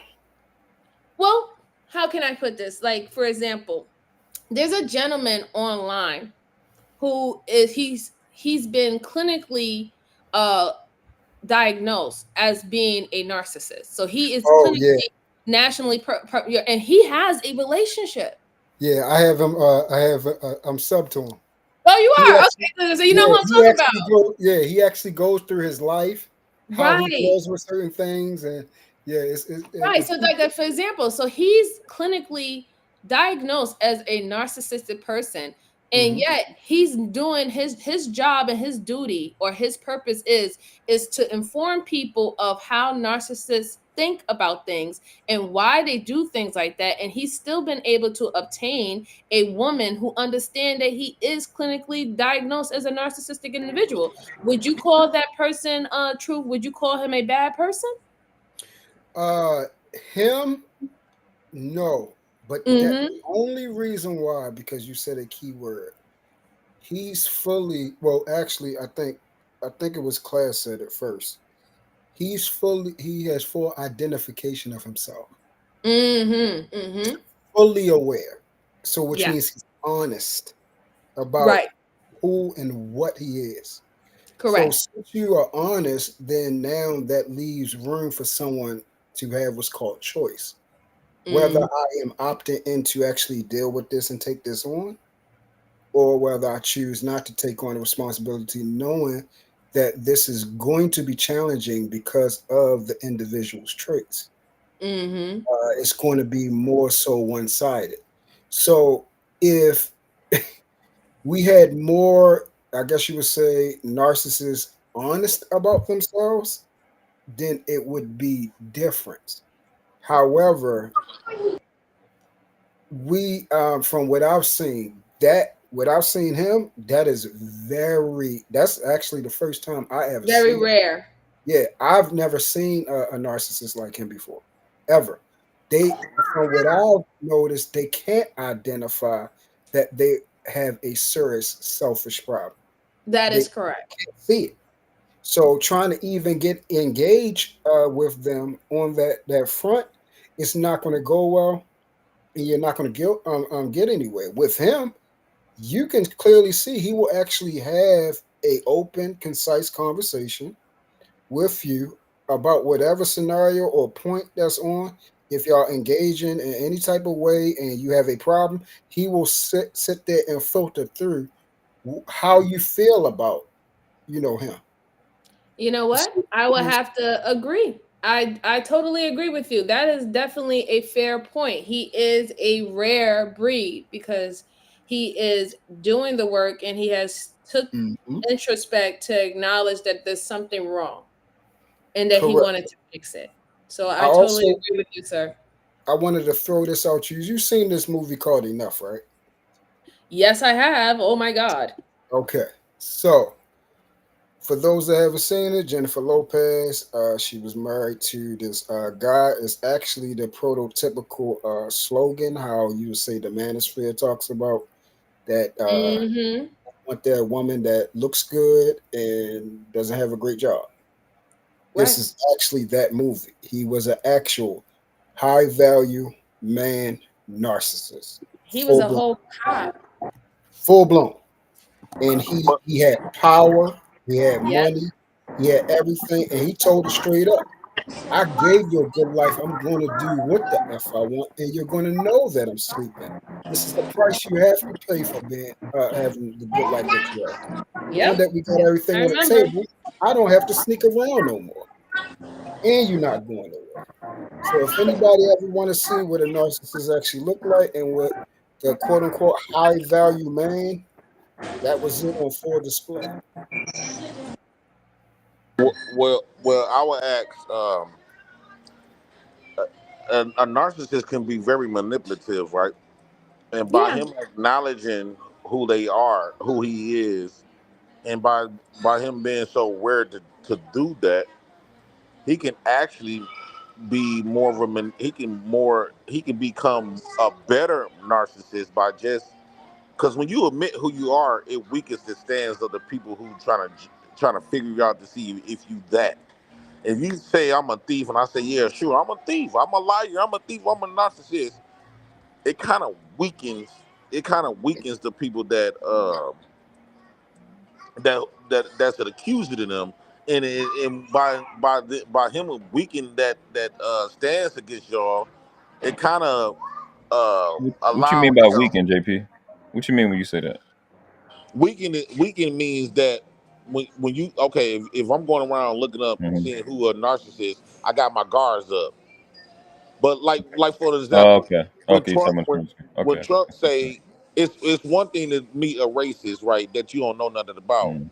and then a person that come out and say, yeah, I'm a stone cold racist, but then they personality who swinging you over before you know it. Yeah, this So, motherfucker might be a racist, but I fucks with him. so So when you say you're weekend, you saying mean they drop their guard down. They'd be a little more Yeah, you comfortable. drop so your he's saying guard. that it's Got being honest is also can be used as a manipulated tactic, you. Yeah, right? you're right. Because then it would depend Absolutely. on the Right. person who receives it, gets all the information, and still follows through. I Hmm. understand what you're saying, JP. Ab- Yes, Right. it can be used as manipulative. tactic. You're I correct. didn't mean to cut you, but yeah, I just want to be clear on what you were saying. I agree with that. Yeah. I agree with that. Yeah. That can be used as a tool. And that's the problem when we're dealing with individuals like that, right? With malicious intent, because they can tell you the truth about themselves and you see certain aspects of themselves that are good, and you follow through with that and thinking that, okay, well, maybe if they just align with the good aspects that I like, then that is what I'm going to see most of the time. When in fact, that was the good aspect was just a tool to show you that they're capable of doing that, but that doesn't mean that they want to do that 24/7. That doesn't mean they're going to Yes, operate in that way 24/7. They and you told would. you the other side of themselves. Yes, and you would. In some occasions, once a person is honest about who they are, by them being so honest, and you not used to hearing nobody being honest about the situation, you will eventually find the other people will eventually find themselves will protect that narcissist, will protect that thief, will protect that manipulator to its core. They will overlook it, especially if they got like a personality to Well, like. that goes back to the flying monkeys. That's what you're talking about, sir. They're called flying monkeys, right? They are the ones who protect the narcissist. They're the ones who are blindsided to the things that they do to other people, the same things, that the same complaints that they tell everybody that this is happening to them, but the people around them don't see when they're operating in the same light. And then they also go out and they spread the narrative, because you got to remember, the narcissist needs an audience, right? They need an audience. They need an audience to move the way they move. They need someone to back them up, right? To say, Right. hey, what they're saying is hey, what they're saying is facts. What they're saying is good. And mind you, is not to say that everything that comes out of a narcissist's mouth is a lie. There is truth there, but then there's a lot of untruths there. Yeah, I was about to But say here's the that question. is the twisted truth. So Correct. it's a lot Correct. of omission. It's a lot of omission for clarifying and contextual details. But So here's my thing. I'll go. My hold on, bad. yeah, you good. It's the omission is the part where you got to try to find find solace and lock in onto that part. What are they leaving out? That's usually how Right. you can tell where the deceptions is taking place. It's From crazy there, that we. what? Oh, I'm sorry. I apologize, sir. I was No, just you gonna good? say it's just crazy that we have to be Inspector Gadgets these days, right? Like, you got to be full on detectives, and you have to think with a critical mind of a CIA agent nowadays. Yeah. With regular civilians, it's insane. MJ, my aunt worked at she worked at a correctional facility, and she said one of the things she have to do is whoever she sit down with, she said the first thing I got to do is figure out what I'm talking to. You have to figure Right. out what I'm talking to, because that sets the tone of how much how much potential danger you're in, and you really have to nowadays, because that's a prison. There's way more criminals out here than there is in prison. You know That what is I'm saying? true. And you have to have that mentality nowadays to try to figure out what this person is in front of me. And so narcissists are much more frequent. I think you was talking about this last one, than like sociopaths and serial killers and stuff Yes. like that. Mm-hmm. So you're going to be dealing with this more than anything. If you can properly identify it, that helps you, because a relationship is based off seeing things from somebody else's position, and they refuse to do it. I refuse to accept that they can't. I've seen too many of them use it when they want to, at their convenience. They know how to use empathy to get what they want and manipulate. I've seen entirely too many of them do it. They Right, because refuse to act on empathy. Go ahead. No, I'm done. no, I was just gonna say, like, if you ever heard the terminology dark empath is actually a narcissist that scores high on empathetic levels, meaning they know how to understand a person and come across as being very empathetic. But what we tend to believe, we think this person's an empathetic person. They're not. They just know how to do it in the moment to get access to you, and they It's know how like to turn it off. Yeah. It's like presented. Oh, go ahead. Yeah. Go ahead. No. I'm not saying. I was just agreeing. Y'all go ahead. No, what I was about to say. Go What I ahead, was about. What I was about to say in order to, in order for you to understand anybody, you have to be that person. So a narcissist, it takes a narcissist to understand a narcissist. You will have to become or a manipulator or a sociopath, whoever you talking about. A sociopath recognizes a sociopath. A narcissist recognizes a narcissist. Game recognize game. So you would have to be a bullshitter to really to acknowledge or become a bullshitter to try to figure out and understand that bullshitter. But here's my thing. I would say we grew up in a country where our country is that very thing that we talk about. So, Yeah. and I do believe that we are Americans. We are raised, for a lot of us, are raised to be narcissists. What do you say about that? I agree that we're raised to be a narcissist. Like I told you, as of today, 30 million adults in America falls in the dark triad. That's 30 million. That's not even including children. And if we are saying that we're raising children with behavioral issues, traumatic issues, trauma bonding and stuff like that, that is because they have adult parents that are falling in that category and are not getting the mental help that they need. Yes, So I would definitely, yeah. And like I was stating before earlier in the live stream, y'all didn't you gentlemen on the bottom probably didn't see it. When I was stating earlier in the live stream, I was saying how we are in a society that coddles and rewards these particular type of people. They yeah, reward them, and they're conditioned the empathetic people to endure. They condition the empathetic people to still give without being reciprocated. This is what our society is being, is doing. This is why more people are finding out that being selfish, that being not caring about other people's feelings, not doing the right thing, even though they know from right from wrong. They would rather take that route than to actually be on the side where they're not going to receive anything from it, because this is just the better route. Is a done deal, and I'm not getting consequences. I'm not getting penalized for acting this way.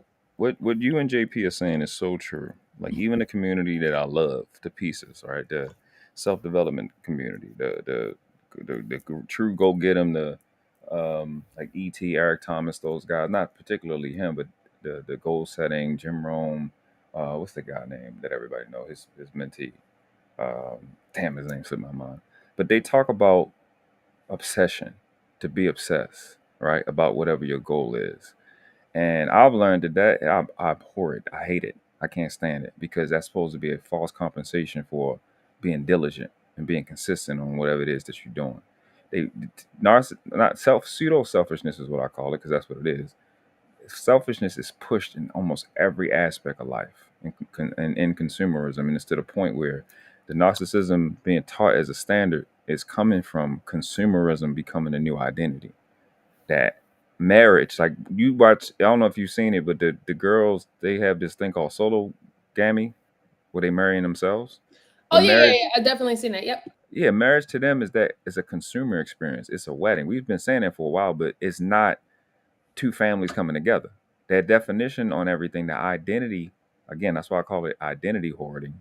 The identity is consumerism now, which consumer means to destroy, right? Destroy the value of something by using it. And in this society, this pseudo society, period, let alone whatever word you use, everything is how much you can get, and your value is dependent on what you can get, what you can have, and what you can feel, not who and what you were before you got here. So world class. So Hmm. do y'all think that narcissists strive from, because it seems like it's a game, right? They do anything to gain, and you have to be slick with it. Hmm. So do you think it strives from survival? Yeah, yeah. I was gonna say that it's because, and it's not the survival you're talking about, but again, when you have an identity that's based off consumption and getting, if I acknowledge any other way to be for me, I'm ultimately saying the investment that I made prior to that to that recognition, I got to get that up, and people don't want to give up what they've invested into. So they're trying to preserve those tactics we watch. That they're trying to preserve that false self, and that's pretty much what's going on. They're trying to keep that little girl, little boy. It's like a false compensation, but it's also mixed with that survival aspect. They're trying to make sure they can continue to feel the same exact way. How people chase their first experience when they have sex, or their first high, or their first time they got drunk. They just trying to preserve that falsehood because that's familiar to them. They want to continue to do that, or they're trying to make somebody pay. So when real And shit come in, they get threatened by that. and here's another thing: what makes some of them could be so cold at it, right? They will become trustworthy in areas that is very important to you, right? That's facts. And you would let your guards down. You would trust the shit out of them, not knowing they have ulterior motives. But like I have seen some people like let's just say like okay, I'm in a shelter and stuff, right? Some Hmm. narcissists, but they see something as special to me. So what they would do is they would take my situation, desperate situation, would give me a house, right? All kinds of stuff. At that point, if somebody give you a house in your desperate situation, you're not gonna pay attention to nothing else, right? You're gonna say, man, that's the best person because he or she didn't have to do that. That Hmm. person is the good person. Whole time they was invested in something different that you had to offer, and you're gonna feel like you owe it to them. Hmm. So some of them got a lot of game where they take a lot of sacrifices. They spend money to make money from the type of concept what I'm trying to say. Well, you Or should know. You should know that, JP. I mean, didn't you say that you was raised around pimps and stuff like that, or maybe your yeah, father participated in that? well, yeah, he didn't have that much game. Right, but you know that what I mean is that it's the same type of mentality, right? You give a little and then you let somebody become vulnerable, and then after that you put them in a position where they're on a constant circle trying to feel that type of feeling again.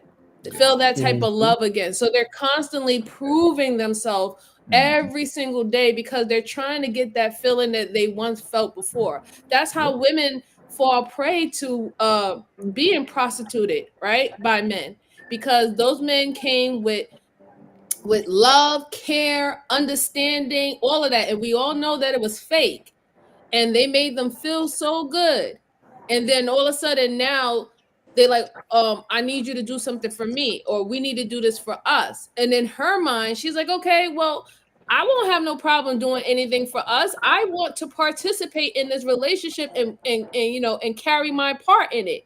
So what does she do? She goes out and she sells her body for the family, right? right. Yeah. And then at that process, while he's hoarding the money and he's adding to the roster and stuff like that, she's still looking to, okay, so when are you going to treat me how you was when you approached me and you showed all this love and showering and stuff like that? And instead of getting kisses, she gets hits.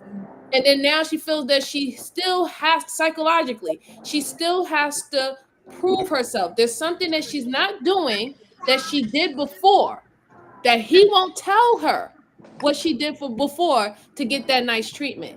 Because she doesn't realize that she didn't do anything before.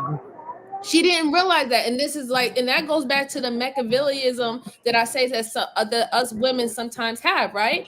It's the perceived notion that we already are born with value, which is true.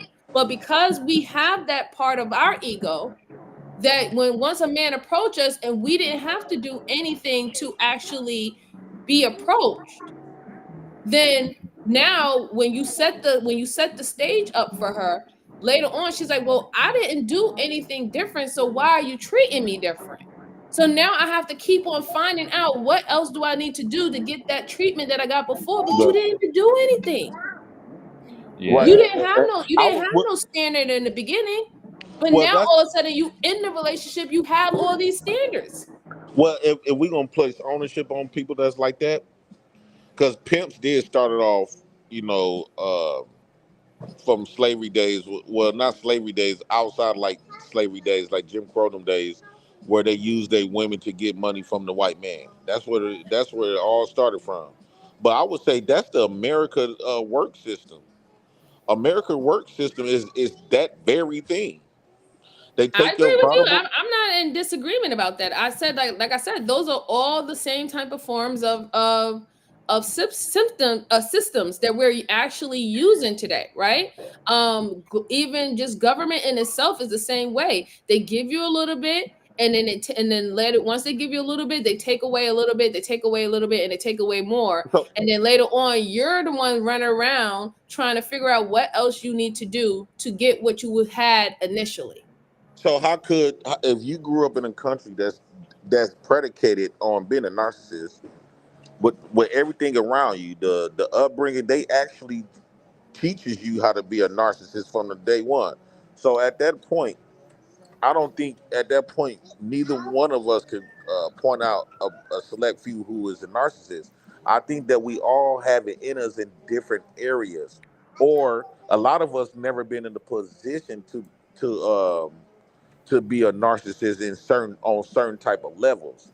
I think when you get in a certain type of position that you probably never been in, you might find yourself in situations like, let's say you become a lawyer or a judge or something like that. Now you in this position where you can manipulate situations, manipulate yourself. You can manipulate a lot of other people because now you have this power to Well, be there. well, Jay Prince, I say, you oh, go kind of ahead. Yeah, no, yeah, please go yeah. ahead, True. I was about to say you kind of convoluting it a little bit because manipulation is not bad. Manipulation is actually in certain instances is a gift. Um, a lot of us, I'm pretty sure MJ, class, they understand this very well. They actually have instances in their life where they have manipulated their environment for their advantage. It's actually a self-preservation tool. So it's not necessarily a narcissistic. I wouldn't say it's a narcissistic identifier. It's not an absolute. We have narcissistic traits just because of the number one principle of self-preservation, survival is instinctually inside of us. What happens is we have other traits that allows us to understand, become selfless, and develop sympathy into empathy. Empathy is a very hard thing to master because of how we are, and it's really basically you become selfless to the point even when you're willing to not take the advantage. Like you got fully someone in a chokehold, and you can Yeah, lay waste to them, but you choose correct. not to. You see what Yeah, I'm that's a saying? real true that's a true empathetic person because it's a part of their nature. They're Yes. literally selfless. They will fall on the sword for others. They can have Mm. all the cards and they can literally destroy people and they refuse not to because that's not in their character to do it. What people are, majority of the people, average people are sympathetic, not empathetic. Correct. Not empathetic. So do you think, like, you heard that phrase? We all heard that phrase. Ain't nothing in this world free, right? So when people is out there doing something for you, even though they might, let's just say, I give you truth, you might need $1,000 to do something. I give you that $1,000, but you might have some in other areas that I might want that don't is not required of money that worth way more than that $1,000. So we is brought up in believing that nothing in this. When people do something for you, we teach our kids, don't nobody do shit for you for free. It's gonna always be a hidden agenda. Even to buy your friendship, to buy your love, to buy your commitment. It don't have to be an intimate relationship. It could be that because when people give you something, it kind of warm your heart up about them, right? You kind of feel not so much entitled, but you kind of feel like, okay, this person didn't have to do that and stuff like that. So it kind of like put you in a position where you feel like you owe this person something. What do you think about that, y'all? It depends on your experience in life. Like that wouldn't fly with me because with me, I don't look at okay. I use loyalty for example. It's certain traits that people talk about, and they will express that that they are these things when they are clearly not, because it's predicated on another person's response. If you are loyal, you're loyal even when that person is disloyal. It's just who you are. It's actually a state of being. Yes. Uh, it's People can't tell you who they are. Other people have to tell you. Like you can't so be a mirror for yourself. So well. a lot of your Actually, that's behaviors. actually Jay Prince. That's what you're supposed to do. The famous word that we're running around here with, uh, the accountability word. I know you done heard it. The problem is, it's another word that comes before that that it should be there. It's called self accountability. You're supposed to be addressing who you are first before you place another standard upon another person.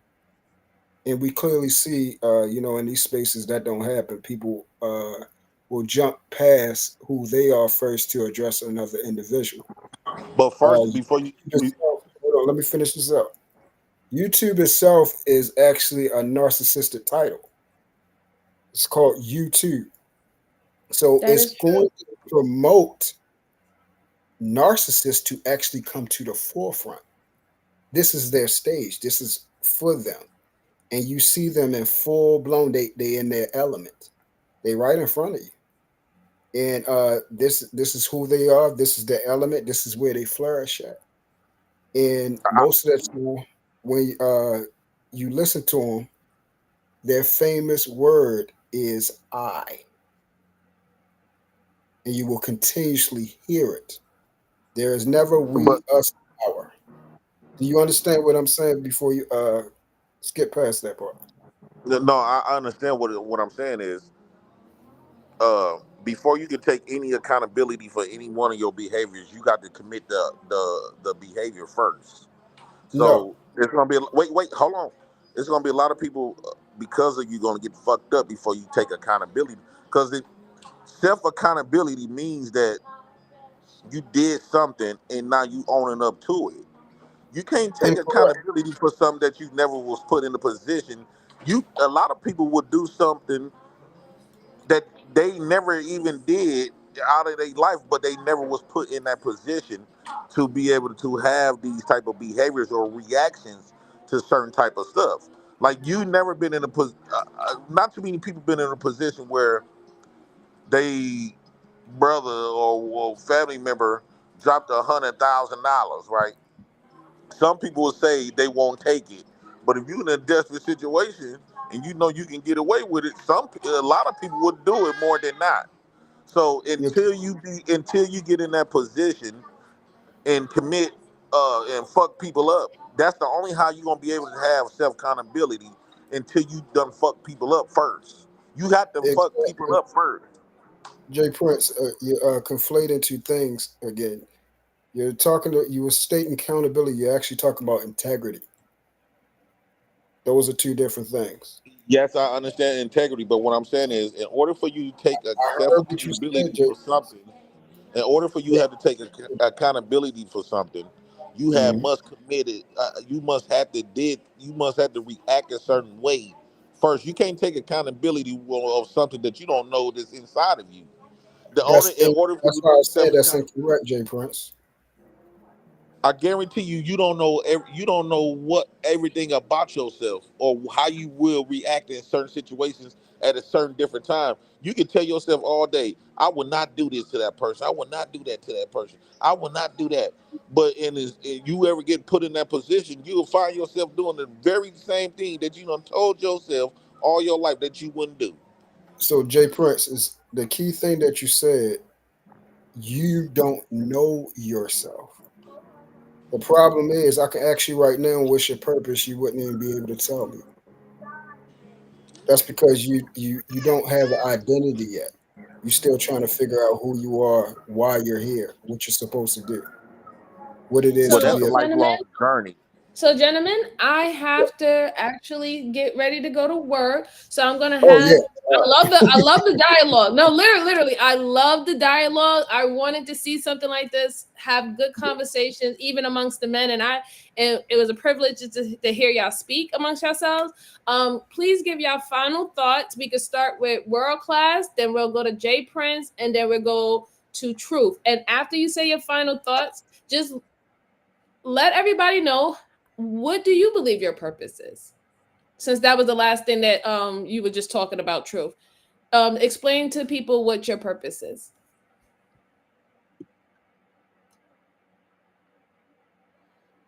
I'm going first.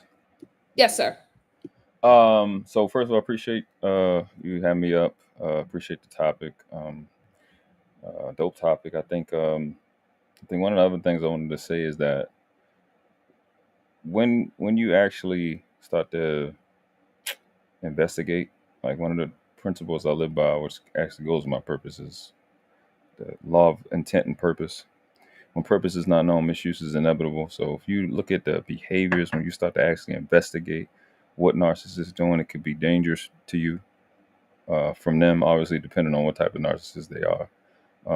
Because when they start to see that you're defending yourself, you know how they are. Oh Anytime yeah. you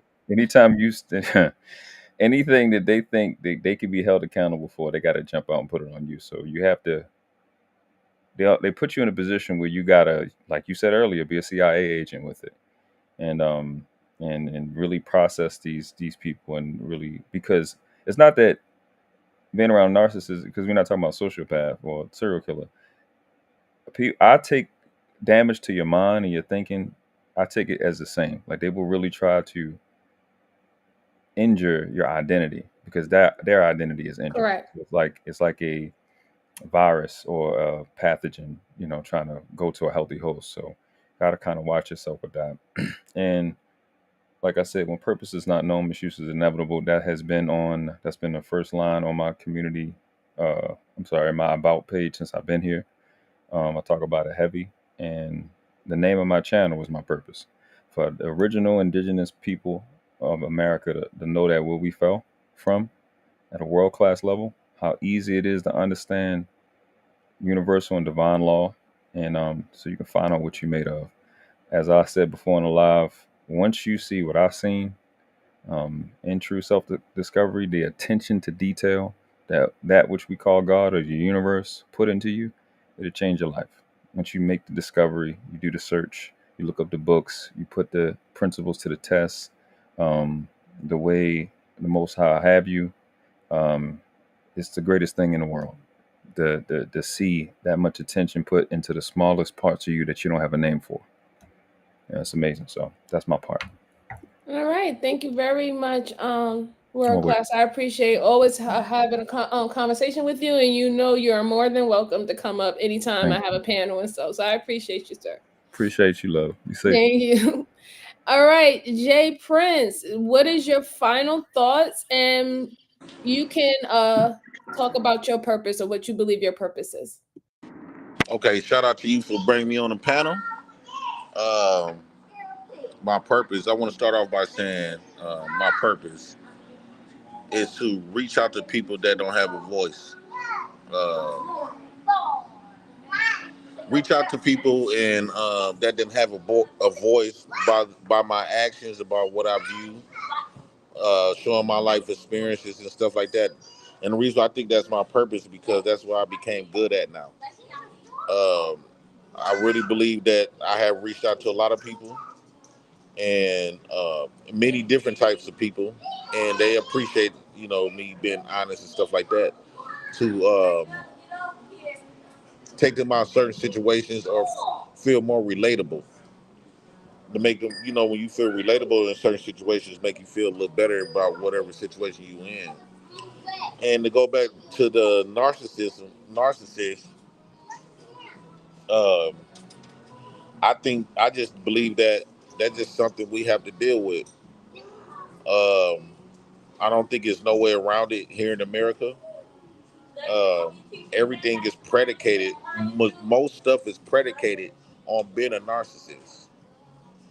the best thing you probably could do is become more knowledgeable what a narcissist is, and try to move differently.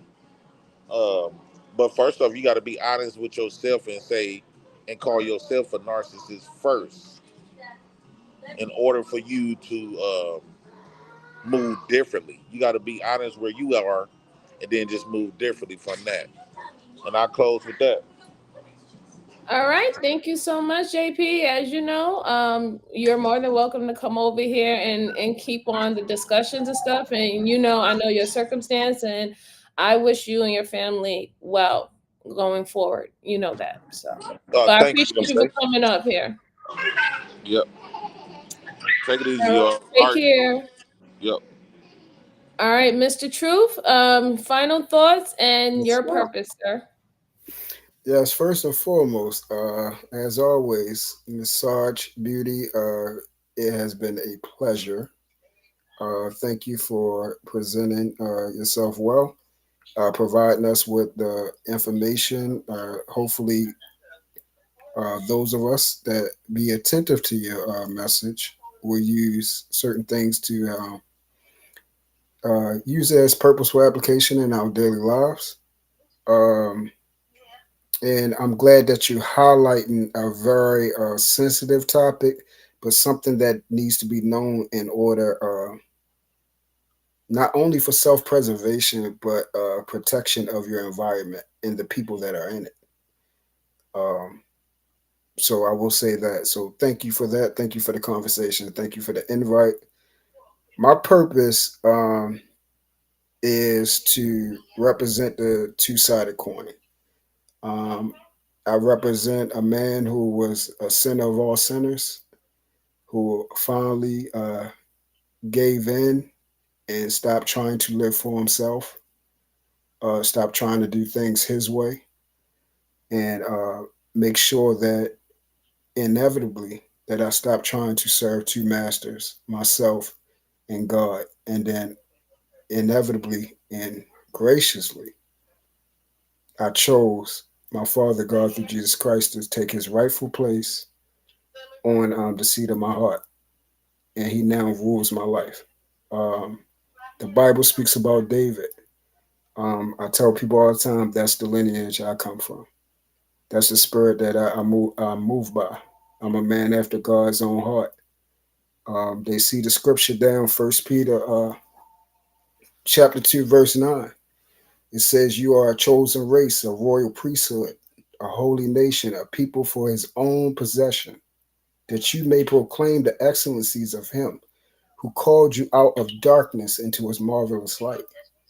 That is who I am. I have been, many are called, a few are chosen. I have been called to make sure that I represent how to live as a man, husband, father, for God, and for the world that I see in today's climate, and to also make sure that doing these things, I represent who He is, and also inevitably make sure that the Christian race rules. And a lot of people will have a problem with that word, but actually look it up. It means to actually bring order and dominion in the form of grace to the people that you're supposed to serve.